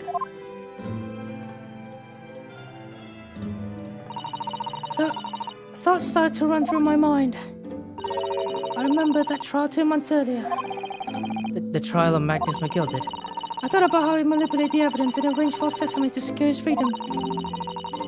It made British justice system feel very dark and sinister to me. And then a terrible thought occurred to me. What if some wicked criminal was planning to do the same thing now? Because from the appearance of the crime scene, it looked exactly as though Gina had shot Mr. Winterbank. Even though I was so sure she would never have done such a thing. You were worried that the true culprit would try to frame her for the crime. That's right, but then I realized it would be very difficult for anyone to give false testimony in the case. What do you mean? Well, the crime appeared to have happened behind the door of the locked room. For someone to claim falsely to have witnessed it, there would have been a word to see beyond the door. Ah. For which a peephole would be the very thing. Only the peephole I had made wasn't actually there until after the crime had committed, of course. And the criminal would know that, so it wouldn't make any difference. But the possibility of a rather ingenious trap was there, was it not? A trap? Why didn't you do... Huh? So this is why you kept it a secret, Susie? You never mentioned that you made the peephole to anyone. Not even the police. I know. I knew that at the time what I was doing was wrong, a criminal offense even. That's why I decided to confide in Mr. Sholmes. If Mr. Naruhodo was completely backed into a corner, with no other possible means of escape, the truth about the people could save him, that was my plan. She really did think of everything. But then, why didn't you just tell me everything before the trial began? My dear fellow, you're not thinking straight. If she had done that, it would have rendered you complicit to the whole escapade. Ah. You could have been disbarred if you had been seen to knowingly tampered with the crime scene. So Mrs. Sato decided to shoulder the burden of responsibility alone. For your sake, Mr. Strahd. Mr. Sato, the truth is, when it happened, I did it because I'd lost the faith. I lost a little faith in the law. Oh, I was worried the right person wouldn't be convicted of the crime. At the moment, I allowed myself to think that. I just have this feeling that her dad isn't sick. It's the moment I lost my right to call myself a judicial assistant. Which is why she's thinking of leaving. Yeah. Kiss her. What you did isn't comparable to what he did. Graydon is the one who lied in the witness stand, using the peepholes as a way to implicate Gina.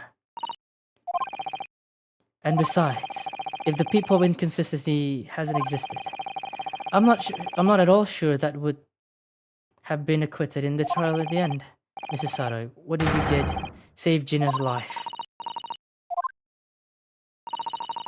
Well, with your kind words, Naruhodo, you've saved me too from my regrets. Her warm smile, I can never forget that. Well, we must all be thankful that Mr. Strahd's freedom has been assured. Yes, exactly. Although some of the loose ends in the trial will continue to play on my mind, I'm sure. But the revelation that the music box disc contains secret messages, Naruhodo. What? How do you know that? When I try to work that out, I'm full of admiration. Well, actually, that argument wasn't quite as compelling as I thought it was. Oh, it wasn't? There was a communications officer among the jury members, you see, a telegraph officer. And she said the majority of the sounds on the disc were just meaningless tones. As one would expect, after all. We are all talking about secret government communications. No doubt they were written in cipher to avoid being readily understood should they be intercepted. In cipher? I see. So then, we could never have hoped to understand the message anyway. Nonsense, my dear fellow. It's quite zero-pipe problem, I assure you. What? I don't get it.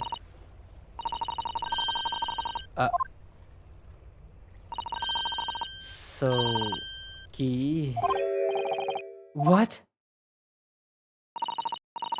Well, that can't be a real word, can it? How funny. Wait, Iris, what did you say? Oh, I just said asogi.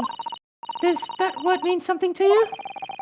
Means something. Asogi was the name of my best friend. What?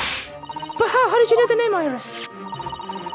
I wrote down during the trial before when the message was playing on the music box. She transcribed it on the fly? She really is a genius. I thought the message probably wouldn't be written in plain Morse code, so I tried various ways to interpret it. But whatever I tried, the words just doesn't seem to make any sense.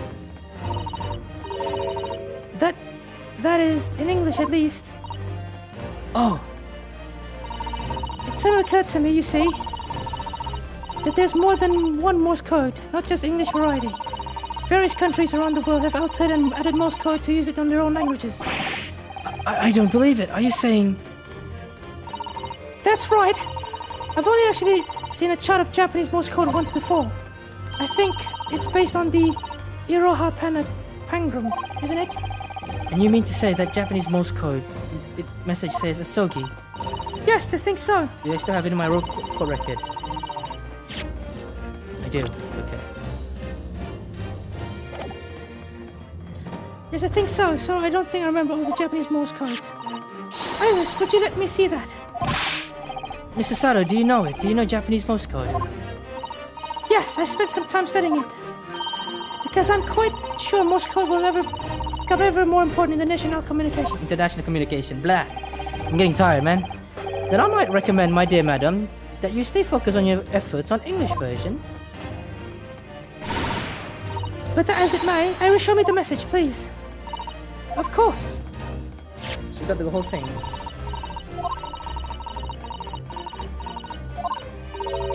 But what can this possibly mean? Whatever is in that long sentence sequence of supposedly meaningless dots and dashes, it's made of the color drained from Susato's face.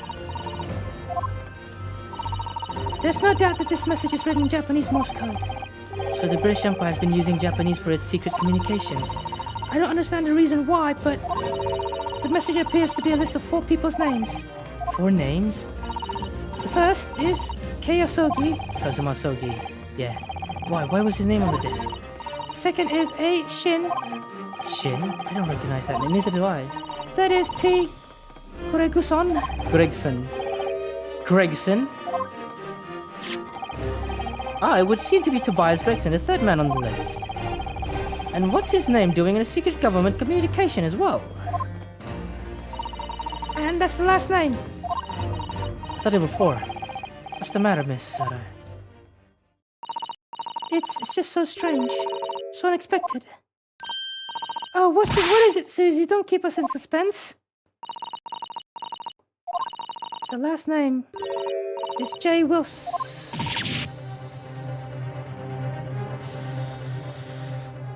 What? Wilson? John H. Wilson, you mean Daddy? It says only J. Wilson, and I'm afraid I can't be sure. Then after the 4 names, it just reads, if I translate Japanese, that is all 4. There's the end of the message, or rather, the end of what you noted down, Iris.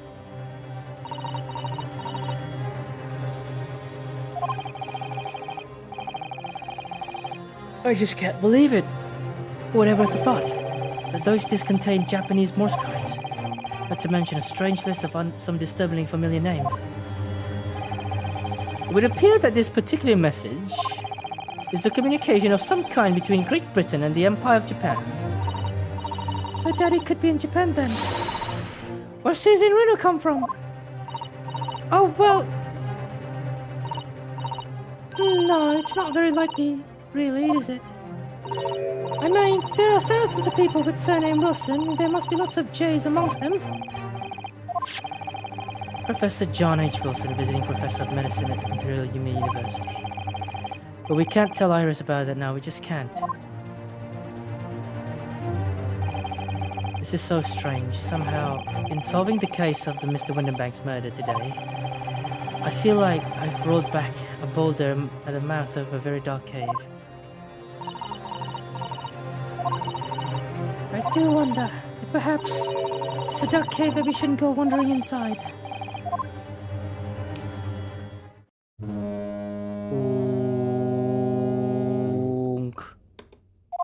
Yeah. Oh dear, the ship's going to set sail soon. Yes, it seems so. Kiss her, kiss her, kiss her, kiss her, kiss her. I'll sail on a steamship first to the port of Dunkirk in France.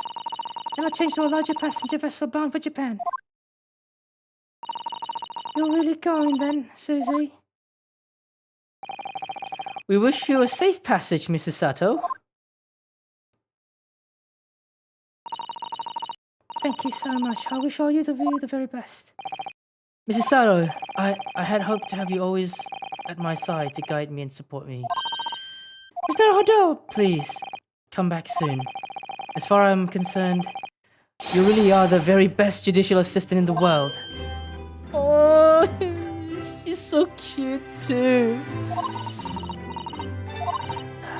I'm quite sure I'll be back before you know it. Kiss her, kiss her, kiss her. Really, Susie? Oh, don't forget, Iris, I made you a promise I've yet to fulfill. A promise? About your manuscript? Ah! Oh yes, the Hounds of the Baskervilles. Well, I'll be waiting for you then, Susie. A promise is a promise. Definitely, Iris. Kiss her. With those eyes already. Mr. Naruhodo? Yes. Do you remember the first time we met? Yes, of course. On the SS Burya, when I dragged out from the wardrobe, I was still half asleep. If I remember rightly, you threw me half across the cabin with the Susato takedown. You know very well I'm talking about after that.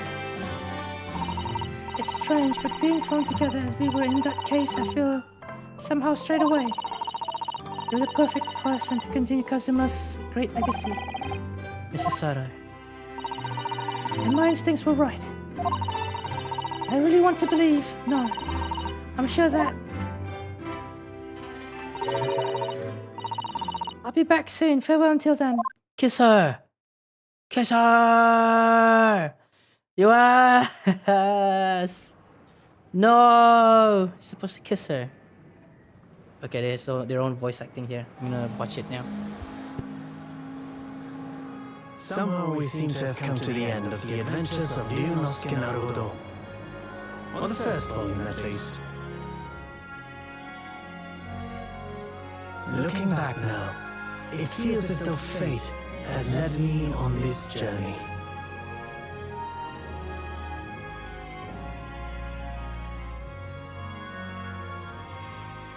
Fate led me to becoming a lawyer, to traveling halfway around the world, to meeting the great detective. I'm sure there'll be trials and tribulations ahead. Of course there will. But whatever happens, I know I'll be able to turn my fortunes around.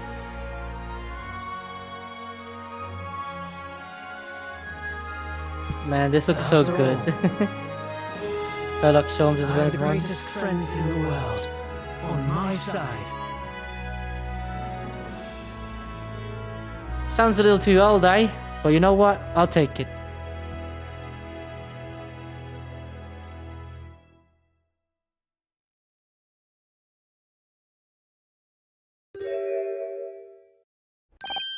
Ah, yes. Mr. Naruhodo. What the fuck? It's not ended yet? Yes, Mr. Sholmes? I have some rather awkward news. The railway company has decided to sue over the special express train, apparently. Huh? It caused such a commotion on the line, all the other trains had to wait at the stations. But really, we would never have made it into Dover in time otherwise. Anyway, I explained everything and how it was all your fault. Huh? Huh? What? Eh? I believe a formal complaint should be delivered to your office tomorrow. But not to worry, my dear fellow. According to Mr. Sato... You love defending yourself in court. Huh? Huh? Huh? It's alright, I'm perfectly happy to testify. He really didn't look like the sort of man who'd do something so outrageous. See? What the fuck? No, wait. Yo, wait, bro. Mr. Sholmes. Yes? A word, if you don't mind. Why, certainly, any word you like. Bellow it out, my dear fellow. Oh yes, I love Renault's words. And I know just the one he'll use here. Then I really must say... Objection! Objection. That's it? Yo, that was sick. Holy fuck. Is that him defending himself? That was a great adventure. I'm gonna put it on hold. Maybe part 2 will be after Halloween? Possibly. I'll find another game by then. In the following weeks, hundreds of music buses arrive at Baker Street from all over Europe. Something was afoot, though it transpired I had ordered them all myself. So I advertised them for sale, used by Mr. Sholmes to solve an unimportant case. And the money I've earned consulting detective work pays a pittance by comparison. Because, you know... Ooh. That was such an adventure. I'm so hungry, and it's probably like, what time? 1:25 a.m. I haven't slept in a wink. This manuscript is due tomorrow now. When I'm busy, Hurley usually cooks me breakfast. Well, cook is another understatement. With some dry toast and turbot cup of tea. I do miss Susie and our lovely Japanese breakfast.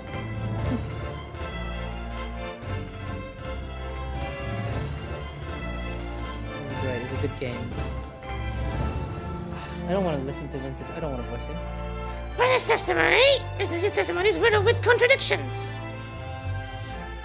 Exactly, really do care common coincide on the rare stakes themselves. Well, I don't know, sir. Knows his father is an innocent man, or are you calling my son a liar? Witnesses, my courtroom is no place for your petty arguments. Oh my god, they're showing everyone. Oh, how about the SS Buria? Pretty sure they're gonna show it now after this. Hosanaga! Having delivered a Russian dancer to the shore in Shanghai, I laid low. Wow, fuck. But last night I apprehended the extremely suspicious Japanese national on board. I've done nothing wrong. All I did was give UNGAAA a spring refuge in my pocket. A man brings some kittens on board, and suddenly he brings a hardened criminal. It's not fair. Listen, I guess great. What a great journey it was, man. Holy shit. Scientific investigation will be a gold standard for policing in the new age. I dream of a world governed by the tenets of order and discipline. Like a great clock, in fact, whose hundreds of parts mesh together in perfect unison. Now, if you'll excuse me, I have but 2 minutes and 37 seconds until my next appointment. What a busy man he is. I have a pocket watch. I love my pocket watch. That's great, man. That was beautiful. It was bloody brilliant, this game was. The latest Rand's magazine is out, and I'm in it again. Whenever I say that the one line she wrote, I get a standing ovation. Wanna hear it? What's an innovation? Not bad, I suppose, for an amateur. That's his catchphrase, eh? Glug, glug, glug, glug, glug, glug. Her ladyship's put me to shame. What a great game this is.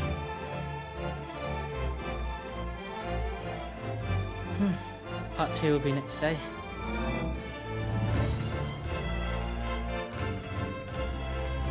Been visiting the old gal on a daily basis, of course. Joanny, my old jailbird. Must say, battling with those bally stares every day has done wonders for my dicky pig. Managing rather well with the housework too. Got my maid business taped up, I'd say. Hope the gossiping neighbors don't realize the man of the house is his own maid.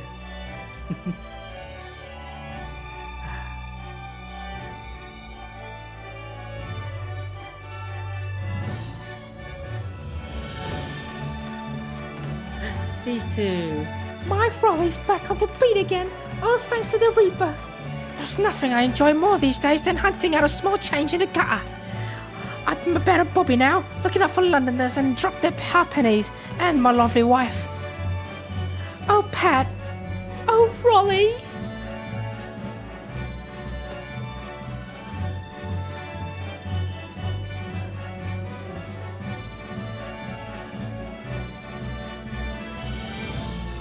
This great game, man. Oh, is she in, alright, she has to be in jail. Look, I'm gonna be doing time for a bit now. But Iris comes every day for a matter.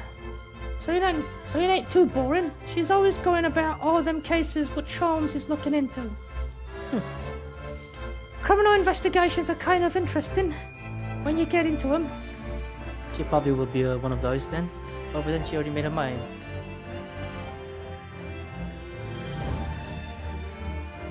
It's been a very long stream, I swear. It's been almost 5 hours now. Oh, he's not dead. He should... Death though, penalty is death. Yes, sorry knows my upbringing and chose a life of sophisticated crime, but regrets, please. Give over, bruv. This ain't Ashley we used to know. We got time in it to plan a comeback from Middleton's Golden Milk Run, right? They're gonna be clean again? The three musk of what's-its. Milking the neighborhood for it. No wonder he was posing a lot. He's with them.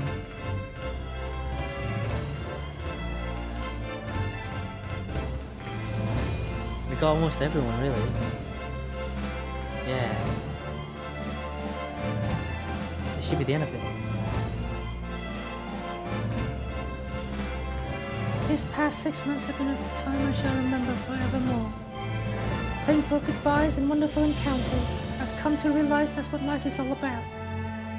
Naruhodo-san, I promise, your assistant will return to you one day. But for now, I leave you with many memories, and a heartfelt wish. And that life will treat you well. She's so precious. She's so precious. Susato is so precious. I love her so much, holy shit. And Gina too, but like more on her. Holy shit. Oh, dude, I want that in my photo. Oh shit. I am screenshotting this.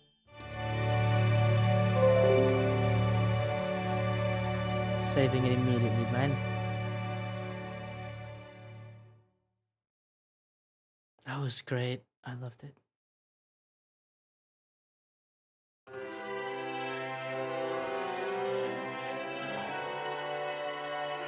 What's this now? No way. No. Oh, okay, that's just it. It's just the credits. Alright.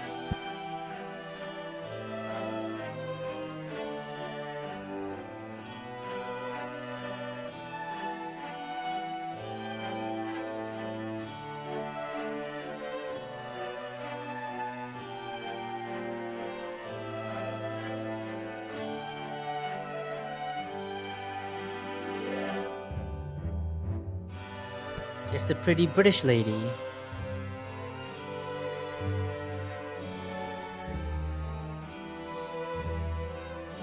There's the two of them.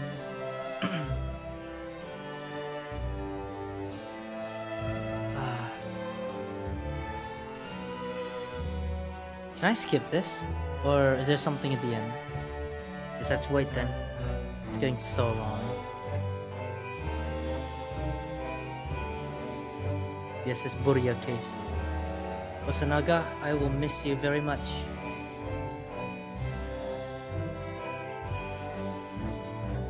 At this point, right, Susato is just best girl.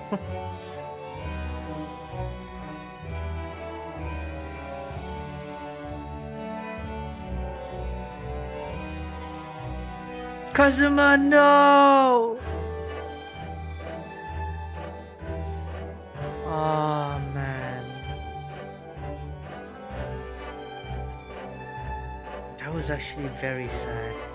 Holy shit. Why? Why'd you gotta show me that, bro? And we got Susato again with the sword of Kazuma. So basically he's telling all the story. Let's go.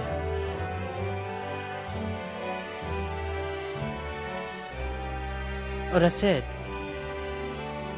I don't like that one. I miss Kazuma so much.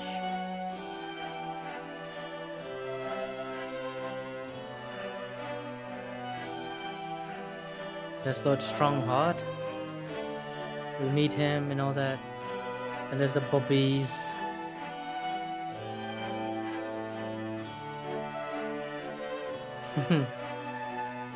That old man. Right, is there something around? It was cold and outside. And the three voices there. Magnus McGillen, at your service. I am but a fine gentleman, eh?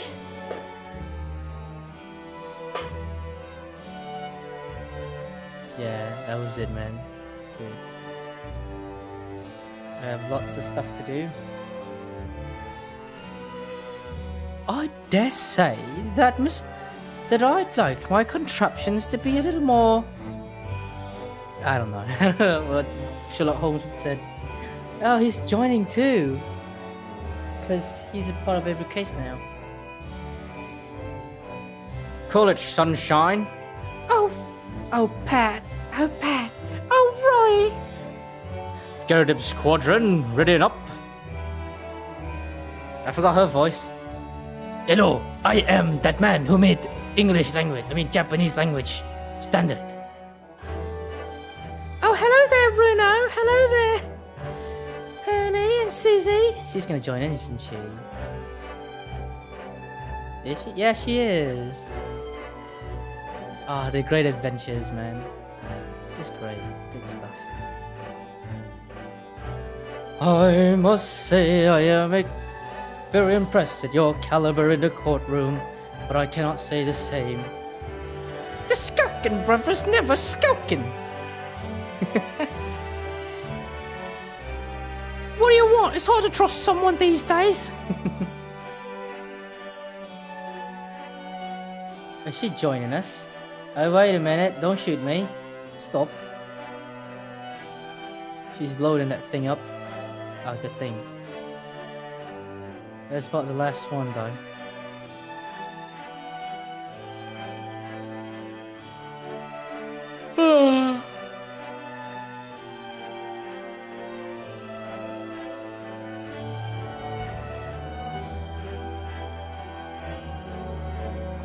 Alright.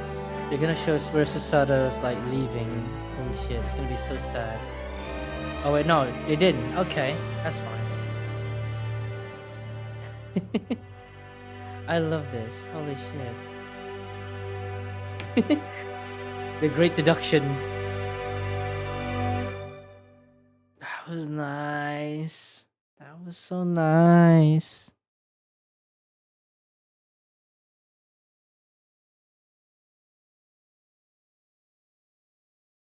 Holy shit, that's a nice art piece. That's very nice.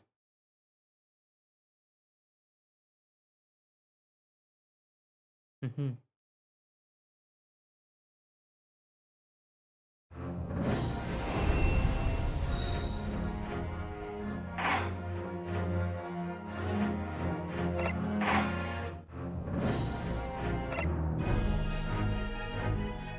So this is the next game, eh?